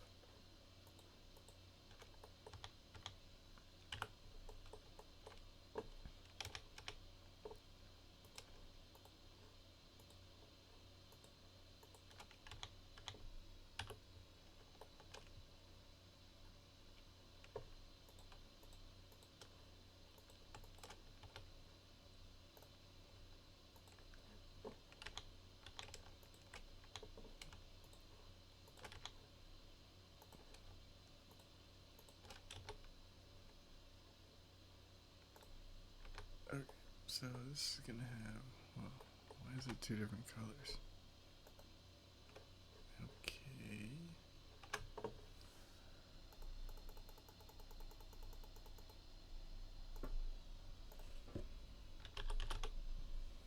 Window. And, oh, I see why. Window. Transparency. Okay, so yeah, this is gonna have like a little windshield as well.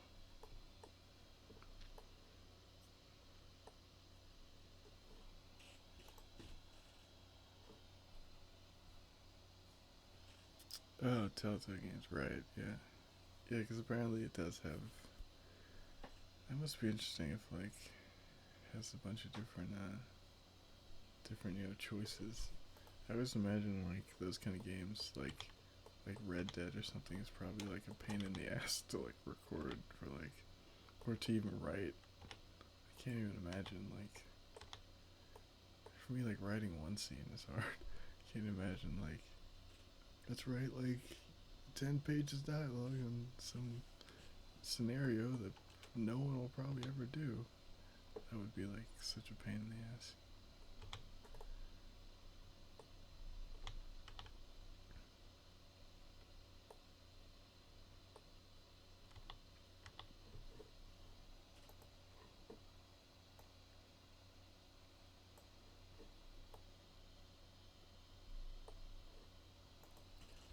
I'm gonna color it more for the purposes of this, but okay.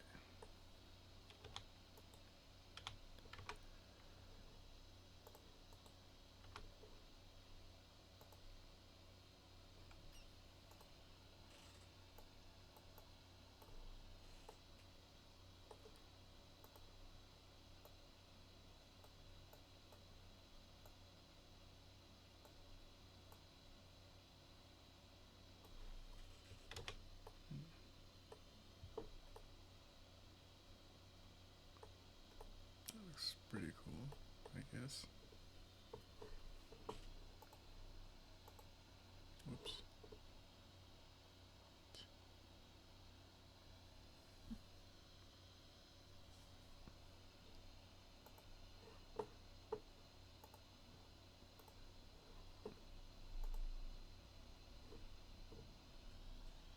Oh wow, 133 pages. You're being like paid for this, right? I mean, I'm guessing.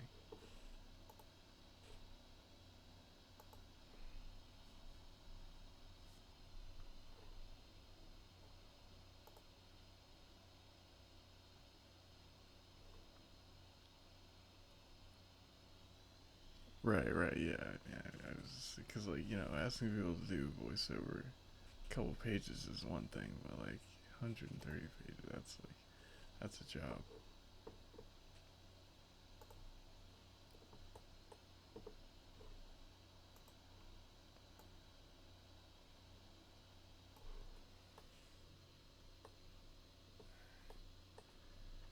All right. I did all this work on this side of the, and I just realized I keep forgetting there's no back to this. All right, so let's do a back. What will the back look like?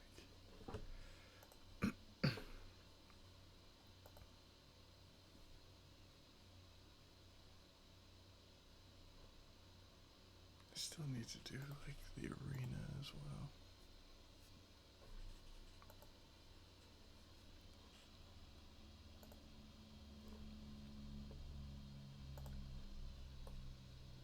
Okay, so this looks pretty good.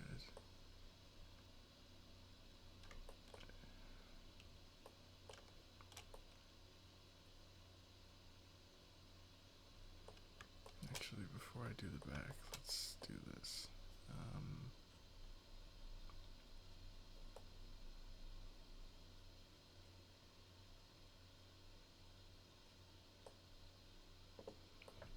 Let's make like an accordion type of thing here, type of a chord here because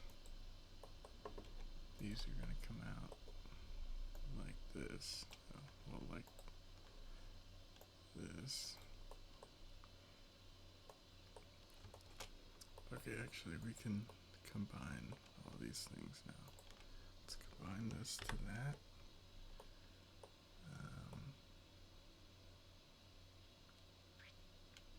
Wait a second. Oh, that's right. This isn't M.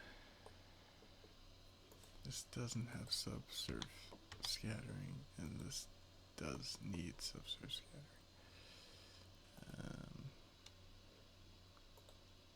Okay, let's just give it crap. No. Okay.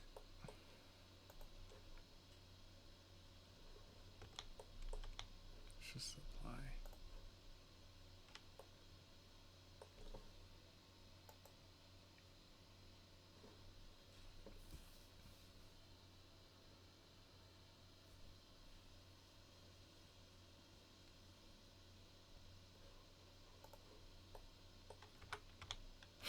I'm just gonna call this the spoiler stream. I'm just spoiling things left and right.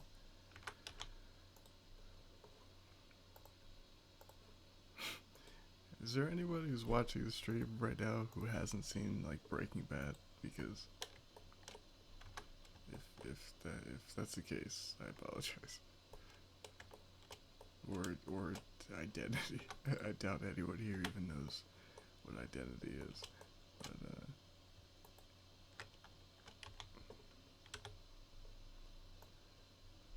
it's kind of a mediocre John Cusack movie from the early 2000s.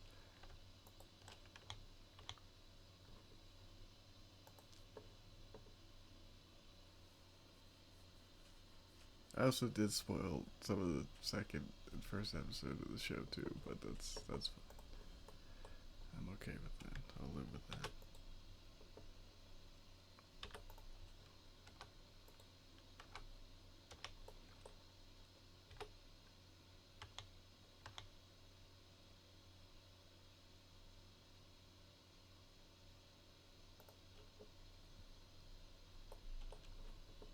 I can totally picture it's just somebody going like, I've never seen Breaking Bad. Unsubscribe.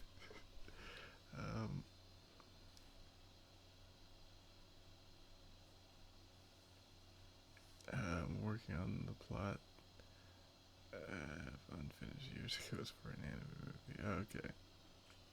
Are you using the plot of Breaking Bad for that, or is that unrelated?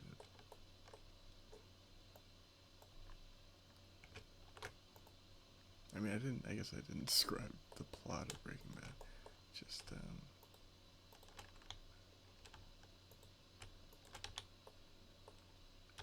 some plot elements.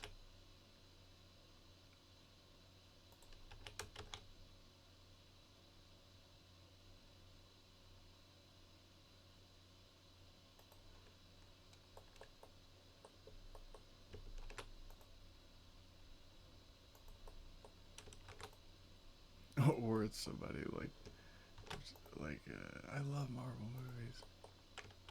Dislike.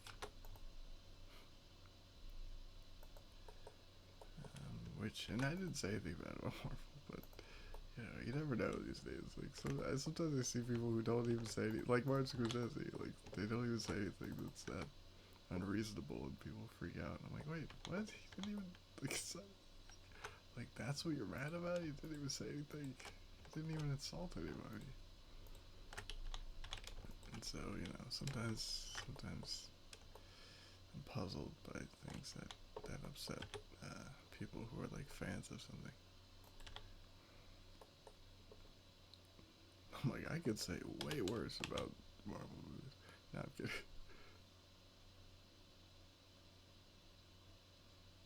Do you think that's bad?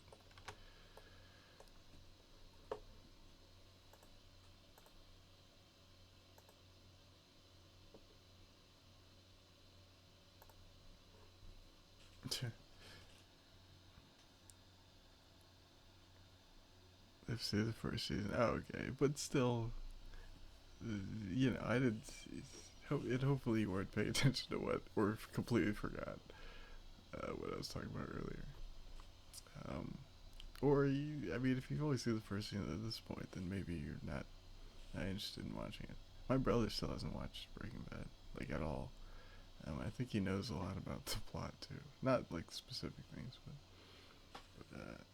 he's like one of those, he's admittedly said like he's like, well, everyone keeps hyping it up, like kind of makes me not want to watch it or something, which I understand, but he's wrong because Breaking Bad is appropriate to to hype up because it's really good. Like there's certain things where like even if you've heard like a ridiculous amount of hype for, it doesn't even matter because you start watching it and you're into it anyway. Like I've definitely had experiences like that where like I've heard literally almost like like so much about something to the point where it's just annoying, but it's so good but the thing turned out to be good that like I totally forgot. Like that's what happened when I started. Like, I mean, that's what happened when I started Game of Thrones back in the day. Like I heard so much hype for it, and I was like, okay, okay, okay. And then I watched it. I'm like, oh my god, you're right. This is so good. You know, regardless of what happened in the last season, but it really was amazing back then.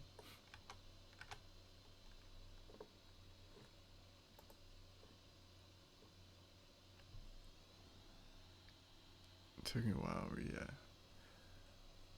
Yeah, actually, I think I got into Breaking Bad when it was like when the first uh, I think when the first part of season 5 had already, because I definitely watched, like I didn't watch it on air with like from the beginning, but I definitely watched the last season like with everyone. Like it was definitely one of those things where like it was on, like like I caught up by the time the last season was about to air. I'm not sure, even though it's funny because I looked back on it and I realized like people had to wait like a year for uh for the second part of season 5, and I'm like, ooh, that sucks. Like I definitely didn't have to do that.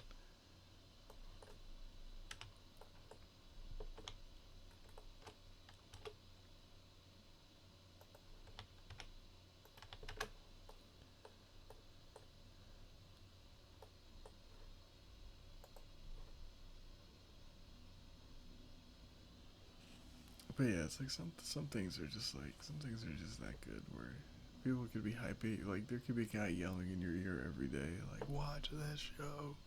Oh my god. I really hope no one does that for Diver, but because there's people who are like just turn against me. But like some shows are that good that it doesn't matter.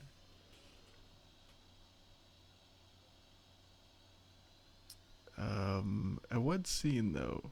Because I don't disagree with that, but because for me there are certain scenes like that where I'm like, come on, like you're just trying to rile a reaction out of the audience, but that didn't for me that didn't start happening till later, and for me I was already kind of invested to the point where I'm like, okay, so this episode they're gonna go overboard, fine.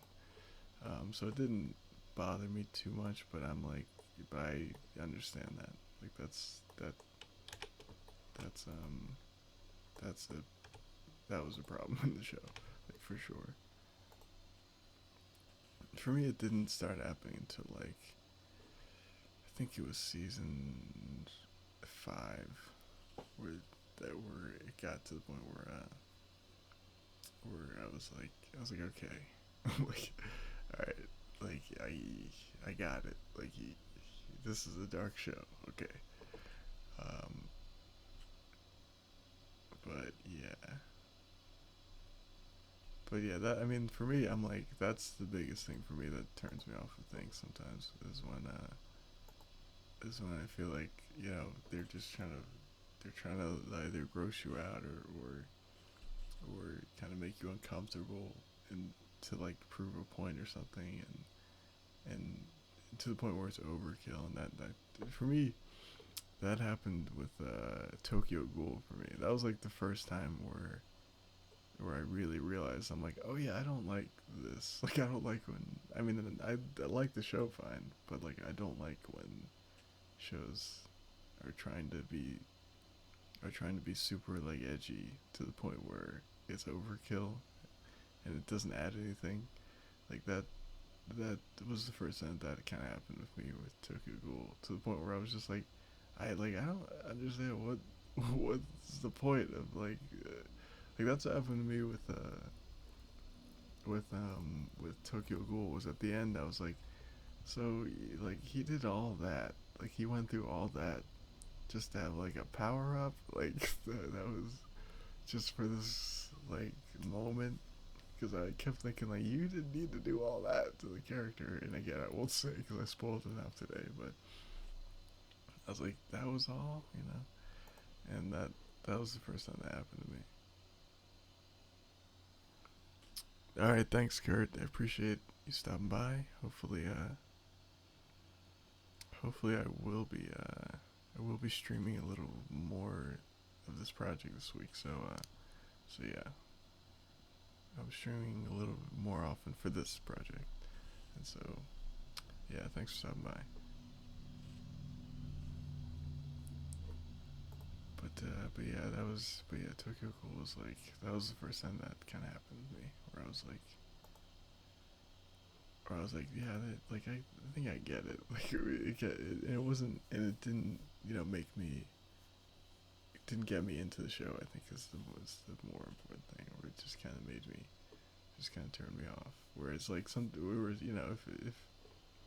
if violence is like effective enough, it's if it's done to a point where it's part of the story, it that's where it can kind of pull you in and make you interested into the story and into the style of the show. But if it's it's too much and kind of like I like Rick and Morty, but it happens a little bit of Rick and Morty too, where there's scenes where I'm just like, okay, like what haven't you done on the show already to like there's certain scenes where it just like it's just so much that it's like you're kind of just you're desensitizing like the audience at this point.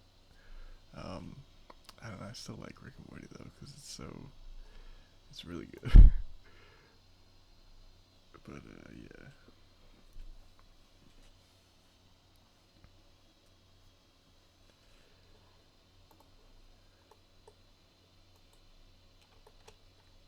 but yeah, for Game of Thrones, yeah, and Game of Thrones is one of those where I mean, you know, last season, I don't know. Let's leave it there. Actually, I don't want to get into that, but yeah, like it turns out the violence stuff was the least of at least have its problems to be worried about, unfortunately.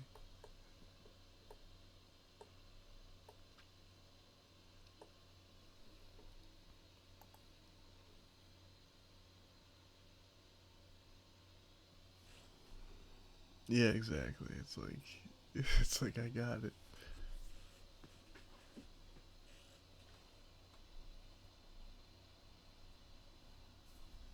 Or it's like that was just kind of unnecessary to do to, and that happened to me with me on Game of Thrones a couple of times. But it happened when I went like that was just unnecessary to put that character through that certain thing, to prove like a point or something, or like to get the character to like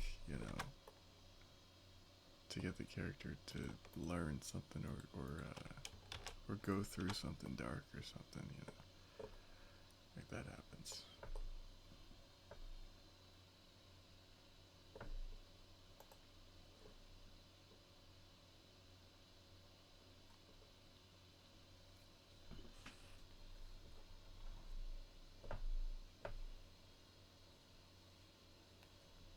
I actually felt that in in Infinity War actually. Like that, like there's cause I view Marvel as kind of like mostly like it's for kids and like young adults. Like they make sure that like not it's for, but you know they make sure that the show works for kids. I mean the show the movies work for kids and stuff. And there's a scene like in Infinity War, which I mean spoilers like everyone's seen this movie, but the scene like the scene where they kill Loki, where it's like I remember thinking like dude, this is like a kids movie. Like there's so many like cartoony kid friendly elements to the Marvel in Infinity War as well. But like that specifically, I felt like that's like uncomfortable for me. Like I've seen a lot of violence. Like so you're gonna like make put that in front of a kid. Like and also for me it was worse because like I think the tone of their movies are a little all over the place. So like you just like a kid I looked at it from like a kid's point of view where I'm like a kid just watched like Loki as like a cartoon character in like Thor Ragnarok. Like they already kind of watered Loki down a bit in that movie. Like because if Infinity War happened right after like Avengers 1 or something, then maybe I'd be like, okay, yeah, Loki deserves like a, you know, like a like a painful death or whatever. But like they've been like kind of like you know trivializing kind of the stuff he's been doing. Like he killed a lot of people in Avengers, and then like in Thor Ragnarok, he kind of became like you know like oh it's fun Loki now, and then and then you know some kid is watching like this on a marathon, so they're seeing like oh I love Loki, he's Thor's little brother. Even now and then like cut to Infinity War. And it's like he's gonna be choking. We're not even gonna cut away. You're gonna look at his eyes. What do we choke about? I don't know. It just made me feel like, wait, what? What's happening? But you know, but that was more because like it didn't really bother me, but it was more because like this is like for kids. Like, not like it's a movie for kids. I'm not saying that, you know, but I'm saying that like it's meant to be kid friendly, you know. And I didn't really have a problem with any of the other violence in the movie.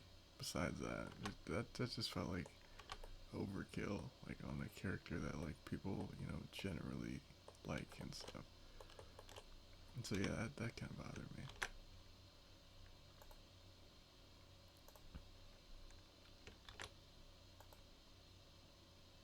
And I'm like, and I was usually the first person to be like, why are they like why are they like diminishing what Loki did? He did all these horrible things. And then when I saw that, I'm like, okay, well, you didn't need to, you didn't need to go, you didn't need to go that far, like. But yeah. So yeah, so it happens to me even in you know like things that aren't super violent. But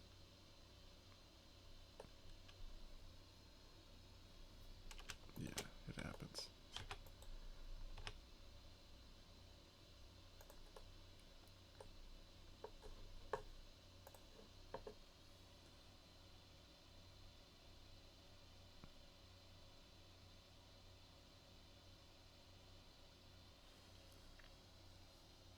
Nothing history of full panic. I've never seen Full Metal Panic. The main character kills people. Oh, really? Interesting. This really is a spoiler stream. No, I'm kidding. No, that's fine. I didn't really have a lot of desire to watch Full Metal Panic, even though I heard it's good. But that's interesting. I did not know that. That's kind of how I felt with Batman v Superman as well. With because I was just like, man, he's just blowing people away. But I mean, that was brutal. Yeah,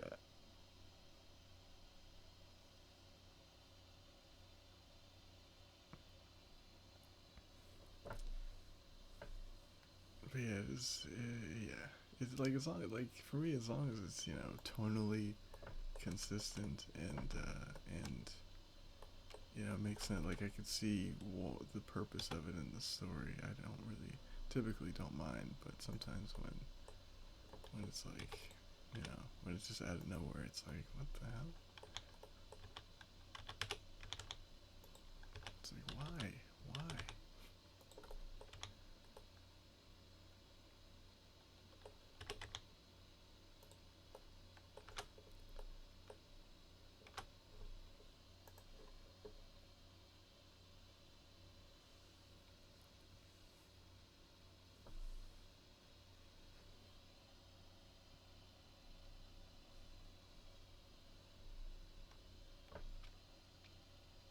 Seeing that at first made me flinch. Are you talking about the Loki thing or Full Metal Panic? Is Full Metal Panic a good show? I literally have no, like, that's one of the shows where it's just a blank. Like, I have no idea of, like, the kind of show it is. I just know that it's like an older anime, which is kind of like the kind of anime that I'm into. I feel like I kind of was thinking lately, I have this whole thing where I think that early 2000s and 90s and early 2000s, or late 90s, mid to late 90s, early 2000s anime, it's like maybe my favorite period, like, in anime.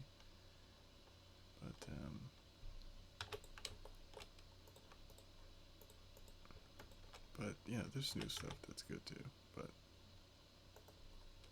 I just really like that period.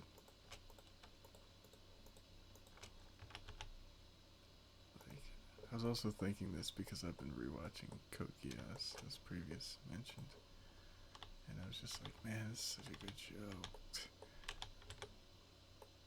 I love Code Geass, and it's also fun to rewatch it now because I'm like, oh, I really was not paying attention when I first watched this because it's so dense. There's so much like political intrigue and process and stuff.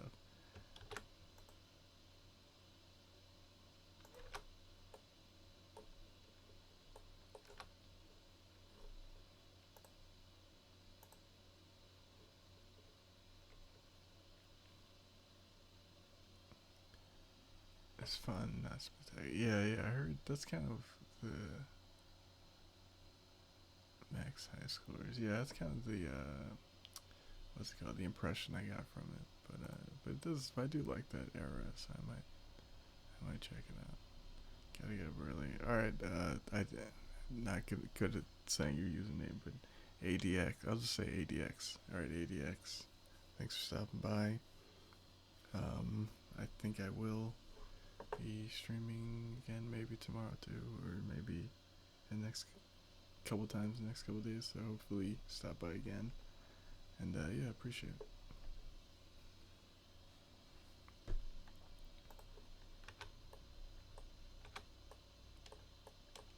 It says, how long is this streaming going? Almost 5 hours. All right.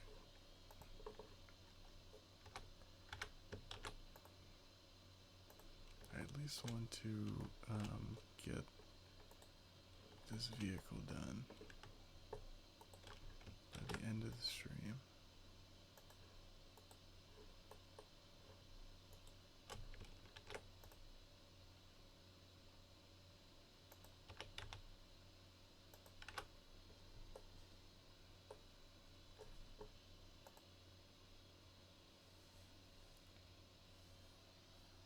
Okay, cool. Good night, ADX. I'll just that's the nickname. ADX P7 is it's a lot to say. Not really, but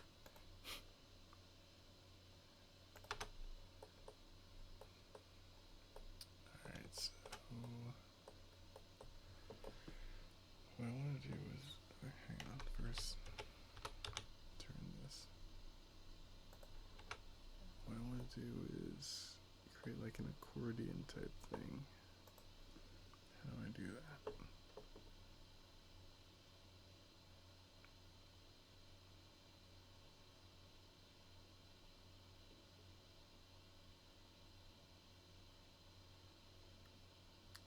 I need a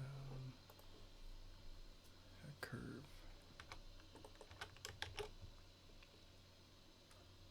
For some reason my back is not feeling great.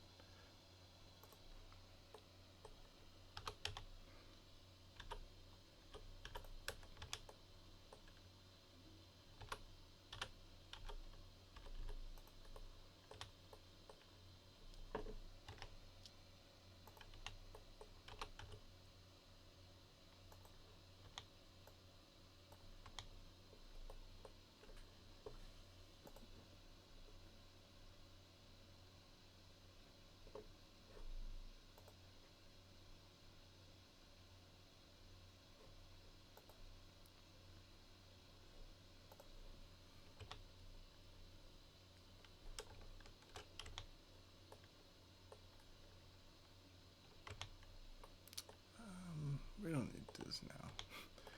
I was just thinking we should do the back of this first. Because, like, this is probably not going to be seen. And if it is seen, and then I'll do, like, because what's going to happen here is this thing is going to be connected to this bar right here. And it doesn't, if it's not seen, because I don't know what the, obviously what the, all the angles are going to be of this yet. If it's not seen, it doesn't need to be, like, it's a lot of work for something that might not even be seen. So I think what I'm going to do is just wait to do that until you actually start animating, and then if there's an angle that I really need where you see like a cord being attached to this, then I'll do it. But yeah, but what's really neat,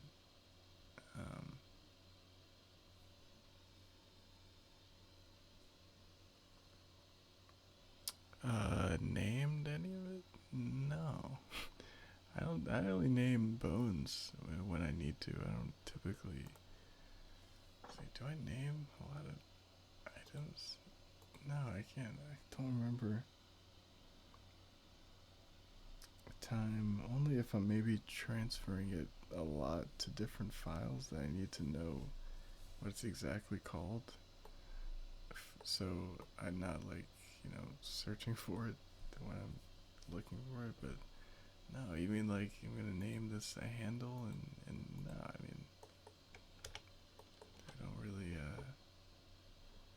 nah, I typically don't do that.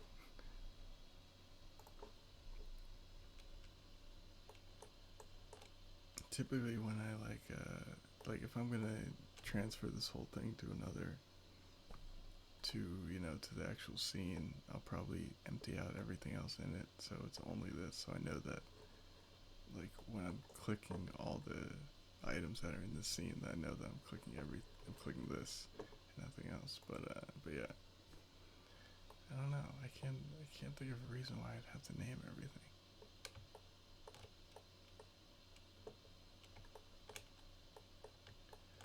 But yeah. Okay, so we're going to. What is the back gonna look like? I have no idea what the back is gonna look like.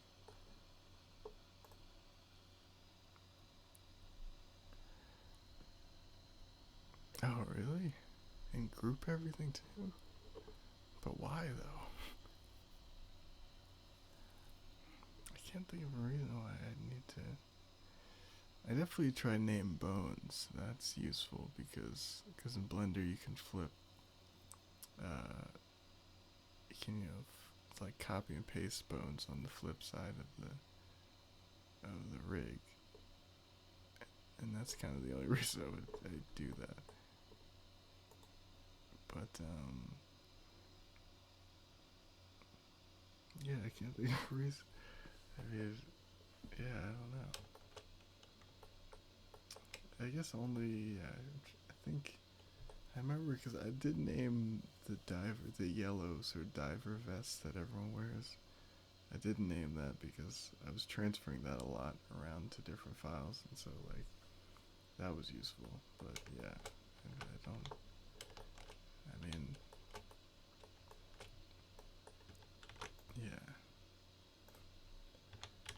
think of a reason why I need to name everything.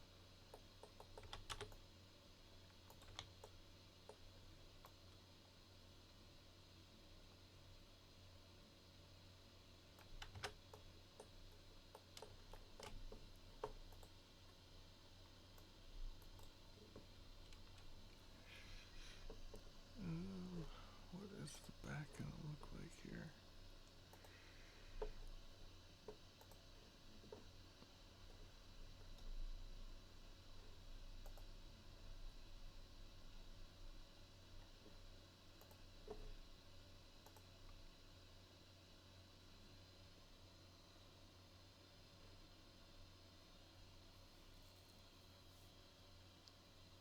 Right, yeah.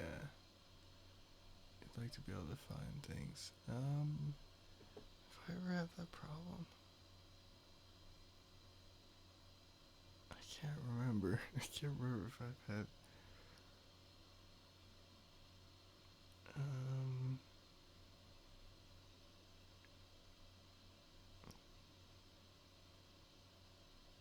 so only if like something got lost, I guess maybe. I don't know.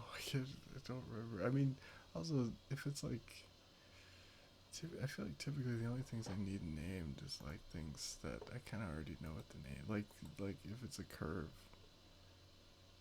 curves and stuff is helps to know to name, but typically I can just remember like what the number is too, because there's enough that I can remember. But yeah, I don't know. I mean, I kind of know where everything is.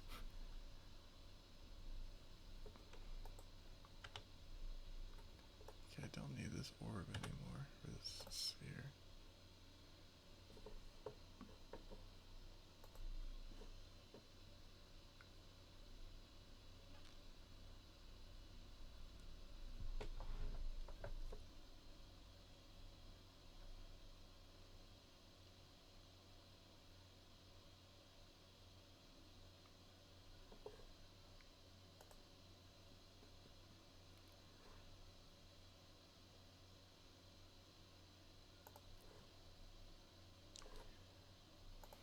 Also, need to save.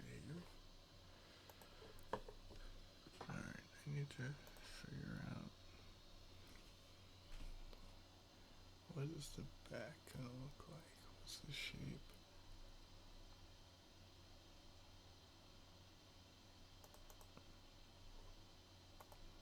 Do I have any references?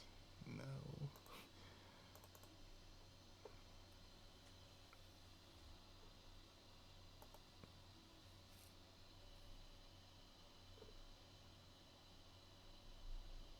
I don't really want it to be like a pod shaped, which is why I didn't go with the first design.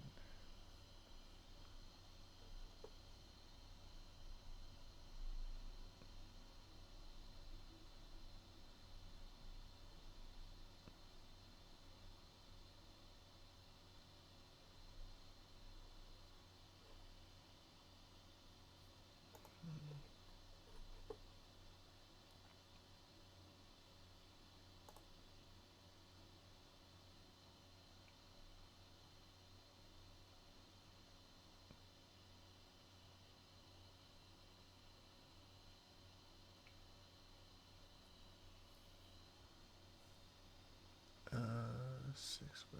Oh, interesting. Yeah, but like, don't you? Can't you just like if you want to find an item, can't you just like go in and then just like, just like click it?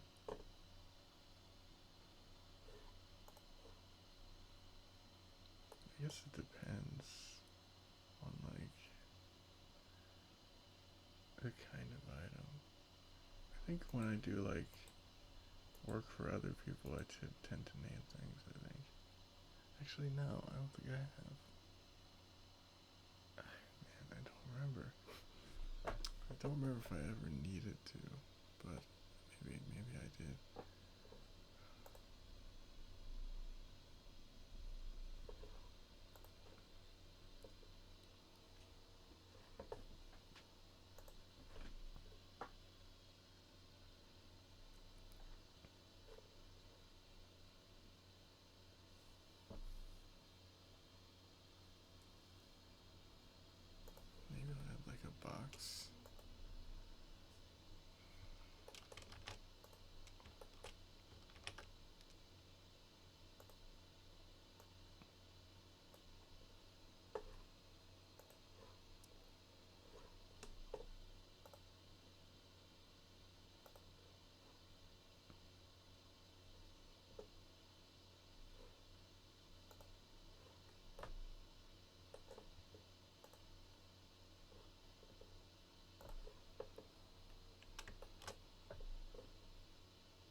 Actually, no.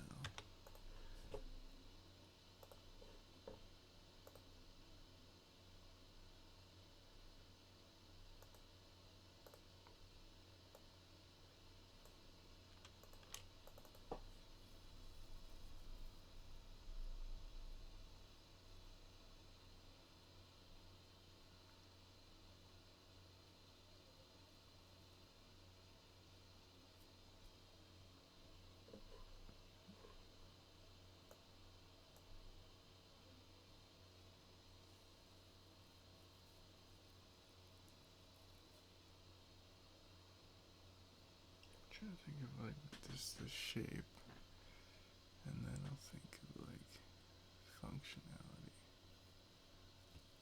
Okay, looking at a pretty interesting shape here. Maybe let's just try to make that and see if that fits. Okay.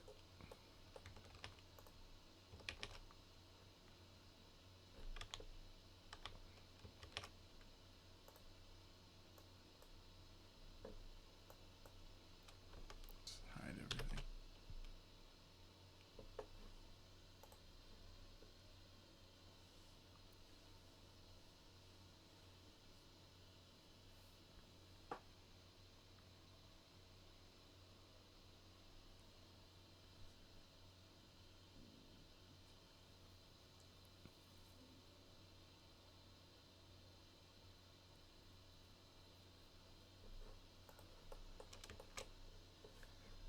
Alright, let's set that surface. I could just find it. Right, yeah, I guess that would make it easier.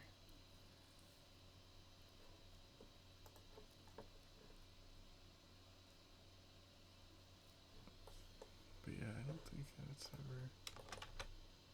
I've ever used that. Unless it's, yeah, unless something that like I had to find like multiple times or something. Or bone.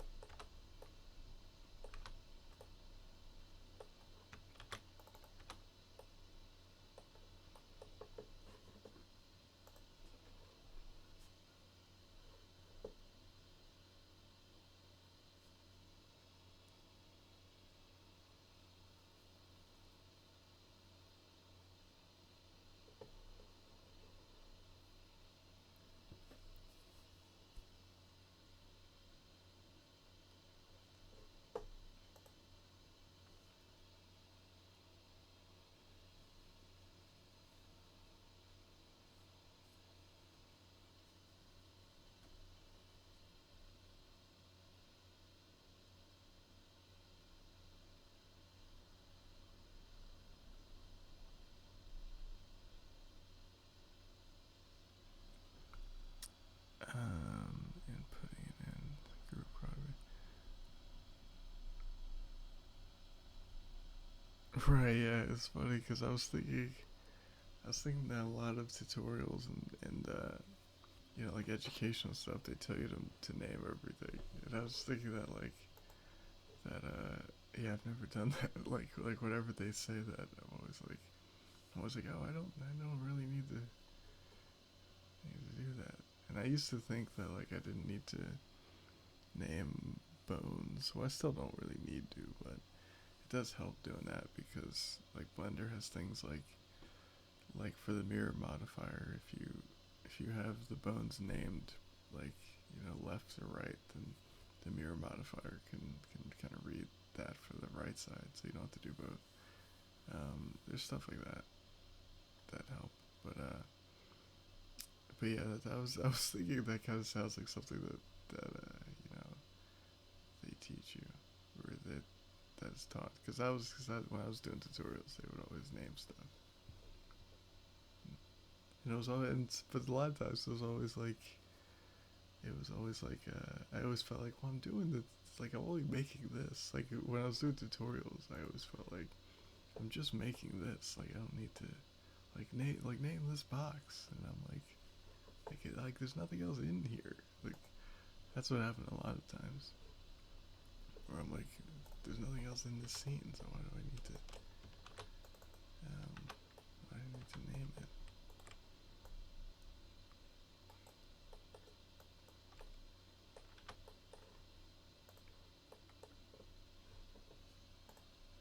But that was for like certain tutorials. Um,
yeah, that's true. I mean, for definitely for like clients and stuff, it's good to do that. Like if you're working on a model that like is gonna be used by like yeah, like a client.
I name stuff as I go. Right. Yeah, I mean if that helps. Is I mean it'll definitely help when you see it in the outliner and then, you know. Or if you can't find it, that's typically what I'd use it for.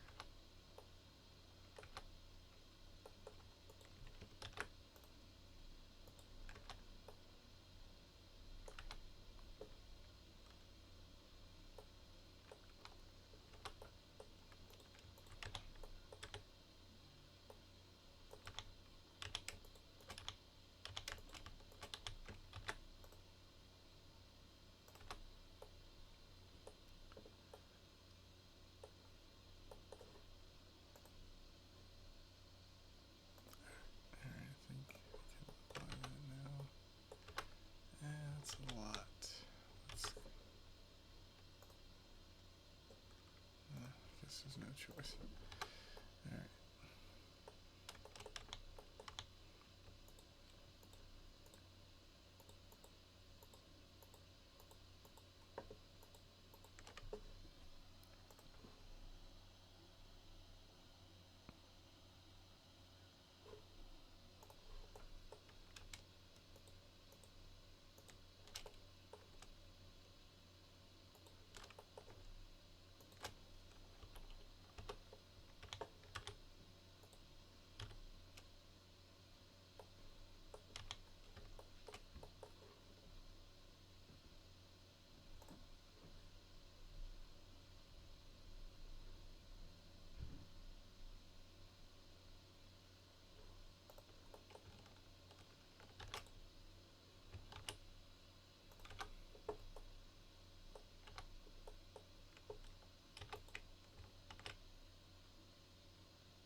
I'm modeling like this box shaped thingy from this reference I'm looking at. And I have no idea if this is going to work as the back, but we'll see.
is that?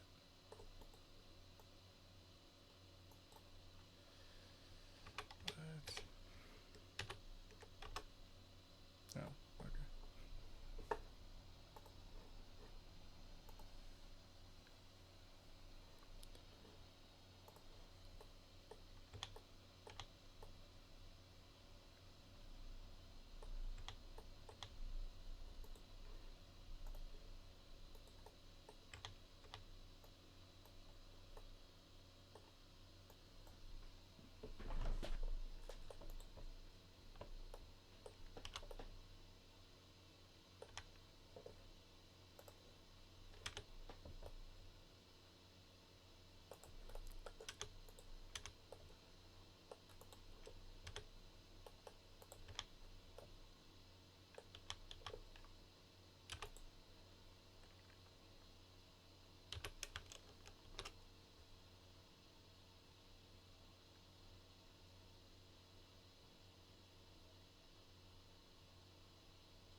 Actually, I really like this shape.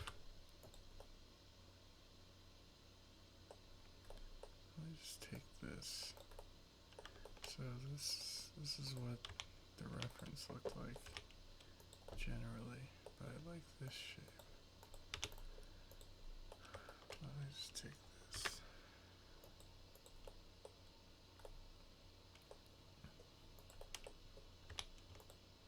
Use this for something too, but this is an interesting shape.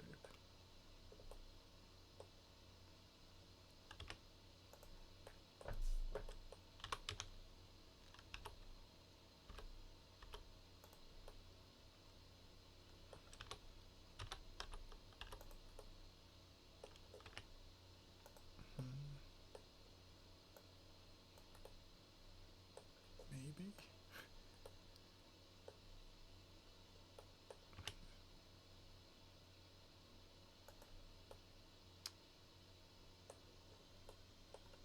This is weird looking right now, but hey, I like it.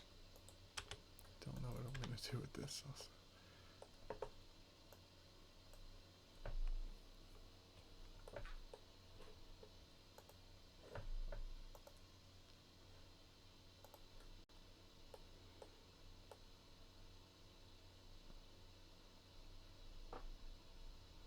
So I don't think you'd be able to fly with this thing on the side. I mean, you'd have to have holes in it, I think.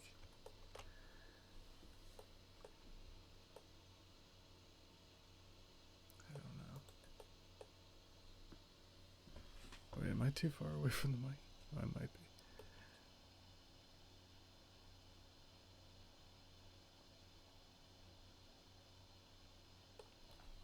Okay.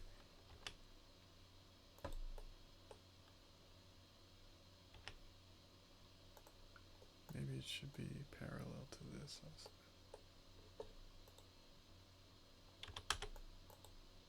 This can go somewhere else.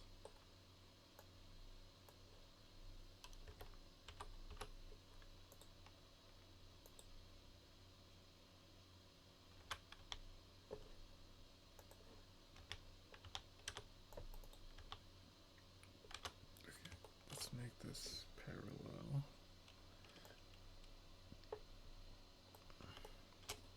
Actually, this does not look parallel with that, but I guess that's fine.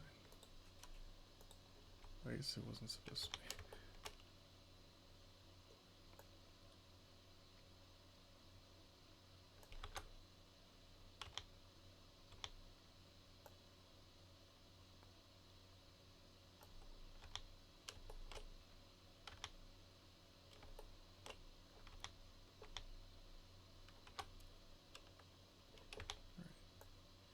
Okay, so that's parallel now.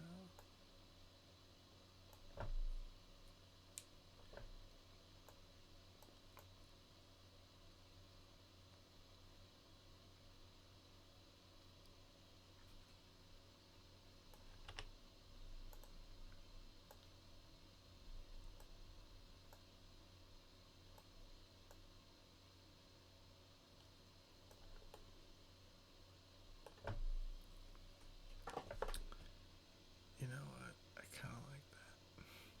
Like if this is parallel with that,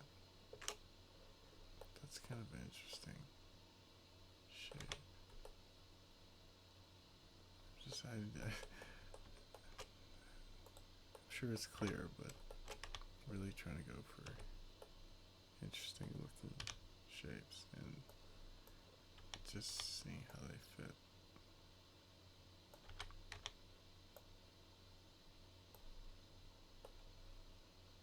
Maybe, actually no, let's move it over here.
Maybe there's something that sticks out of this. Maybe.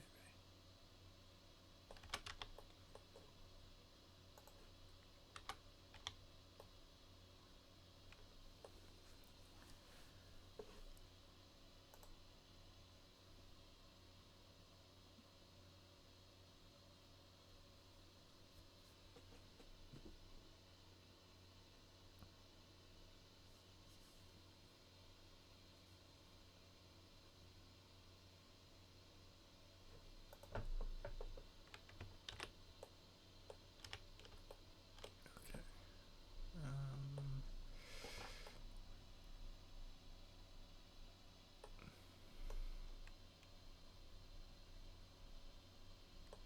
Okay, well I think that should do it for today's stream, because I think I need to get something to eat, and there was some pretty good progress that was made.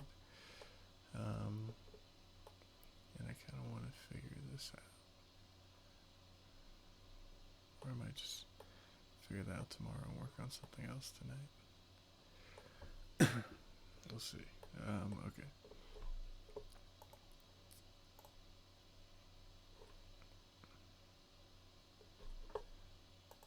So that's saved. Alright, so yeah, I think we're gonna call it there, and I might just finish this out tomorrow, and I might do it on, maybe I'll just do this whole model on the stream and work on something else tonight instead of finishing this tonight on my own. Maybe this model will just, the whole thing will be done in these live streams. Okay, so yeah, so we might do that. And so yeah, thanks everybody for watching. It was a lot of fun. Appreciate you guys stopping by, and there'll probably be one tomorrow as well. All right, peace.